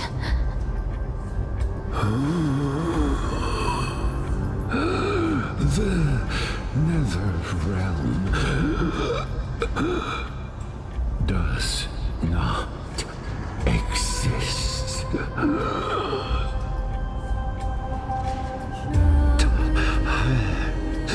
Titan rejects you.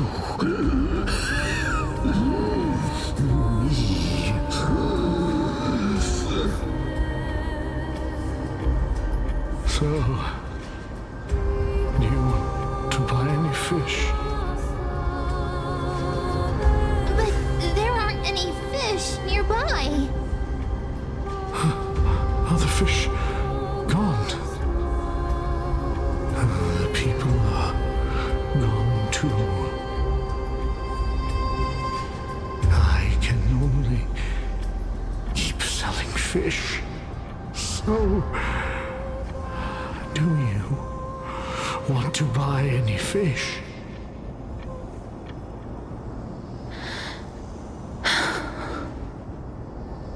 Apologies.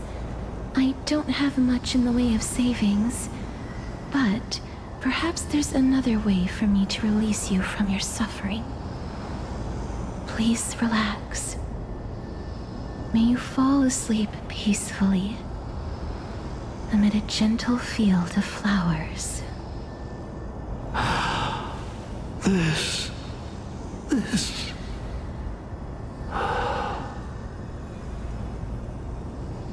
I knew it.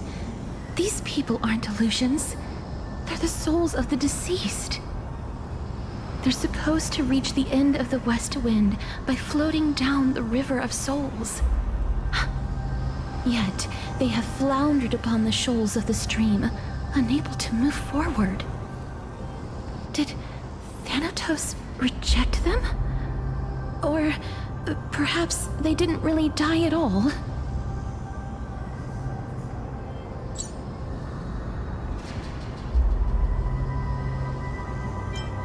Why are you identifying as a dead person now? Don't give up on yourself! I have no idea. This circumstance is completely unprecedented. Hang on.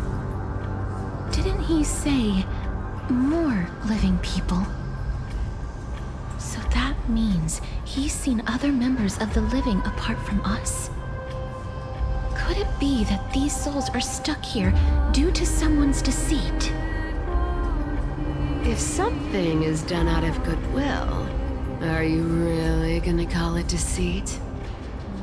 Goodwill? I can't see anything good out of... Wait a minute. Lady Cypher? That's me. I still belong to the land of the living as of now. Thank you very much.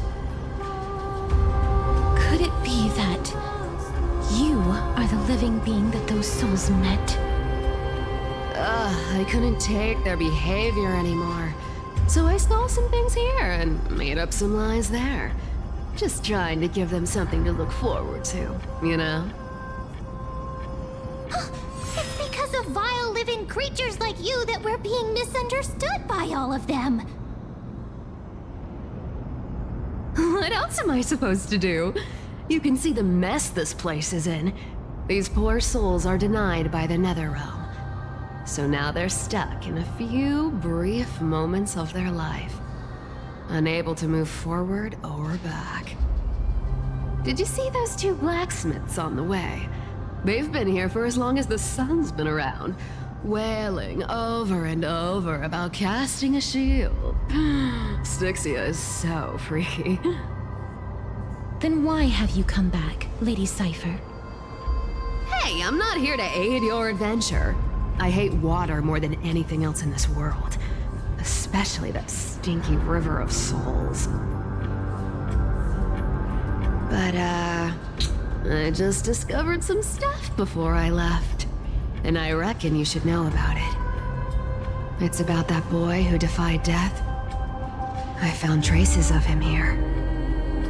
Lord Mydei? Oh, right! That's his name. Well, now you know. As for whether that info is actually useful, that's for you lot to figure out. So long, Princess Homebody. So long, Grey Mystery. Huh? She disappeared just like that? Lady Cypher has always been a free spirit. In any case, she has brought us some valuable information. If Lord Mydei is also somewhere along the river shoals right now, then he will certainly become our signpost.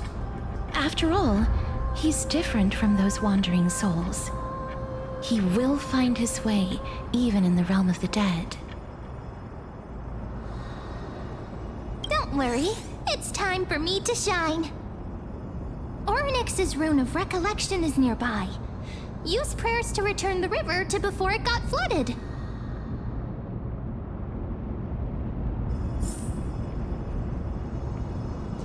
Orynyx's miracle has appeared. Amazing! It's like we're inside a giant bubble. Even the river got parted. There are wandering souls of the deceased here as well. We must first return to the present before we can communicate with them. Ah, by the looks of it, you must be the foreign warriors that the Queen had mentioned, right? Since the current campaign requires the utmost care, I wasn't able to make time to welcome all of you. Please, forgive me. Foreign warriors? A priestess, a warrior, and a divine beast. You look identical to the blessed saviors that the Queen described.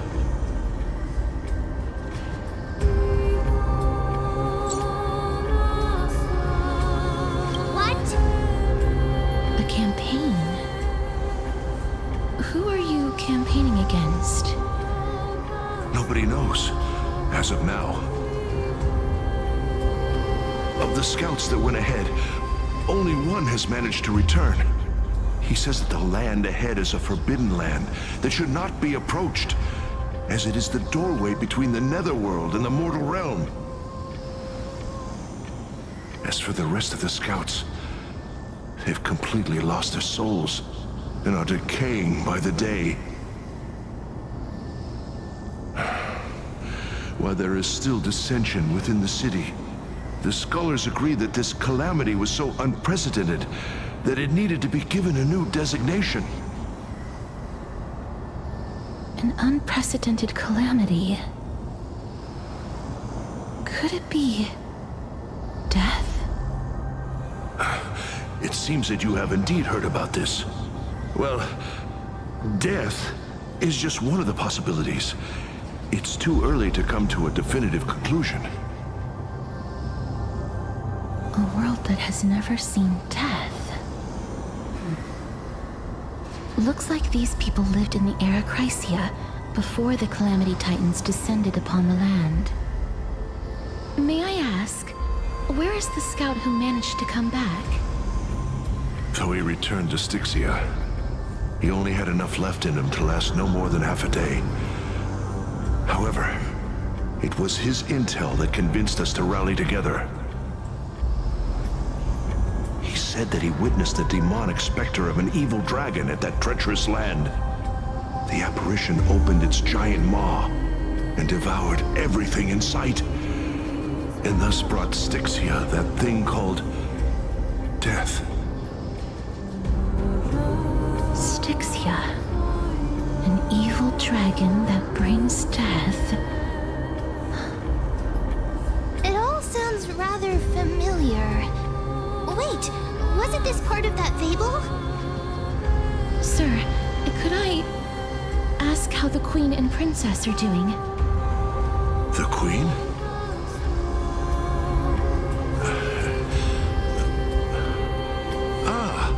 By the looks of it, you must be the foreign warriors that the Queen had mentioned, right?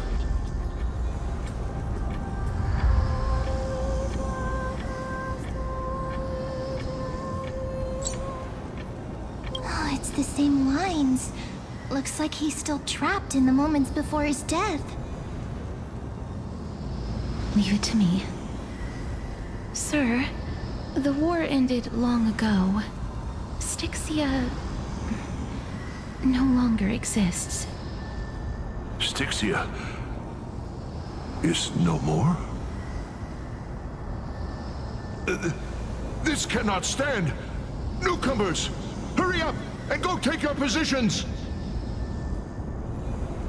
Oh, looks like it's difficult for this gentleman to accept reality.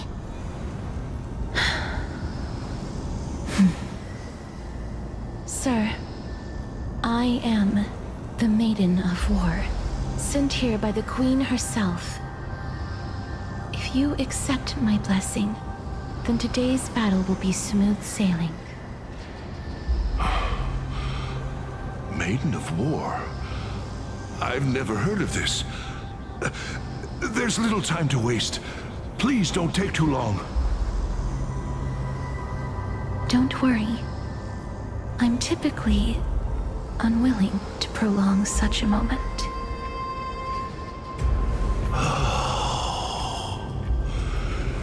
Is it over? Have we won?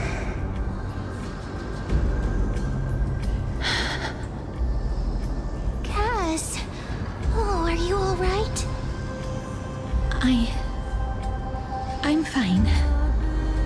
I just didn't expect that I would still have to embalm others, even in the realm of the dead. Is this a remnant of his soul?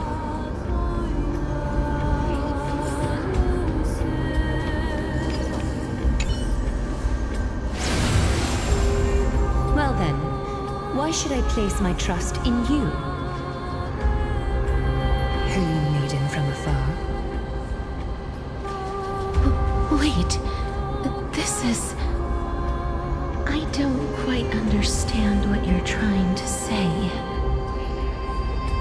Since the prophecy has already pronounced your name as Chrysos' heir of death, Aglea ought to treat you as an esteemed guest. However, you seem to have no intentions of concealing your involvement with the Council of Elders, while most likely being aware of my issues against them. I cannot deny your claim. It was the Council that offered this room to me, and they had only one request. They want the curse of death to be completely subjugated to your will. I was agreeable to that request. But why?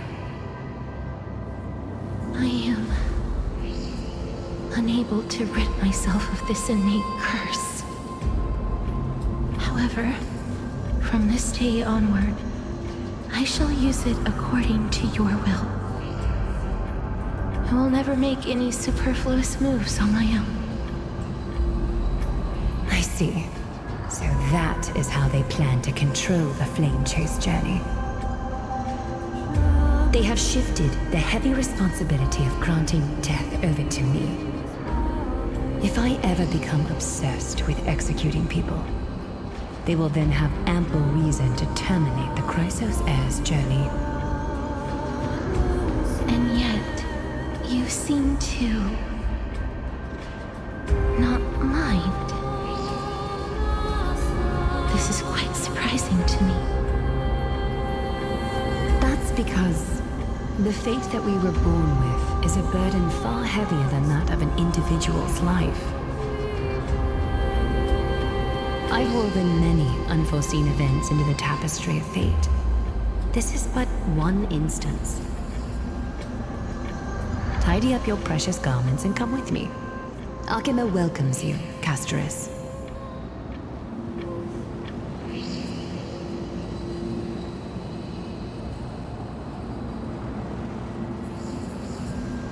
I didn't think we'd find vestiges of memory here. Maybe they've got something to do with Orynyx's rune? Perhaps, but I do not need a reminder from them.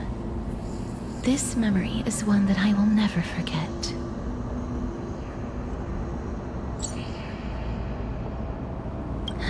Indeed. While my relationship with the Council has always been quite ambiguous, Lady Aglea has never taken any precautions against me. Instead, she's shown me nothing but complete trust. I really want to repay her for that trust. But why would this memory appear right now? Is this really Orynyx's power?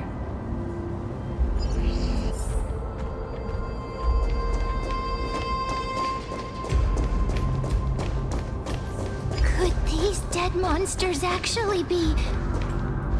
If Lady Cypher is to be believed, this could be the handiwork of Lord Mydei. Ah! Why are the Black Tide monsters here too? Can they swim in the River of Souls? Even Thanatos wouldn't be able to accept Black Tide monsters into their realm. These traces seem to suggest that anybody who trespasses upon death will pay a heavy price. Since the realm of the dead must remain peaceful, it's imperative that we rid the place of such discordant noise. Please stay back. Let me deal with these enemies.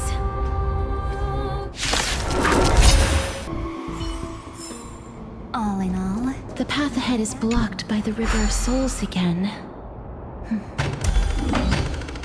In that case, let's go back to the past. This miracle sure is handy. This is yet another aspect of a Titan's... If Don Heng was around, he'd definitely be able to raise the waters of the River of Souls into the sky. If Lady Hyacine was still alive, I think she might be able to do that too. You seem to be able to discern both the past and the future.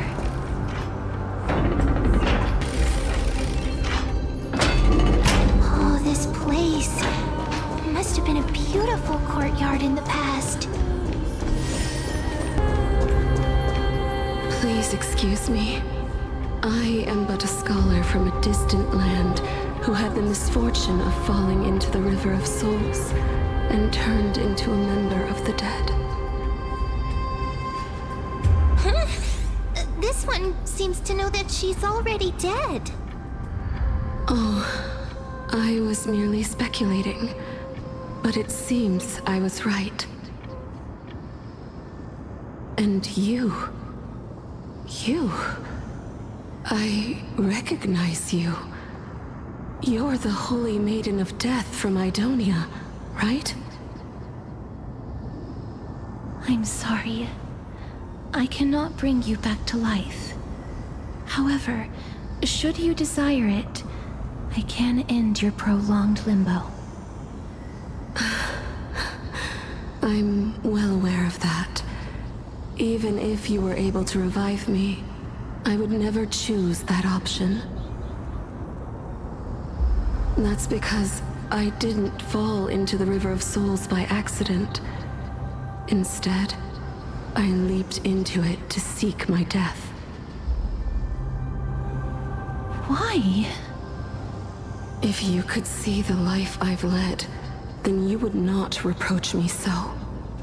My life was far too miserable. But I did not expect things to stay the same even in death. What a joke. In escaping my mortal life, I've entered a millennium of pain instead. Circe's above. What cowards humans are. For we fear both life and death simultaneously. I'm sorry. I'm also powerless to answer that question. That's all right, Holy Maiden. At least you are able to respond to me.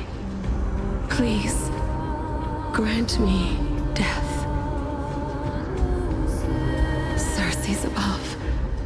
Does this count as thinking till the moment I die?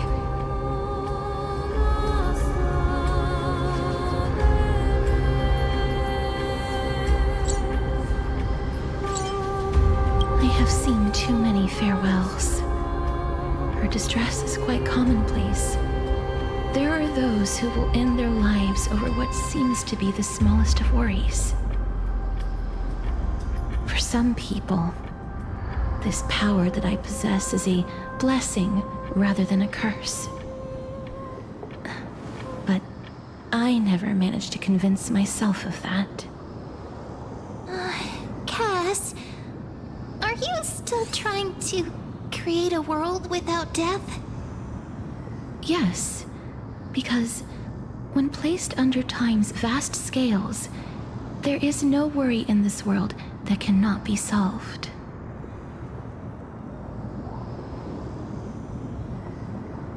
This is a wish that I've held for almost a millennium. My mind might have changed once upon a time if people managed to strike up a friendship with me. But I've never been more firm in my conviction. Now that I've learned about your near-death state, it is my duty to wipe death from the face of this world.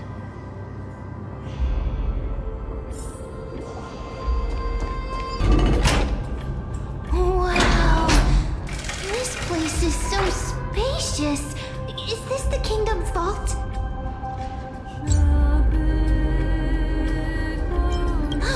Broken stairs, blocked paths. This place is gonna fall down soon. Do we need to enter that doorway to climb even higher? There seems to be a person. Oh, more like a soul guarding it. But how should we get up there? The path is blocked yet again. Orynyx's 8 always appears in times like this. How convenient. Look, there's even a platform lift over there.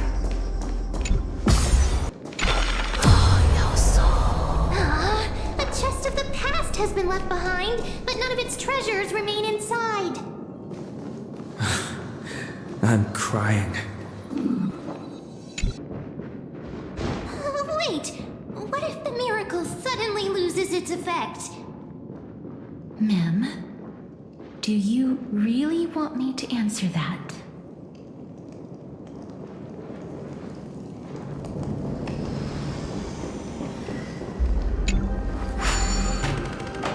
Stay back. Don't come any closer. Don't come near me. Huh? Why does he look so panicked? Did the black tide monsters frighten him? Or is he actually scared of his own extraordinary power?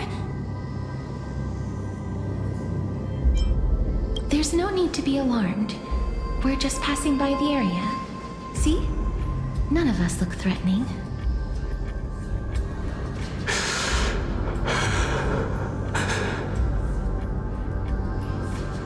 You have a point. Although, while this might once have been the royal vault, it's since been plundered empty. So please go away right this instant. You've misunderstood us. We simply heard your shouts as we were passing by, then decided to come over to find out what happened. My goodness. Did I really yell out loud? How rude of me. I'm sorry to have bothered you. I merely saw a warrior. While that spirit didn't harm me, his blows really packed a hefty punch. A warrior? Could it be? Wait a minute. You seem to be quite different from him. Are you actually alive? How can you walk around here while alive? It's a long story. We're here to seek an audience with Thanatos. Thanatos? Who's that? Is it possible that he's also living in the era before death descended? Death? Could it be that you are here to defeat the evil dragon Pollux? Pollux? Is that the embodiment of No. Death? According to the warriors under the Centurion's command, that evil dragon has been dead for quite a while. The curse that condemns people to death didn't originate from it. But they saw a girl within the dragon's embrace, and she is the true Reaper.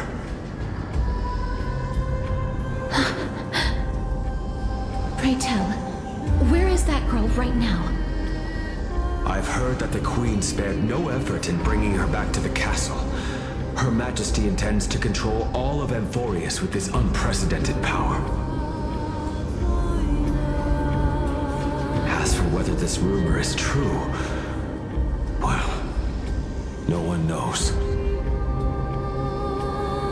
You have my thanks for the invaluable insight that you've given us. Please, treat this touch as a token of my gratitude.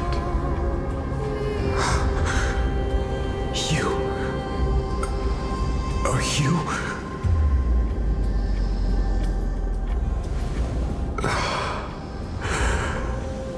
Thank you. This is his.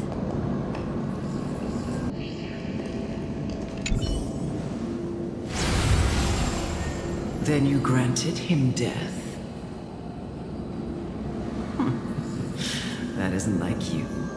You would have refused even if I commanded you to do so. I don't know. I did it out of sympathy, believing that I wouldn't be racked with agony, but I am still in a state of turmoil. Sympathy? Sympathy for that youth who triumphed in every battle? That young man was favored by Talantin, who taught him a move that will defeat any mortal enemy with a single blow and emerge victorious every time. He could rely on that move to always achieve victory during Era Chrysia. However, now that death has descended upon the mortal realm, that divine swordplay also means he can send others to death at will. In other words, you feel that he's similar to you? Yes. Since he can never be inferior to others in martial combat, death would be the inevitable outcome every time he strikes. That's why he He approached me and pleaded for me to put an end to all of this. You are perhaps feeling lost from making your peace with death in so abrupt a manner. I have not made peace with death. I've seen the people of Idonia stand tall and proud in the face of death. Even before the fated finale arrived, they were already content with the lives that they'd lived. They had such proud expressions. Expressions that made me believe death would be an insult to these mortals if the concept is truly a power that a god had carelessly cast down upon the world. Perhaps death's authority was never meant to exist in this world. Just like how I shouldn't exist. I won't refute your beliefs for now. But would you be interested in listening to a story of mine? It's a fairy tale from foreign lands, told by the person who brought you to me in that ice field long ago. A tale told by the Queen of Styxia. What? Oh, wait a minute. That means the girl born in the dragon's embrace, the personification of death these souls talked about. That's you, Cass? I've already had an inkling for a while now. But I honestly have no memories of Styxia. My memories only begin after Aminet brought me to Idonia.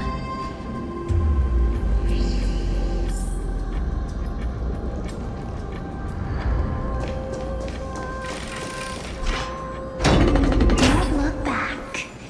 Keep moving forward. Always. It's yet another eulogistic butterfly. Are we getting closer to the nether? Oh, this is...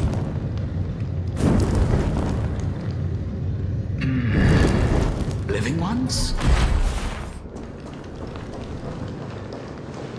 Oh, could you be the scions of Styxia? Did you hear about the great work that I'm doing here, and have thus arrived to give me the last material that I need for transmutation? Great work? Have you heard of the great name of Pollux, perchance?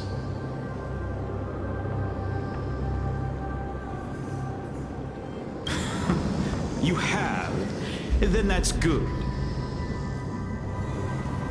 During the Age of Myth, a time likely before your birth, I was the unsurpassed zenith of alchemy that none could reach. On the shoals of the River of Souls, I shall make Pollux soar again and bring death back to the world. But didn't that dragon already bring death to the world? Oh, looks like you don't know the whole picture. Well, it's true that the missing girl can grant death to mortals. Pollux, the one who delivered her onto this world, makes it so that humankind cannot die.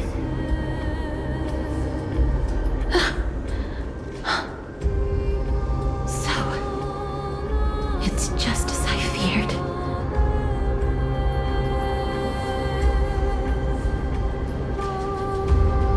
This is my guess. The deceased are supposed to drift down the River of Souls until they reach the end of the West Winds. But this River of Souls was blocked by Pollux's fall. That's right. That's why it's imperative that I bring the dragon back to the mortal realm and make it soar the skies again. I have long since prepared my alchemical matrix in the tower. Although, I am still missing the most crucial material of all. That final ingredient, the final sacrifice, is none other than the girl who lives out her days with death. What's going on? You didn't touch him, did you? I know that I am no longer capable of carrying out that task. Take this, all of you, and please fulfill that great undertaking on my behalf.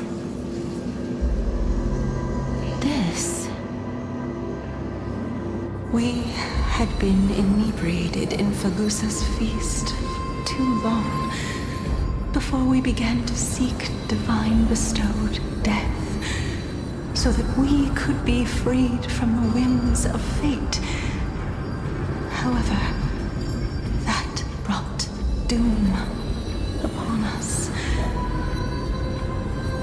Instead of summoning a supreme god, we encountered a monster that cut off the River of Souls.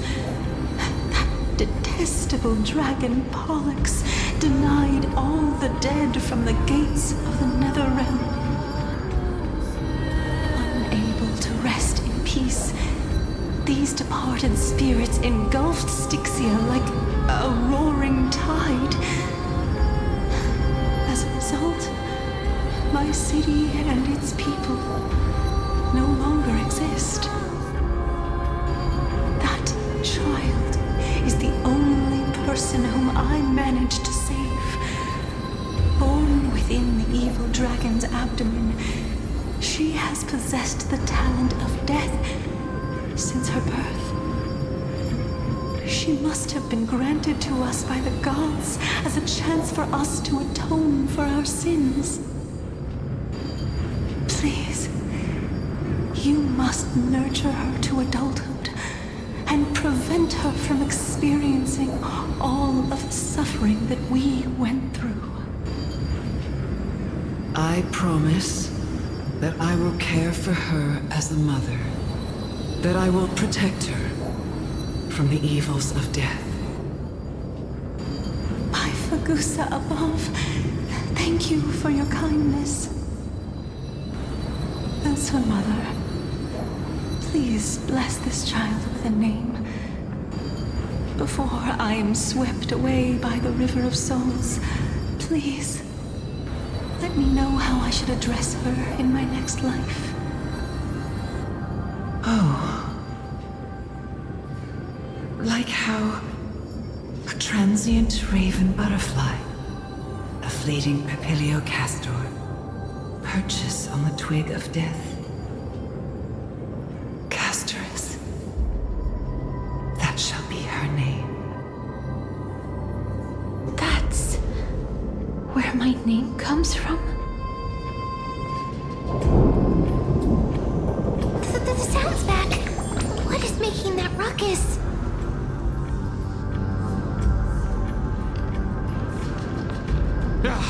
Living ones, don't waste your time bickering. The Netherrealm's wrath is falling upon you. Black Tide Creations. When did they...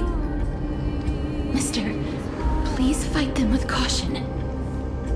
Be careful not to suffer the same fate as those Black Tide creatures!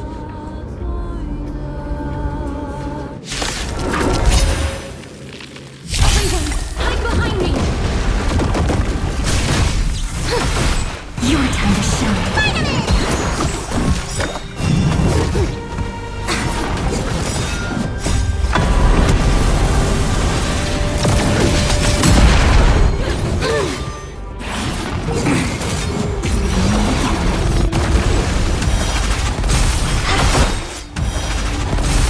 Any abysses rebels, your cries rise.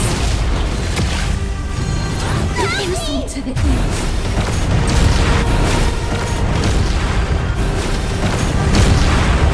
There's so many of them. How are we holding up? Good night.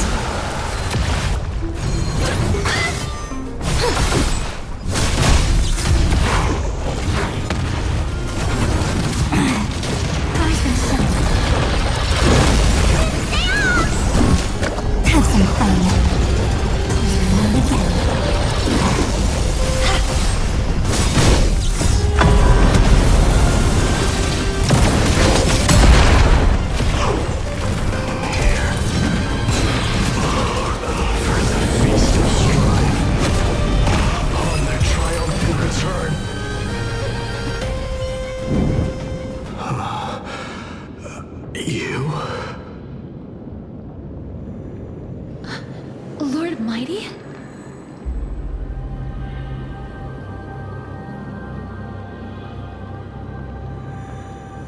Lord Mydei, you've been through some tough battles once again.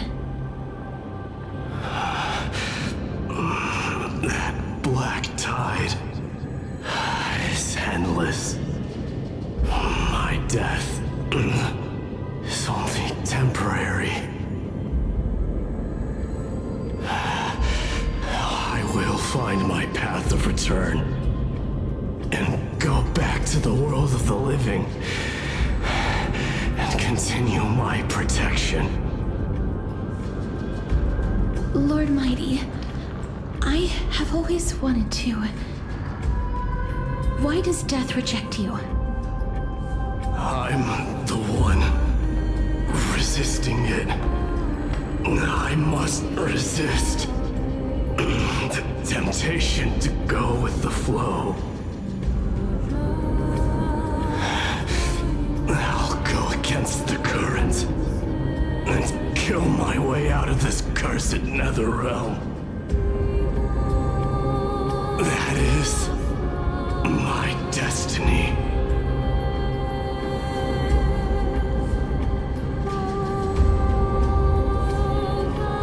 It seems like he's completely focused on resisting the temptation of the dead's whispers. He's working hard every minute to deny death. It seems his battlefield is not limited to the world of the living. Lord Mydei, are you willing to travel with us? We're headed for the Matrix inside that tower to summon Thanatos from their prolonged concealment.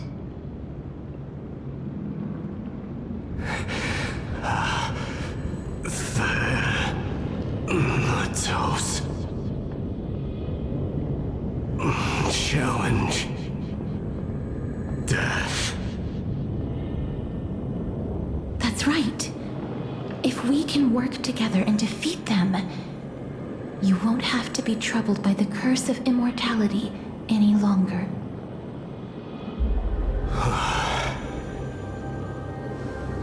Let's go together, Castorice. Let the person who has brushed against death countless times guide your way. Cass, are you sure you want to do this? The alchemist said he wanted you to be a sacrifice.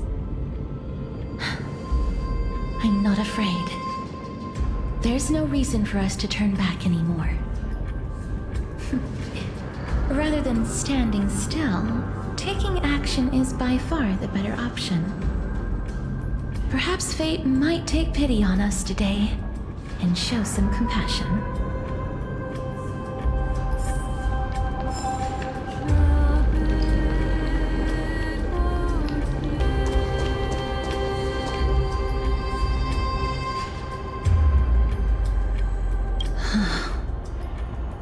This is going to be difficult. I'm familiar with this kind of mechanism, but I've never repaired broken chains. If I was more powerful, I would be able to carry one person with each limb and fly the four of us to the other side. The Rune of Recollection is here, but I can't find the miracle orb anywhere. So weird. Oh, could it be in that collapsed tower in the distance?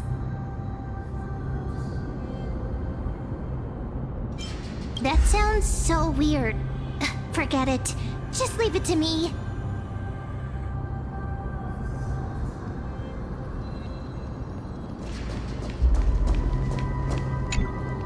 Just shout for me when you need my help. Got it. Just leave it to me.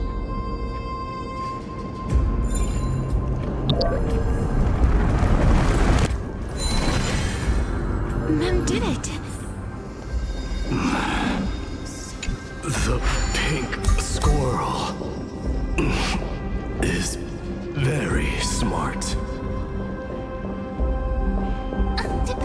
Petals' range is limited. Please come a little closer.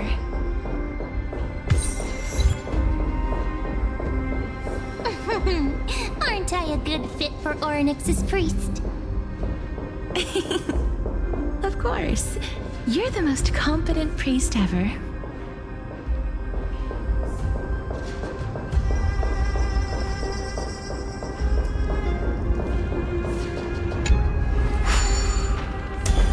The alchemical matrix should be behind this door.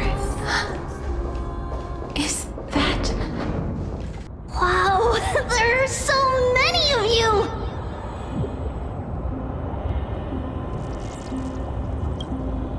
It's little Cass and little Gray.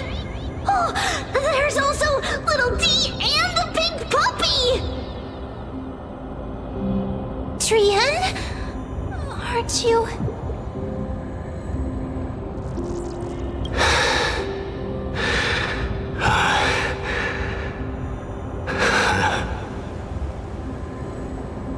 This is the first time I've encountered a deceased friend while going upstream in the River of Souls. It really works like this. Just like the other departed spirits we've encountered along the way. I'm also unable to sense the aura of the living on Lady Trian. Yup, you're right.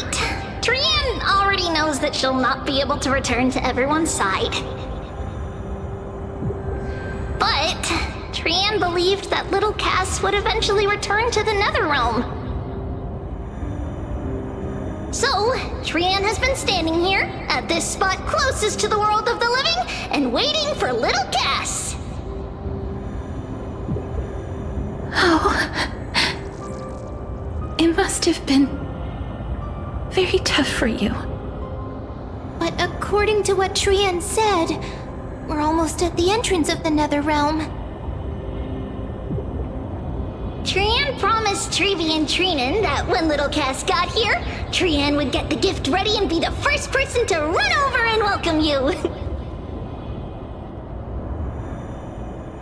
So, little Cass, don't cry. Please, accept this. We finally finished it! This is what Lady Tribbie once mentioned. The gift for me that you didn't manage to finish. The Holy Maiden of Yanis. Even when separated by life and death, their thoughts are still connected. Trian spent a lot of time drawing this. Trian hopes that little Cass likes it. Seriously? It's seriously a wonderful drawing. Lady Trian.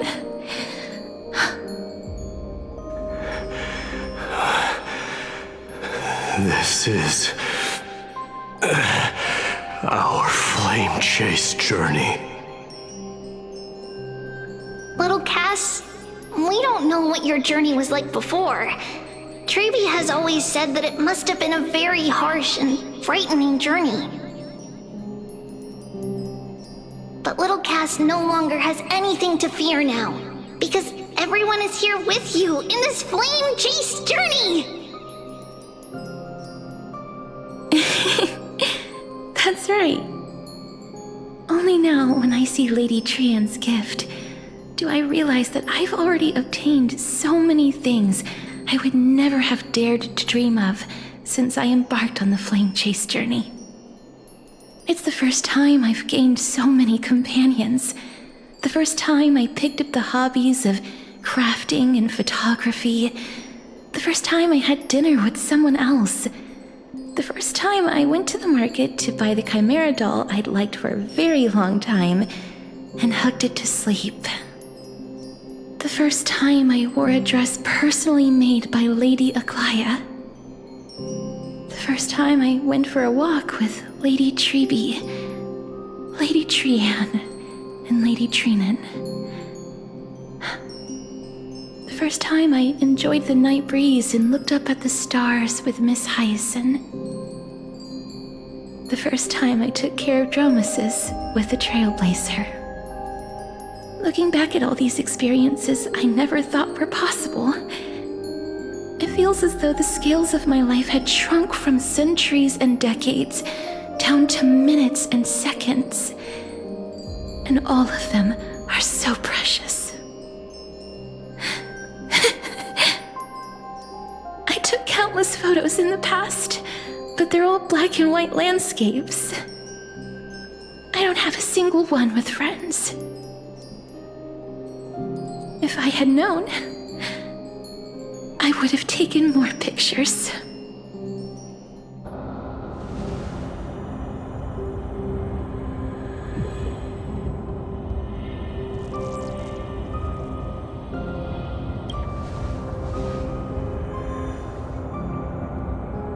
Trian says yes! Trian likes little Cass and would love to take a picture with little Cass. Sadly, being departed souls, our images cannot be captured in the world of the living.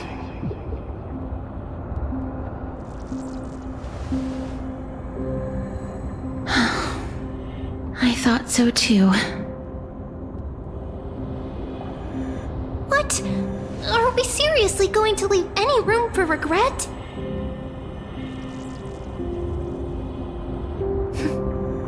There won't be any regrets. This vivid drawing surpasses any photograph from the world of the living. Little Cass smiled. Tribbie, Phainon, and Trian's wishes finally come true! I remember you once said that fate is not the flowers that bloom at the end of the road, but where people tread beyond the gate. Now, the path that belongs to me is about to reach the end. Thank you for bringing me the final key. Key? Little Cass, why are you talking in riddles all of a sudden? I have a feeling that soon, this gift of yours will become the key to saving Mister's life. Wow, that's amazing! Then keep smiling and carry on bravely! Little Cass, Little Gray, everyone, see you tomorrow!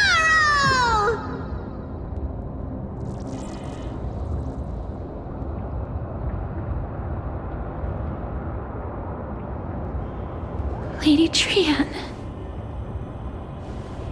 The aura of this place.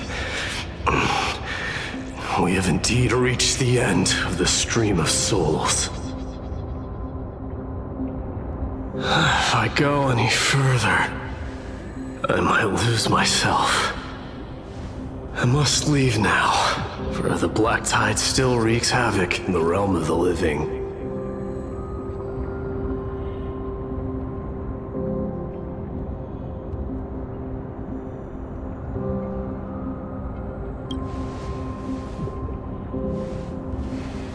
I have broken free from the chains of death countless times. This time will be no different. Castorice, will you fulfill your duty for the flame chase?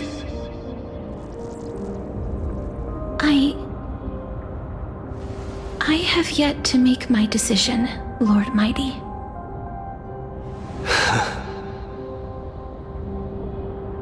No matter. Make the choice your heart desires. Even if it takes 1,000 years of waiting. I will continue to fight till I die. Then rise from death. Till the miracle descends.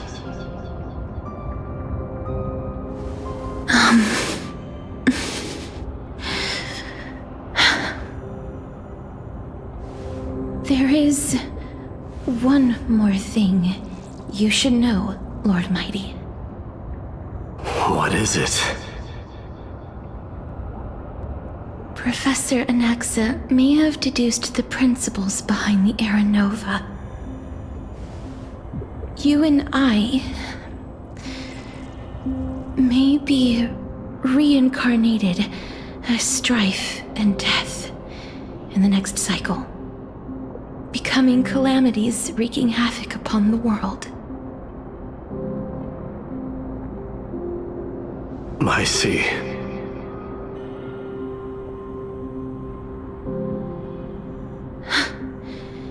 Is that all? Are you going to accept such a fate without complaints?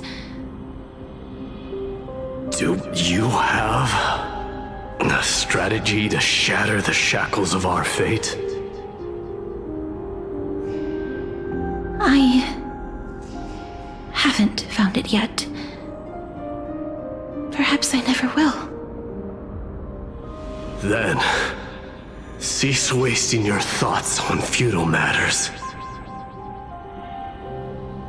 Control what little you can, and when fate's inescapable grasp comes, resist it with the strength of your mighty will.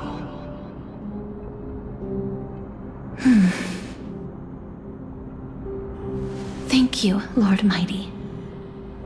I will find the right decision.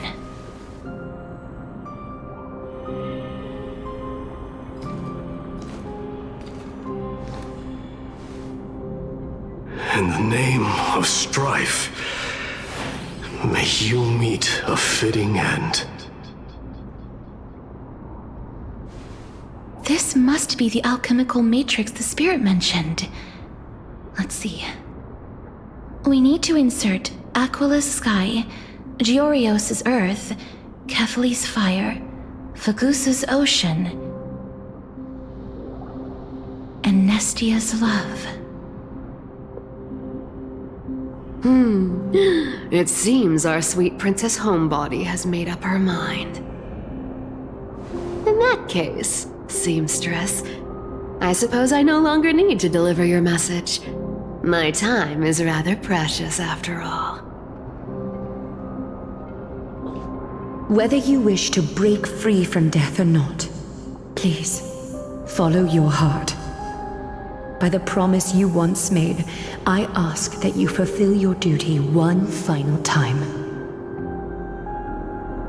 Castorice, please, live as a human, and die as one.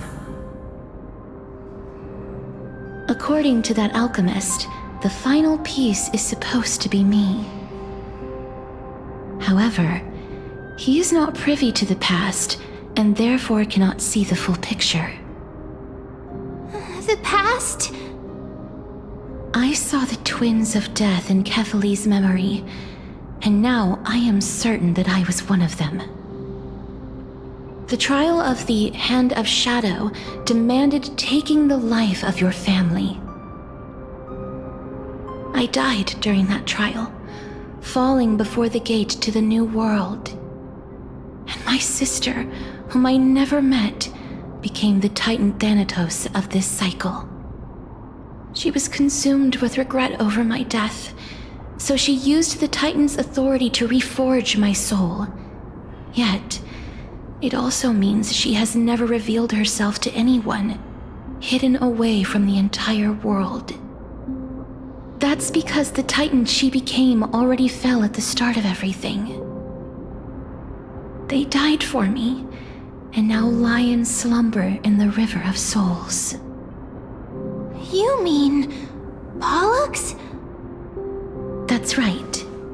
The River of Souls is no material river. It cannot be blocked by ordinary means.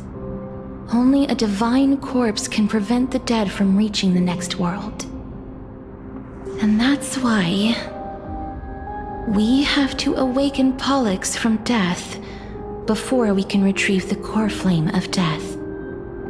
We have to reforge its body with the power of alchemy. But Cass, if that alchemist speaks the truth. Does that mean you're also part of the dragon body? According to those departed spirits, I was indeed born as the dragon's twin. But before we talk about that, have you heard the sighs?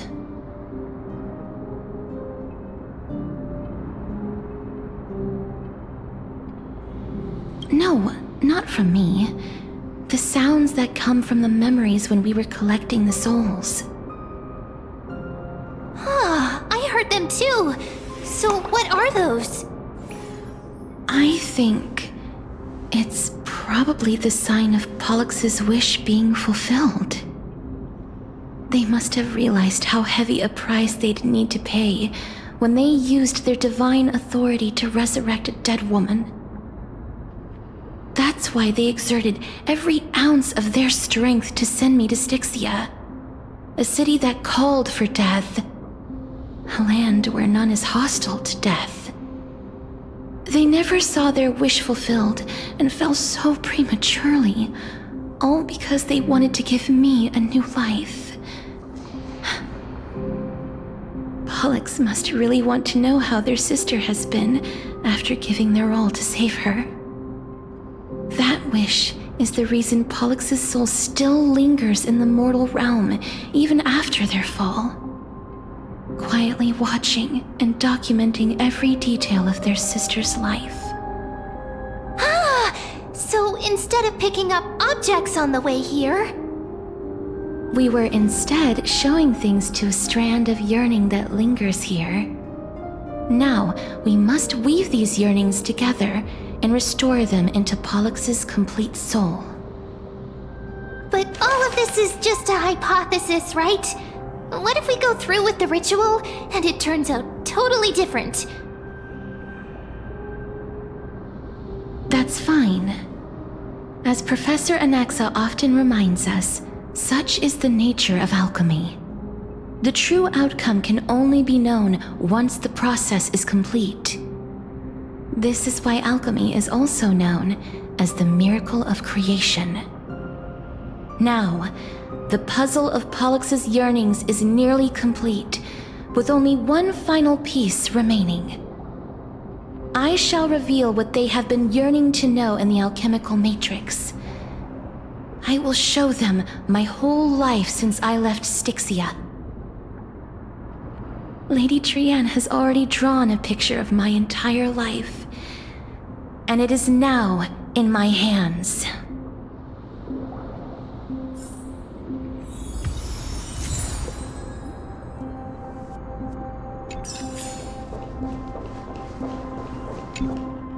Then, let the ritual begin.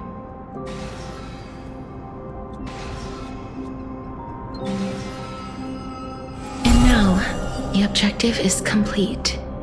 That is all. Such is what Professor Anaxa always says after preparing for an alchemical ritual. And now, Pollux, I shall lift you from the river of souls and reforge your soul.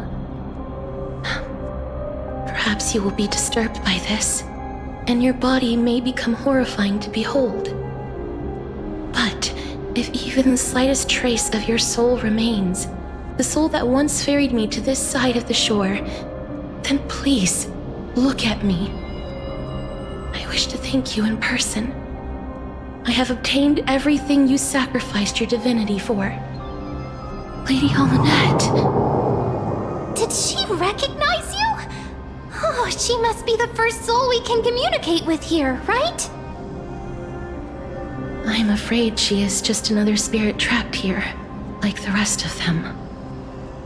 The only difference is that I was there when she died. Please, go on.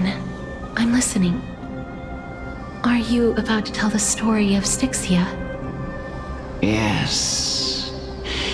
You're just as smart as I imagined, but... never mind. Now's not the time. There's no need to worry, Elder. Take a look around you. We are already at the resting place of the dead. The world of the dead. But how? I understand that you chose to remain silent about the story to protect Castorice, the girl who coexists with death. But you no longer need to hide that story. I can assure you that you have protected that girl's life well.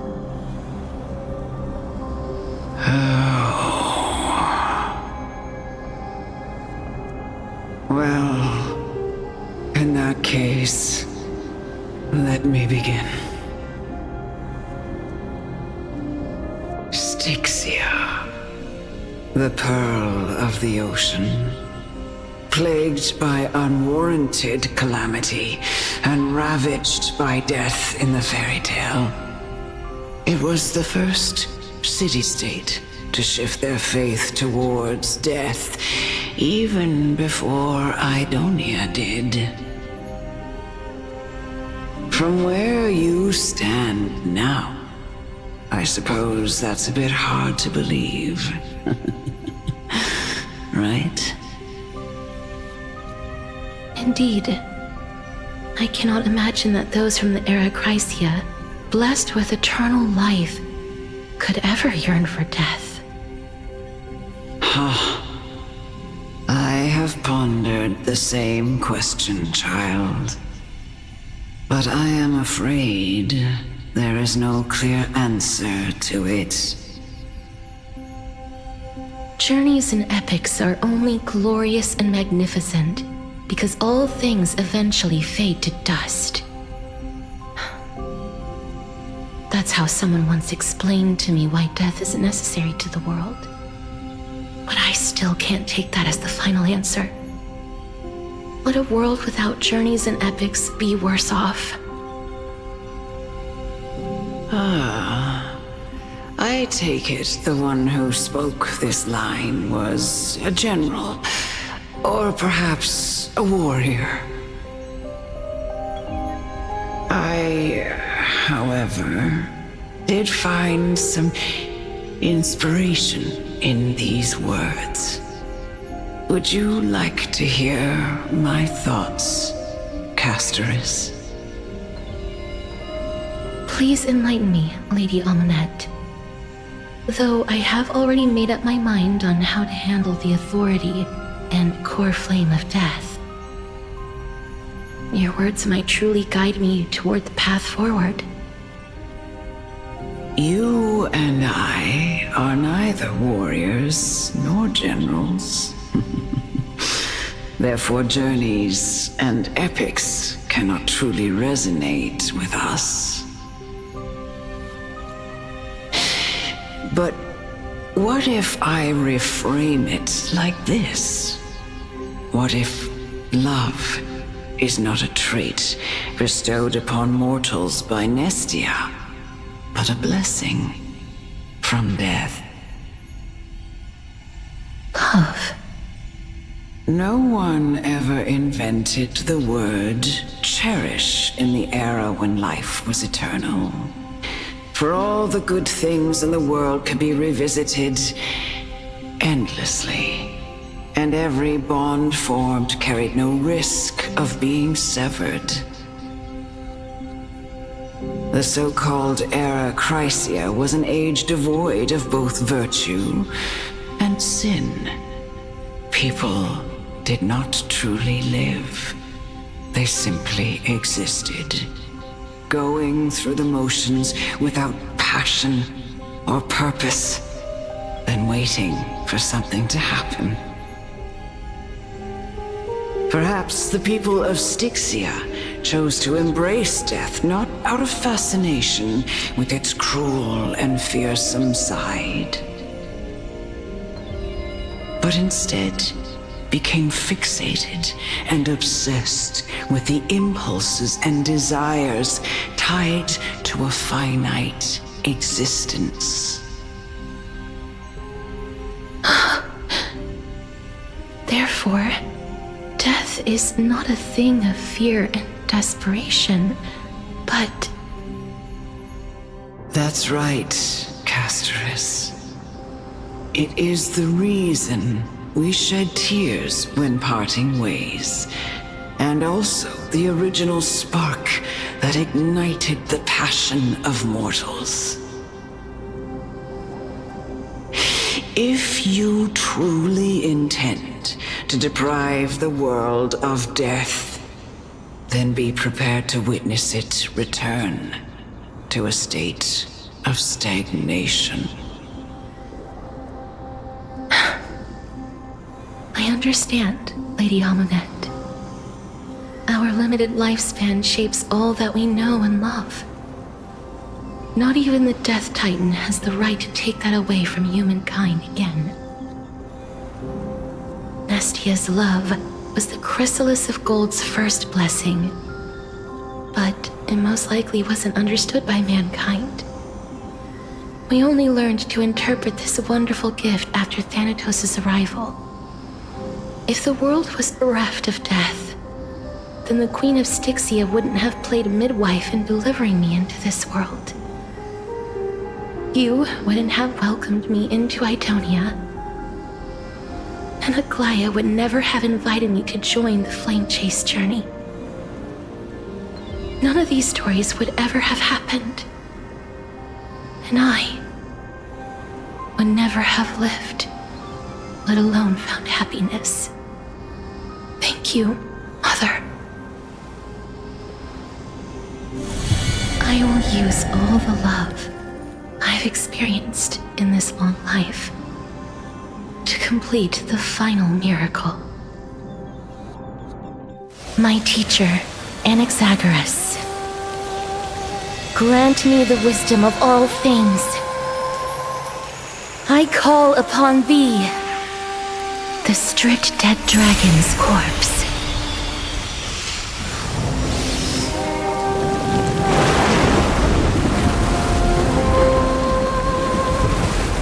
Rises from the earth, falls from the sky. As above, so below. This is the greatest power of all powers, unstoppable in this world.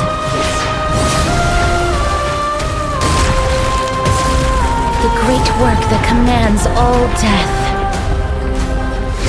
I shall grant you embrace.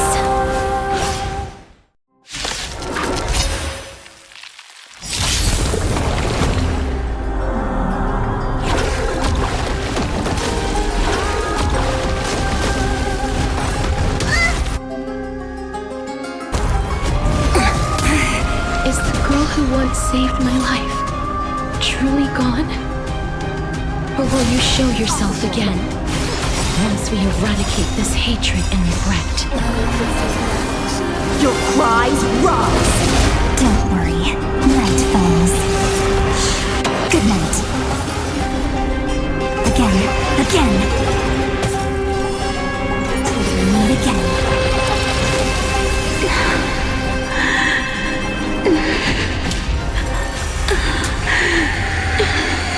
And I know you're anxious. Shh. Don't be afraid. Stop messing around.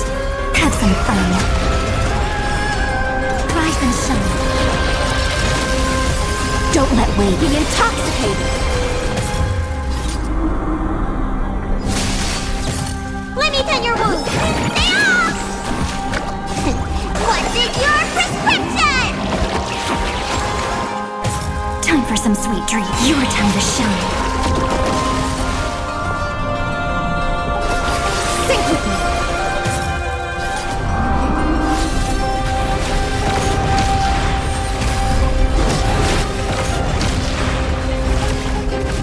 Such noisy clamor.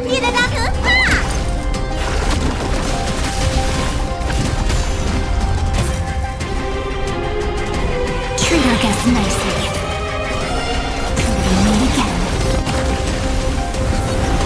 There's no more need to weep in grief. I will grant you peace. This turn.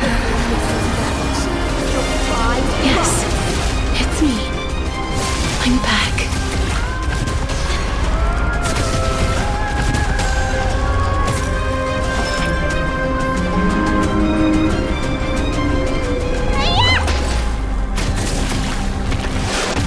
Innocent to the ears. Don't worry, night falls. Good night.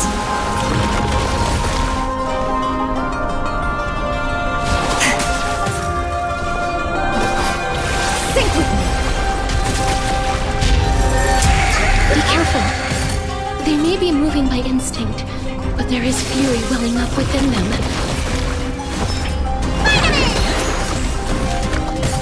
Time for some sweet dreams. Have some fun. Rise and shine. Be intoxicated.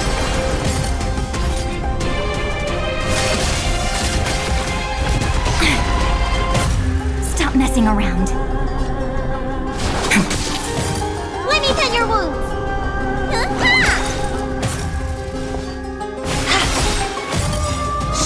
In the abyss's revels, your cries rise.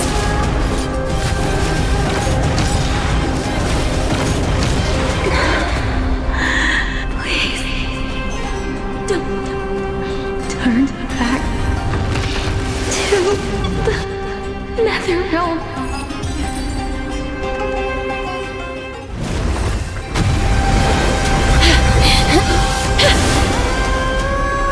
Oh, death. Sleep in peace.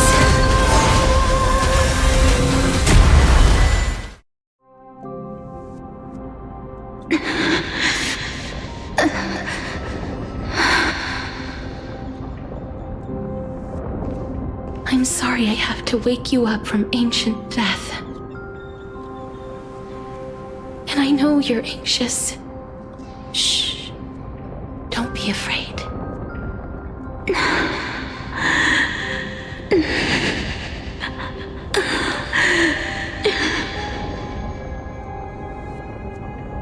Do you remember me? I'm the girl you once carried across the Sea of Souls. I'm sorry I wasn't able to remember you, but with the help of many people, I was finally able to pick up these broken fragments of my past. I'm back, Pollux.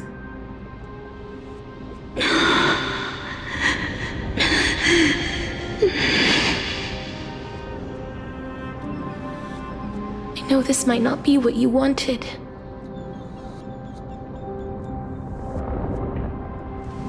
But I have to do this.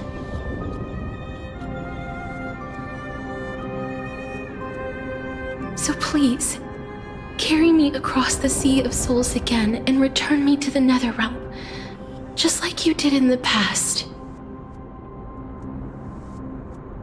Please take me to where the core flame of death rests.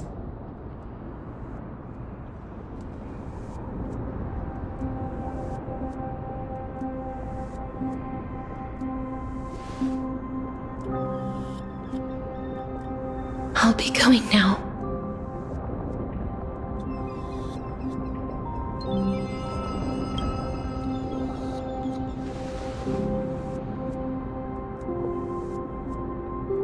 They may look scary, but as long as...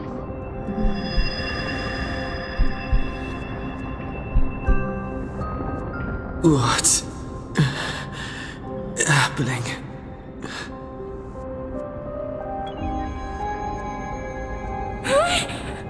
What's wrong?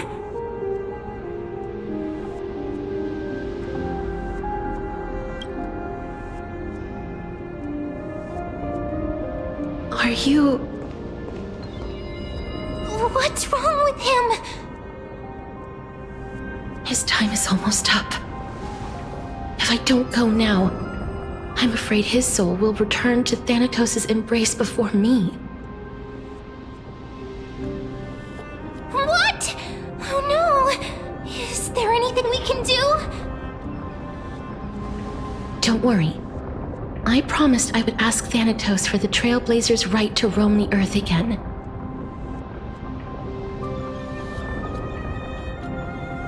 Mem, stay here and keep a close watch until I return, all right? All right. I'm the best at taking care of others. Go on, Cass. Make sure not to leave yourself with any regrets.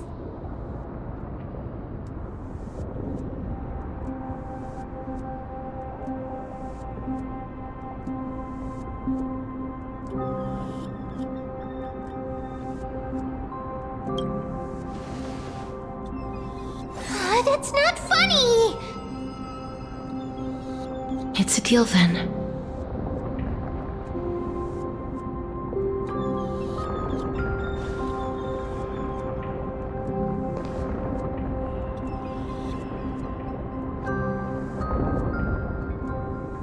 Please.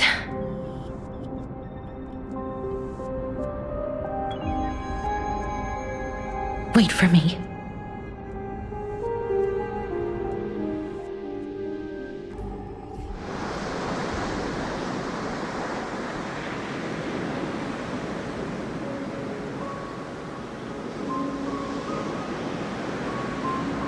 After all that, you still ended up back here.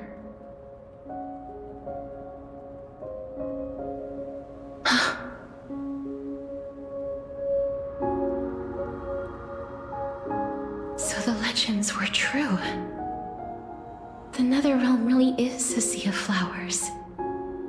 Yes. Just like the flower fields we tended to back then. Is that you, Plixia? Do you remember me? I don't have the memories from that time, but I've seen you before during an experiment. I see. Call me Thanatos, then. It'll be easier. However, since you recognize the name, you must already know everything about Thanatos, right? Yes. I'm here to reforge the order of life and death in Amphoreus.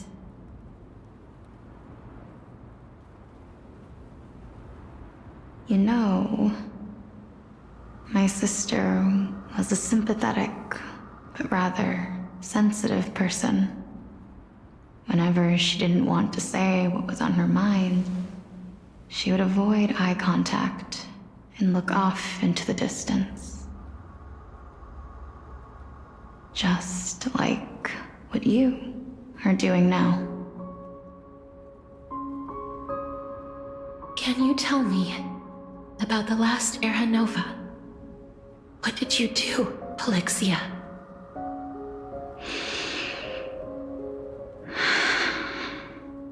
Where should I begin?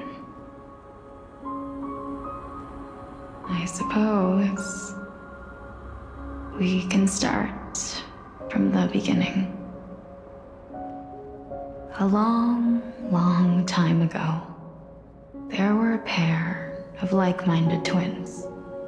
As foretold in the prophecy, they were chosen to be successors to the god of death. But fate was cruel. The price of attaining divinity was to take the life of our closest kin with our own hands. That trial was indeed recorded in that memory. Then you should already know that my sister voluntarily gave up her own life so that I could ascend as the demigod of death. But I couldn't accept that. Why did we have to kill each other for a future she'd never see herself? That's not fair. So, while weaving the laws of the new world, I shattered the forbidden bottom line for life and death. I reshaped my sister's soul and took the form of the great dragon Pollux to carry her up the River of Souls and back into the mortal realm. But our fates were already decided and manifested in unexpected ways in response to my futile actions. Aging is an unbreakable law of nature laid upon humankind, created at the same time as death. When the living die, their souls will meet Thanatos, who would determine where every soul goes. If the Reaper raises their left hand, the soul is granted death and allowed to enter the Netherrealm to await reincarnation. If they raise their right hand, the soul is rejected by the Netherrealm and returned to the mortal realm to continue walking the earth. That's why the Hand of Shadow can only lay down judgment and not embrace another being. Yes. Death was originally a pair of hands, but they were split in twain when we reached the mortal realm, never to touch each other ever again. The half of Thanatos that represents life, the undying human who grants death, that was the curse I forced upon you. Then, what about you? As the half of Thanatos representing death, I shoulder the fate of defying death. I died the moment I entered the world of the living. From then on, my Titan also no longer existed in this world. The cycle of life and death stopped. Souls were denied their audience with death and were left stranded within an ever-rising river of the dead. What irony. My selfish desire to save your life gave you and the world a fate far worse than death instead. Then, what was left of my reason was left behind in the Netherrealm, where I've been taking care of these flowers day after day, until there is now a sea of them, all while mulling over the subject of life, death, parting, and enduring in endless loneliness. Fate is absurd indeed. Our lives were a mirrored image of one another, like a pair of hands. Even so, we arrived at the same destination. We walked different paths, yet experienced the same pain. I had hoped that maybe you would at least have a good life in this cycle. I'm sorry. I lived my life well. It didn't go to waste. As far as I'm concerned, you did nothing wrong. Even though I forced the authority of granting death to humanity upon you, a total stranger. Too many responsibilities were forced upon me in the course of this long journey. I was once lost, even upset. But I realized recently that if it weren't for your blessing, I wouldn't have understood the source of these emotions, nor would I have realized my purpose. I wouldn't have made it here to reunite with my missing half, and we wouldn't be discussing our past while sharing the same view of this landscape. I wouldn't have understood the meaning of our existence. The meaning of our existence. This sea of flowers blooms on dead land, because we sowed it with the seeds of our separation and watered it with our tears of loneliness. The only thing death is allowed to create are flowers that bloom from blood and tears. That's why Thanatos cannot create living beings at will. Nor can the Hand of Shadow determine a person's remaining days. Because the life and death of mortals should never be dictated by another's will. Are you saying there's no point in Thanatos' existence? No. No single being can bear the scales of life and death on their own. Not even a god. Life and death weigh equally heavy. We both know that now, don't we? You, too, must have had a difficult life. We've taken quite the ridiculous journey together, haven't we? I had a feeling, even back then, that we would meet again one day.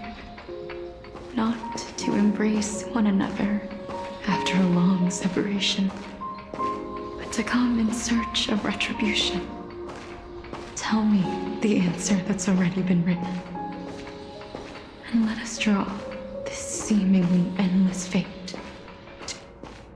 It's been far too long. I've waited here for centuries, watching day after day as desperate spirits are denied by this lonely wasteland. I always hoped I would see you among them, but I was also afraid of seeing you.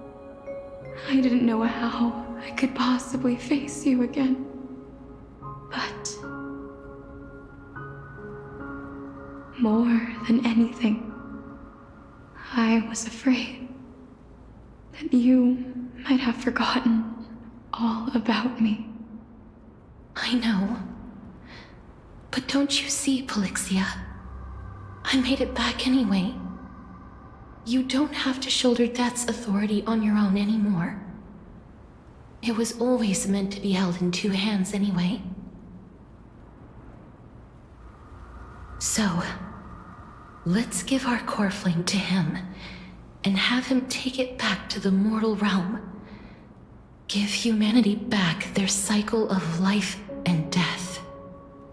Our responsibility as Thanatos was never about picking out favorite souls. We were only meant to watch over life. Let's tend the field together, and create a warm sea of flowers for all the souls to come.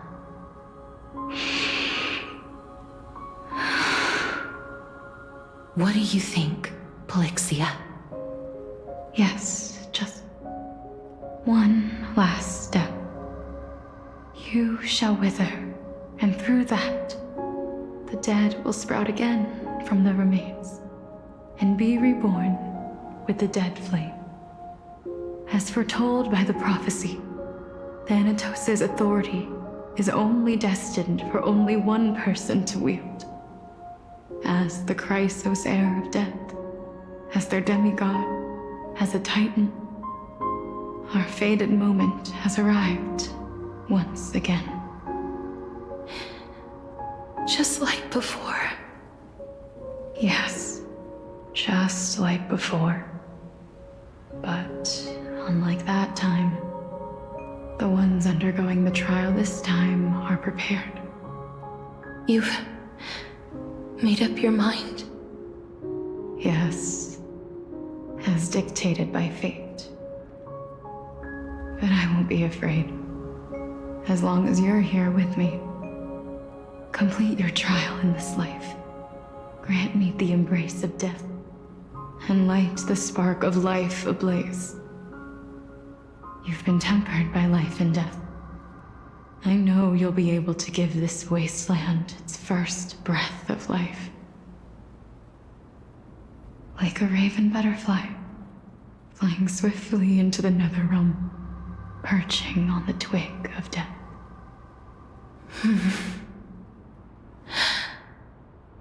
I will. After this, I will remain permanently in the netherrealm, river of souls shall return here and rain down from the sky, scattering souls across the earth. The cycle of life and death will flow once again. The sea of flowers you sowed shall bear countless joyous or sorrowful souls, and bloom evermore.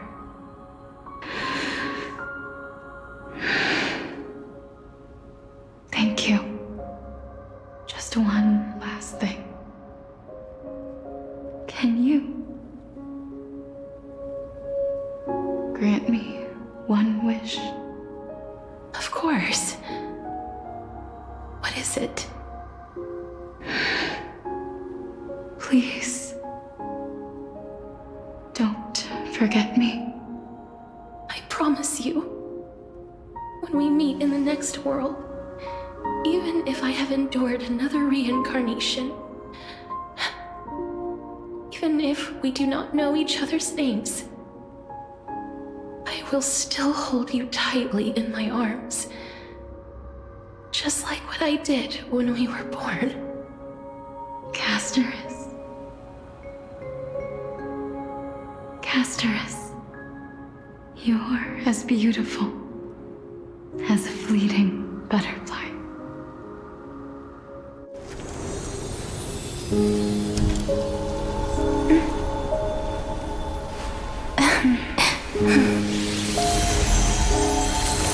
I will bring rest to death. And from now on, stagnant life will once again flow.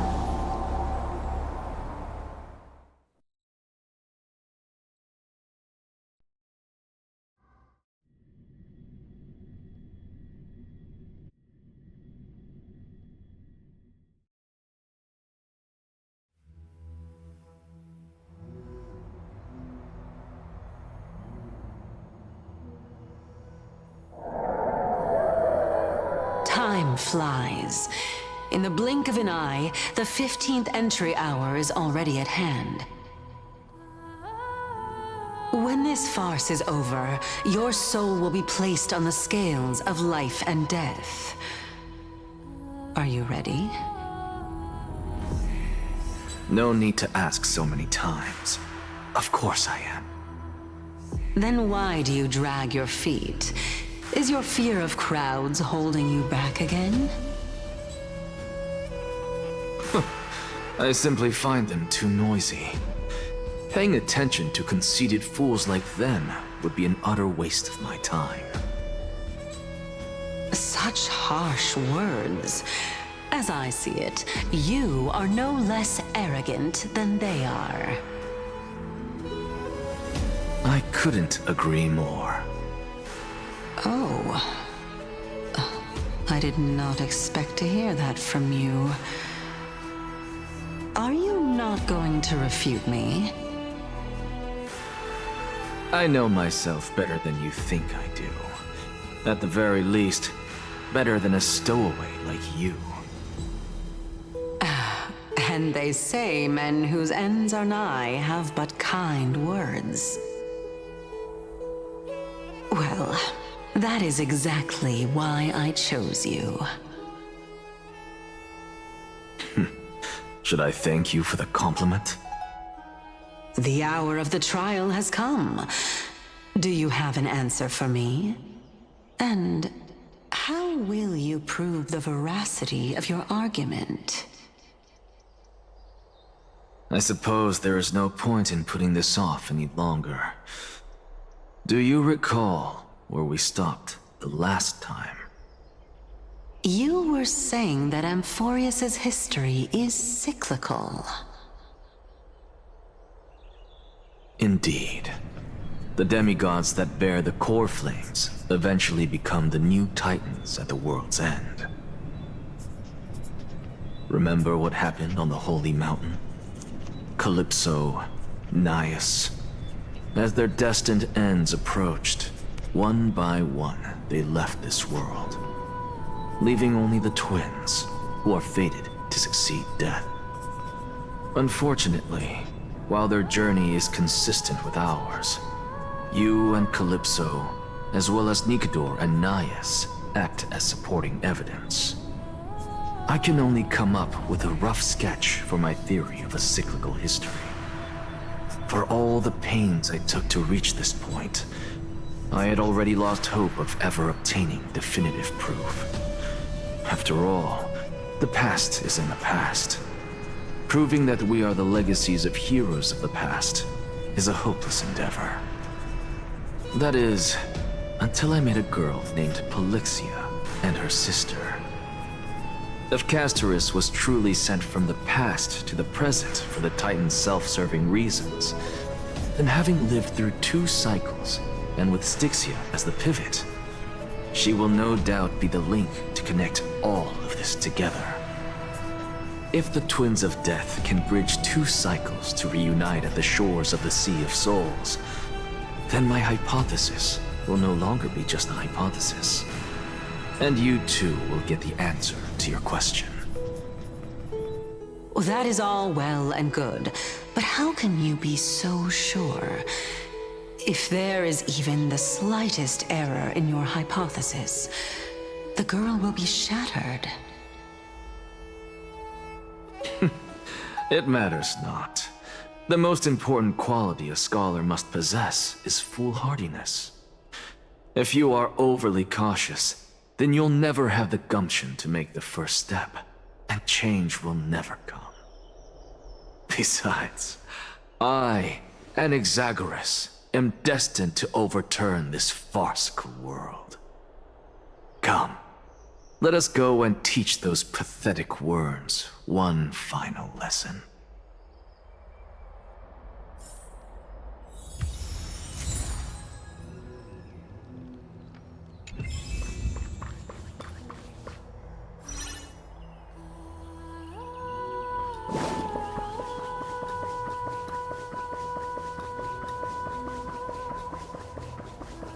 Phainon. So they are leaving the final debate to him. Let those Chrysos heirs who started this terrible war hear you. Let them hear the voices of the people!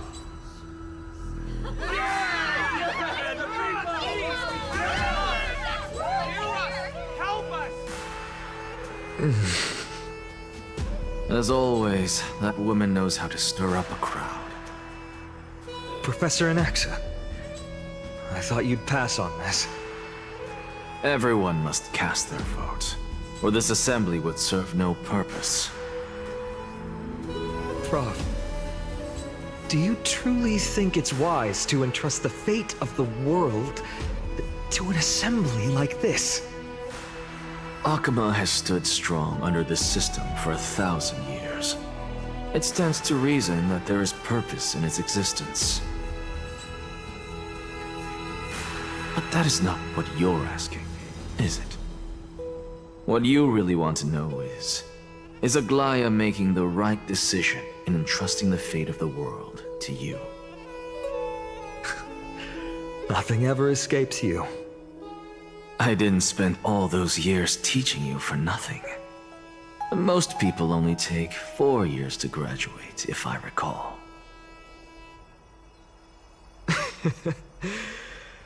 To tell the truth, I feel like I'm on my way to an execution chamber instead of a podium. So, do you have an answer to that question? No, I don't. I thought so. Because that question is not yours to ask in the first place. Is Aglea entrusting the world to you the right decision? Don't make me laugh. That is a question that woman must answer herself. Why are you fretting about this on her behalf? Or have you been seeing yourself as her pawn all this time? Listen up. I'll say this only once. Flip your perspective around and ask yourself this instead. What should I do to ensure that the world doesn't stray from the correct path? That is what you should be thinking about. You still have time, so give it some thought. Oh, and don't bother telling me the answer. Tell it to those begging for salvation from the gods.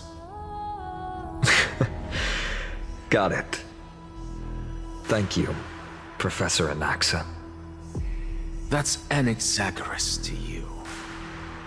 Who will you be voting for? That'll depend on how well you perform. May Circe safeguard your thoughts.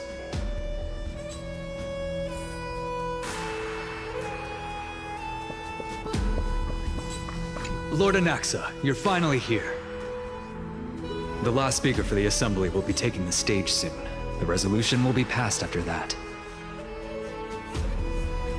Lady Kindness has reserved a special seat for you. Shall I show you to it? All right. This way, please. I actually don't necessarily find things remaining the way they are. Really safe. A little nervous. Thank you. Elders and citizens, silence, if you please. As the Theoros, I present to you Phainon of Ides Elysiae, virtuous citizen of Akhima, and the last speaker of the Assembly. Much obliged, Lord Lycus. I remember him. He's the penniless lad working for Aglea. Where's Lady Goldweaver? Why is she sending this guy to give the last speech? Is this really the end of the Flame Chase journey? Can this dude really face down kindness? I actually don't necessarily find things remaining the way they are. Really safe. By Kefali above, dear citizens of Akhima, as you look upon me, so too do I see you. I see your fear and misgivings, your apprehension about the discord between the Chrysos heirs and the Council of Elders, and your uneasiness about the future of the Holy City. Yet, before you contemplate something as grand as the fate of the world, I ask that you look closer. Look beyond the horizon illuminated by Kefali, at the crisis threatening to overwhelm us. What? Ides Elysiae, my beloved hometown, is a village forgotten by time. It is a place with the most invigorating breeze and wheat fields that spread all the way to the sea. I once thought that there I would enjoy a lifetime of peace and quiet with my friends and family. How I wish I could invite all of you to that paradise, far from the noise and chatter of the world. Alas, I can't. Because she, and all that she nurtured, all that I loved, they have long been devoured by the black tide. My beloved home is no more.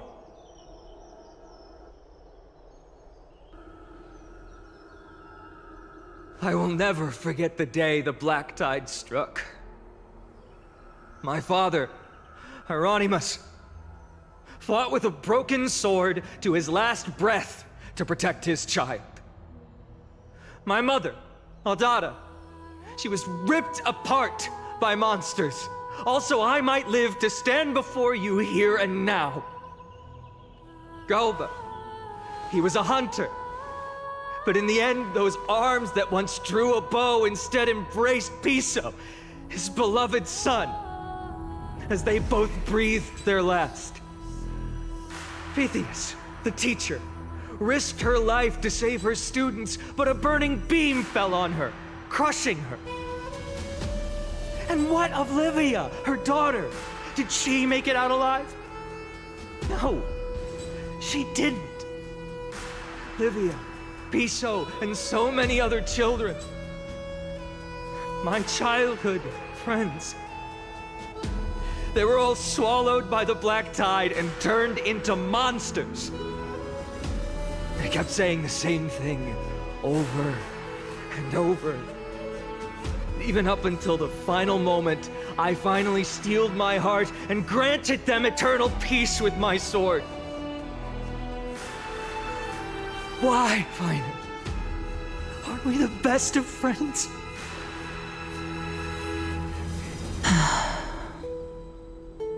That is the black tide. A looming threat that can bring Akuma to its knees any time. Kindness may have promised that with the 3 Titans of Calamity gone, Akuma will return to an era Chrysia once more, but much as it pains me, I must disappoint you. While the demigod of strife has done everything in his power to hold them back, they are still coming. By now, the name of that black-robed swordmaster, the Flame Reaper, has likely echoed throughout the city already. The roaring thunder is a message from the strife demigod. The Flame Reaper has risen from death, and they hunger for the core flames of the gods.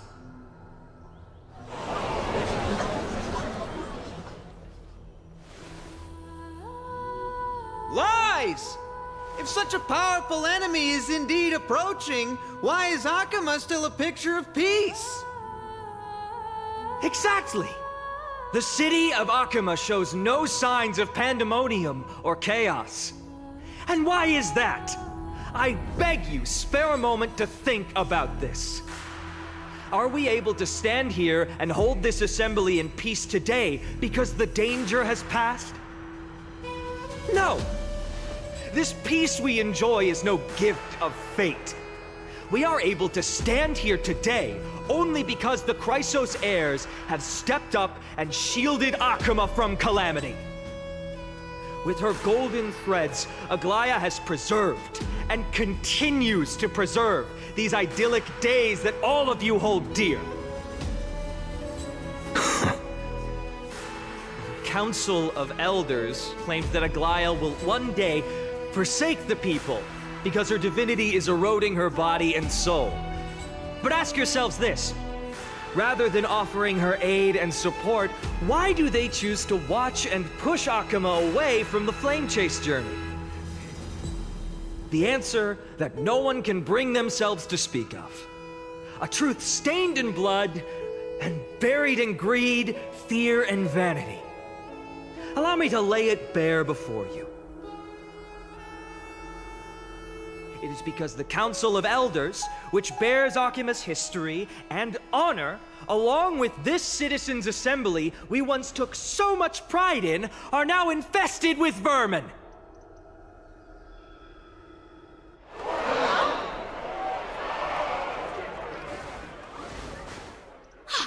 You insolent whelp! How dare you! It is true that Aglea has reached her limit. Why? Because she has been working tirelessly to weave the defenses of our holy city against the encroaching evil. All while these vermin are making up baseless accusations about her and scheming in the shadows. Not once has she ever failed Akuma. Yet these vermin attempt to tear her apart, tarnishing her name with unfounded allegations. She may have been blessed by divinity, but hasn't her heart always stayed true to humanity? They attempt to mislead you and reduce this assembly to a crude standoff between gods and humans, but citizens of Akuma.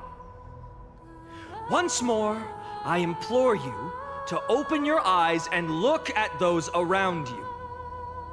Examine them closely. Beneath all that finery, do you see the good heart of a human or the poisonous glands of a pest? Make your judgment, then turn your gaze to the demigods whom so many of you regard as cold and merciless. Do you not see the light of humanity in them? and those who wear the mask of humanity yet utter only hurtful, slanderous words. Can you not see that their souls have been corrupted by power?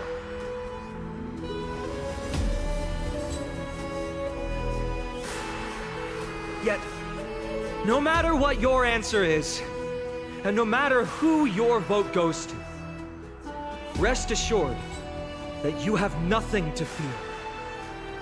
For Aglea, Tribbie, and I will remain your faithful guardians and pledge our lives to upholding your decision. And this vow will stay true until the end of our days, where it will be passed on to future flame chasers. A steadfast and unwavering promise that shall endure through the ages. This crisis have only our best interests in mind. I still don't understand it. I will never believe our Petals are always have to end. So,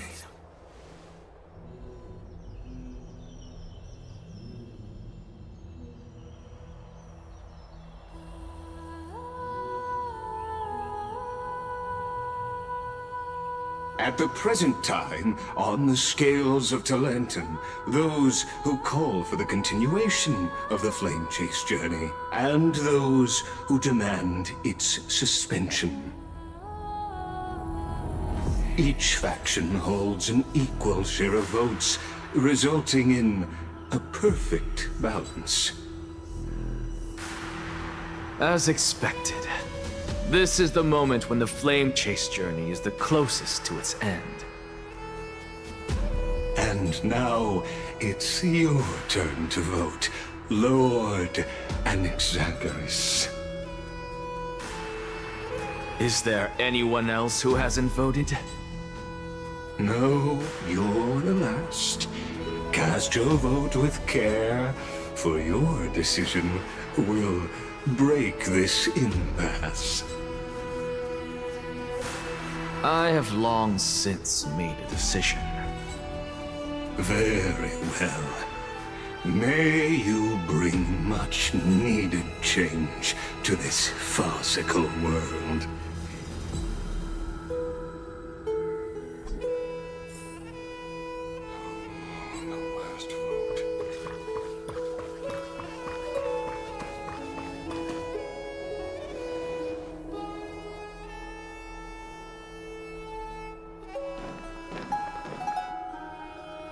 You've done well, Phainon.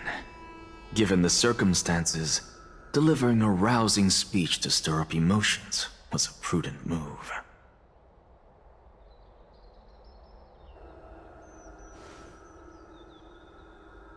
Thank you all for your patience. On behalf of the 7 sages of the Grove of Epiphany and the scholars of Amphoreus, I, Anaxa, am ready to cast my vote. But before that, in the interest of fairness, Lady Goldweaver, I pose a question to you before all who are gathered here. Will you, as Phainon has promised, stand by the decision made in the Assembly, regardless of outcome? In the interest of fairness, I make no promises, lest it should influence your decision. Very well. I thank you for your honesty.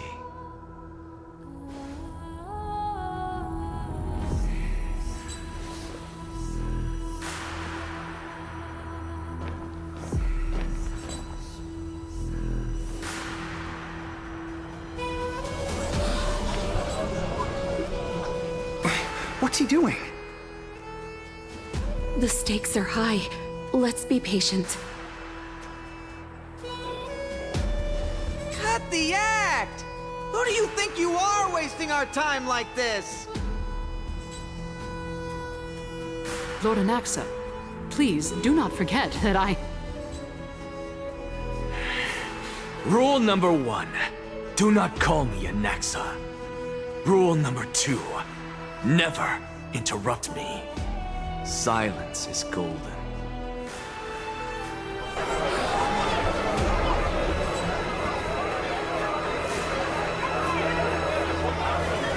Just vote already. What are you waiting for?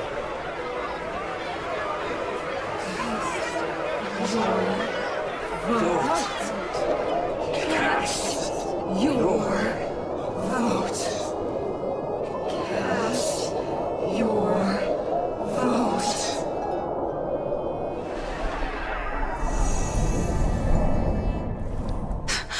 I cannot help but wonder, is every hardship in the world something you will exploit and use to your advantage? How else am I supposed to make use of this situation where my body and soul are separated?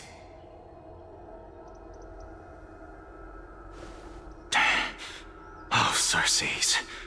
Or should I say Calypso? Accompany me on this final journey.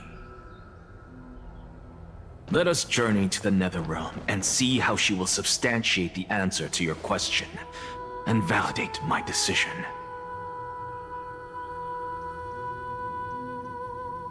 We need only to follow the sound of the tides.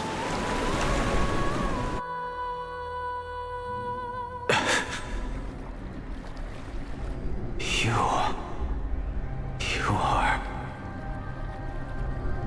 Well done, child. Just as I foresaw, you have achieved great things. Teacher. What a twist of fate.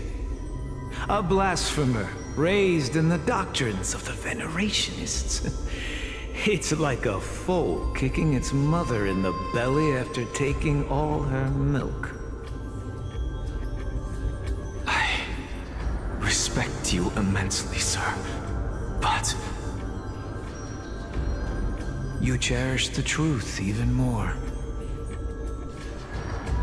So, child, do not be troubled by the criticisms I have borne. Do not let those voices hinder you as you forge ahead. As the sage of the Venerationists, I am duty-bound to oppose you. But, as your friend and mentor, Anaxagoras, I say, go forth, for the truth is already in your hands. I will keep that in mind. Go now, child.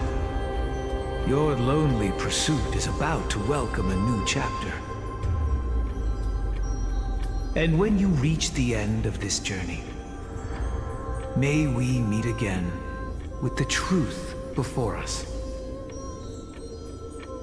You have my word, sir. May Circes safeguard your thoughts. May Circes safeguard your thoughts.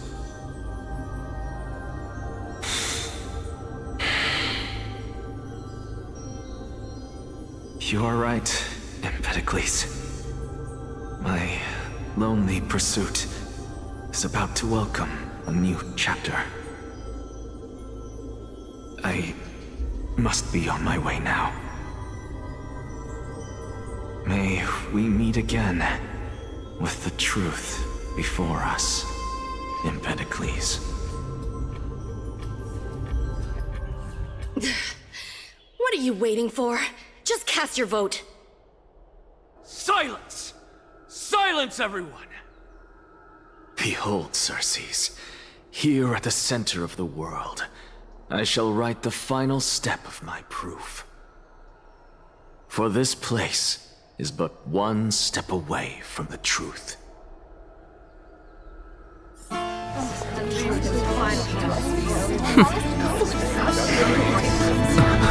Professor, I completed the proof you wanted.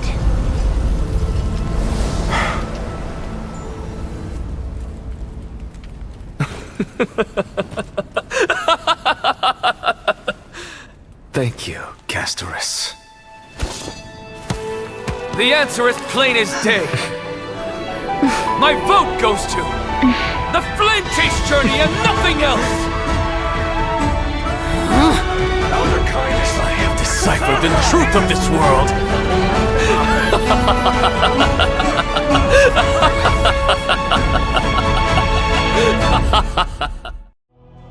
With the balance shattered, the result is clear.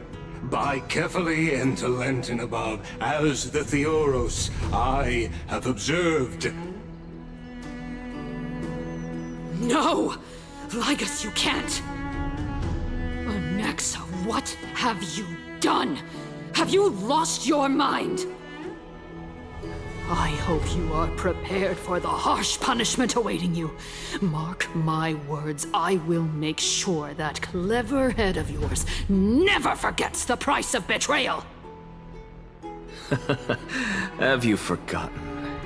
I told you that happens to be one of my rare talents. You put on such a grand performance, just to aid their preposterous flame chase journey? Performance? No, you are quite mistaken. I may be paranoid by nature, but I've always been known for my honesty. If you really understood me, Lady Kindness, you'd realize that I never had any interest in your pathetic little game of politics.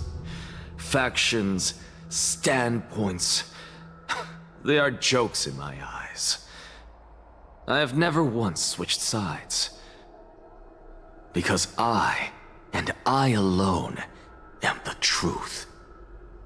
Lady Kindness, with all the citizens here as witnesses, we should honor the spirit of democracy and respect the decision of this assembly. I have observed that Akama has chosen her destiny. This citizens' assembly has resolved to continue the flame chase journey. This resolution shall be put up on the Wall of Heroes, such that all citizens are aware of the city's way forward. You! It seems not everyone is ready for the assembly to end. Very well. Let me entertain you for a little longer. By your leave, Lord Lygus. Interesting.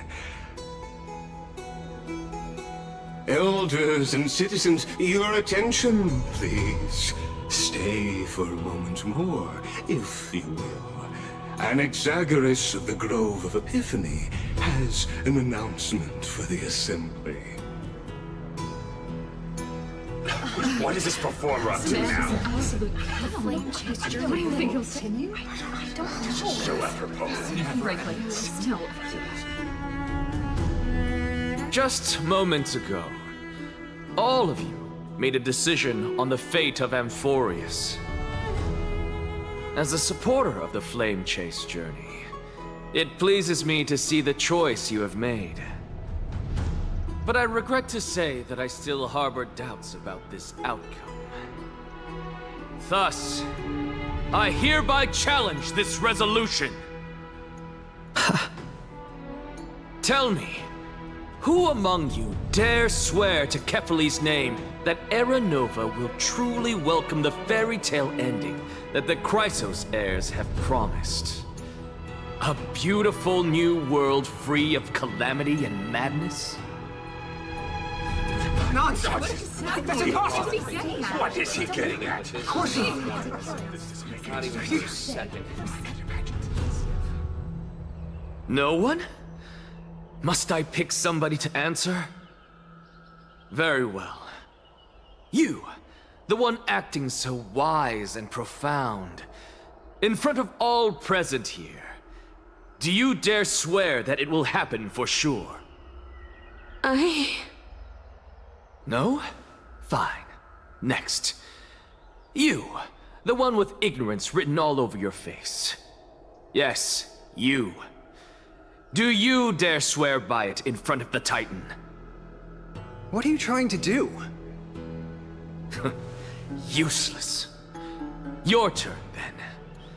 With that smug look of yours, you must be confident that the Flame Chase journey is the best course to take, right? Hey! Mind your tongue!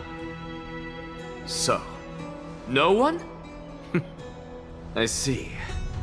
In that case, Phainon, answer me this. Your speech was filled with such passion just now. How confident, then, are you in making this promise? Professor, what are you doing? Let him continue with his performance.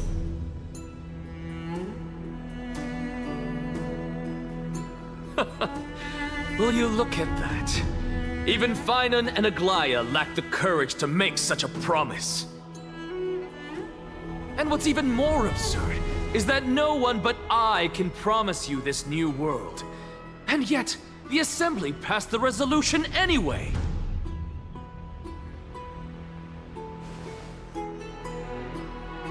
But you needn't worry, because I knew better than to trust you good-for-nothings. That is precisely why I am here today. To give you one final lecture. Now listen up and listen well. I, Anaxagoras of the Grove of Epiphany, hereby declare everything that the Flame Chase journey promises is true! Phainon of Ides Elysiae, the prophesied demigod who shall succeed Kefali, will reforge each and every one of us in the new world with his complete, intact memories. What? The core flame-bearing titans were the Chrysos heirs of yesterday, and the Chrysos heirs who carry the core flames today will become the titans of tomorrow. All of our souls shall endure for eternity in the miracle of the World-Bearer. And all under Kefali's protection shall step into that new world.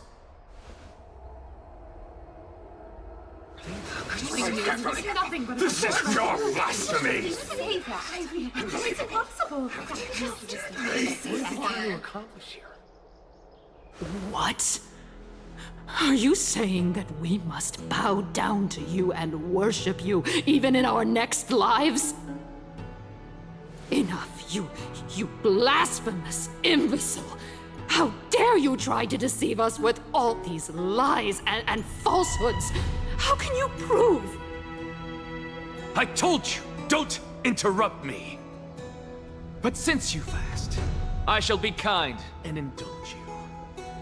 My statements are based on my experiments on the divine body of Kefali themselves. You heard me correctly, everyone. With the tacit approval of Kindness and the Council of Elders, I fused my soul with the god through alchemy and learned the truth behind Era Nova. What is he talking about? Isn't that pure blasphemy? I, the vile, wretched blasphemer, deserve nothing less than death for my sins. And the Council of Elders, which granted me consent and aided in committing this atrocity, should face punishment alongside me. By the gods, even Kindness has betrayed Akama. The Catalyst. We're carefully involved.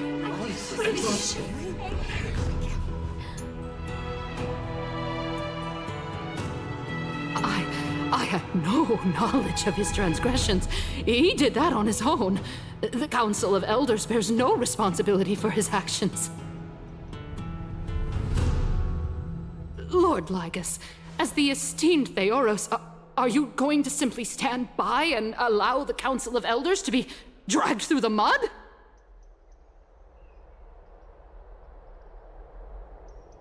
If the accusation is true, I will acknowledge it. If not, my conscience stands unburdened. Lady Kindness, the reputation of the Council of Elders was not built in a day, nor will it be shattered overnight.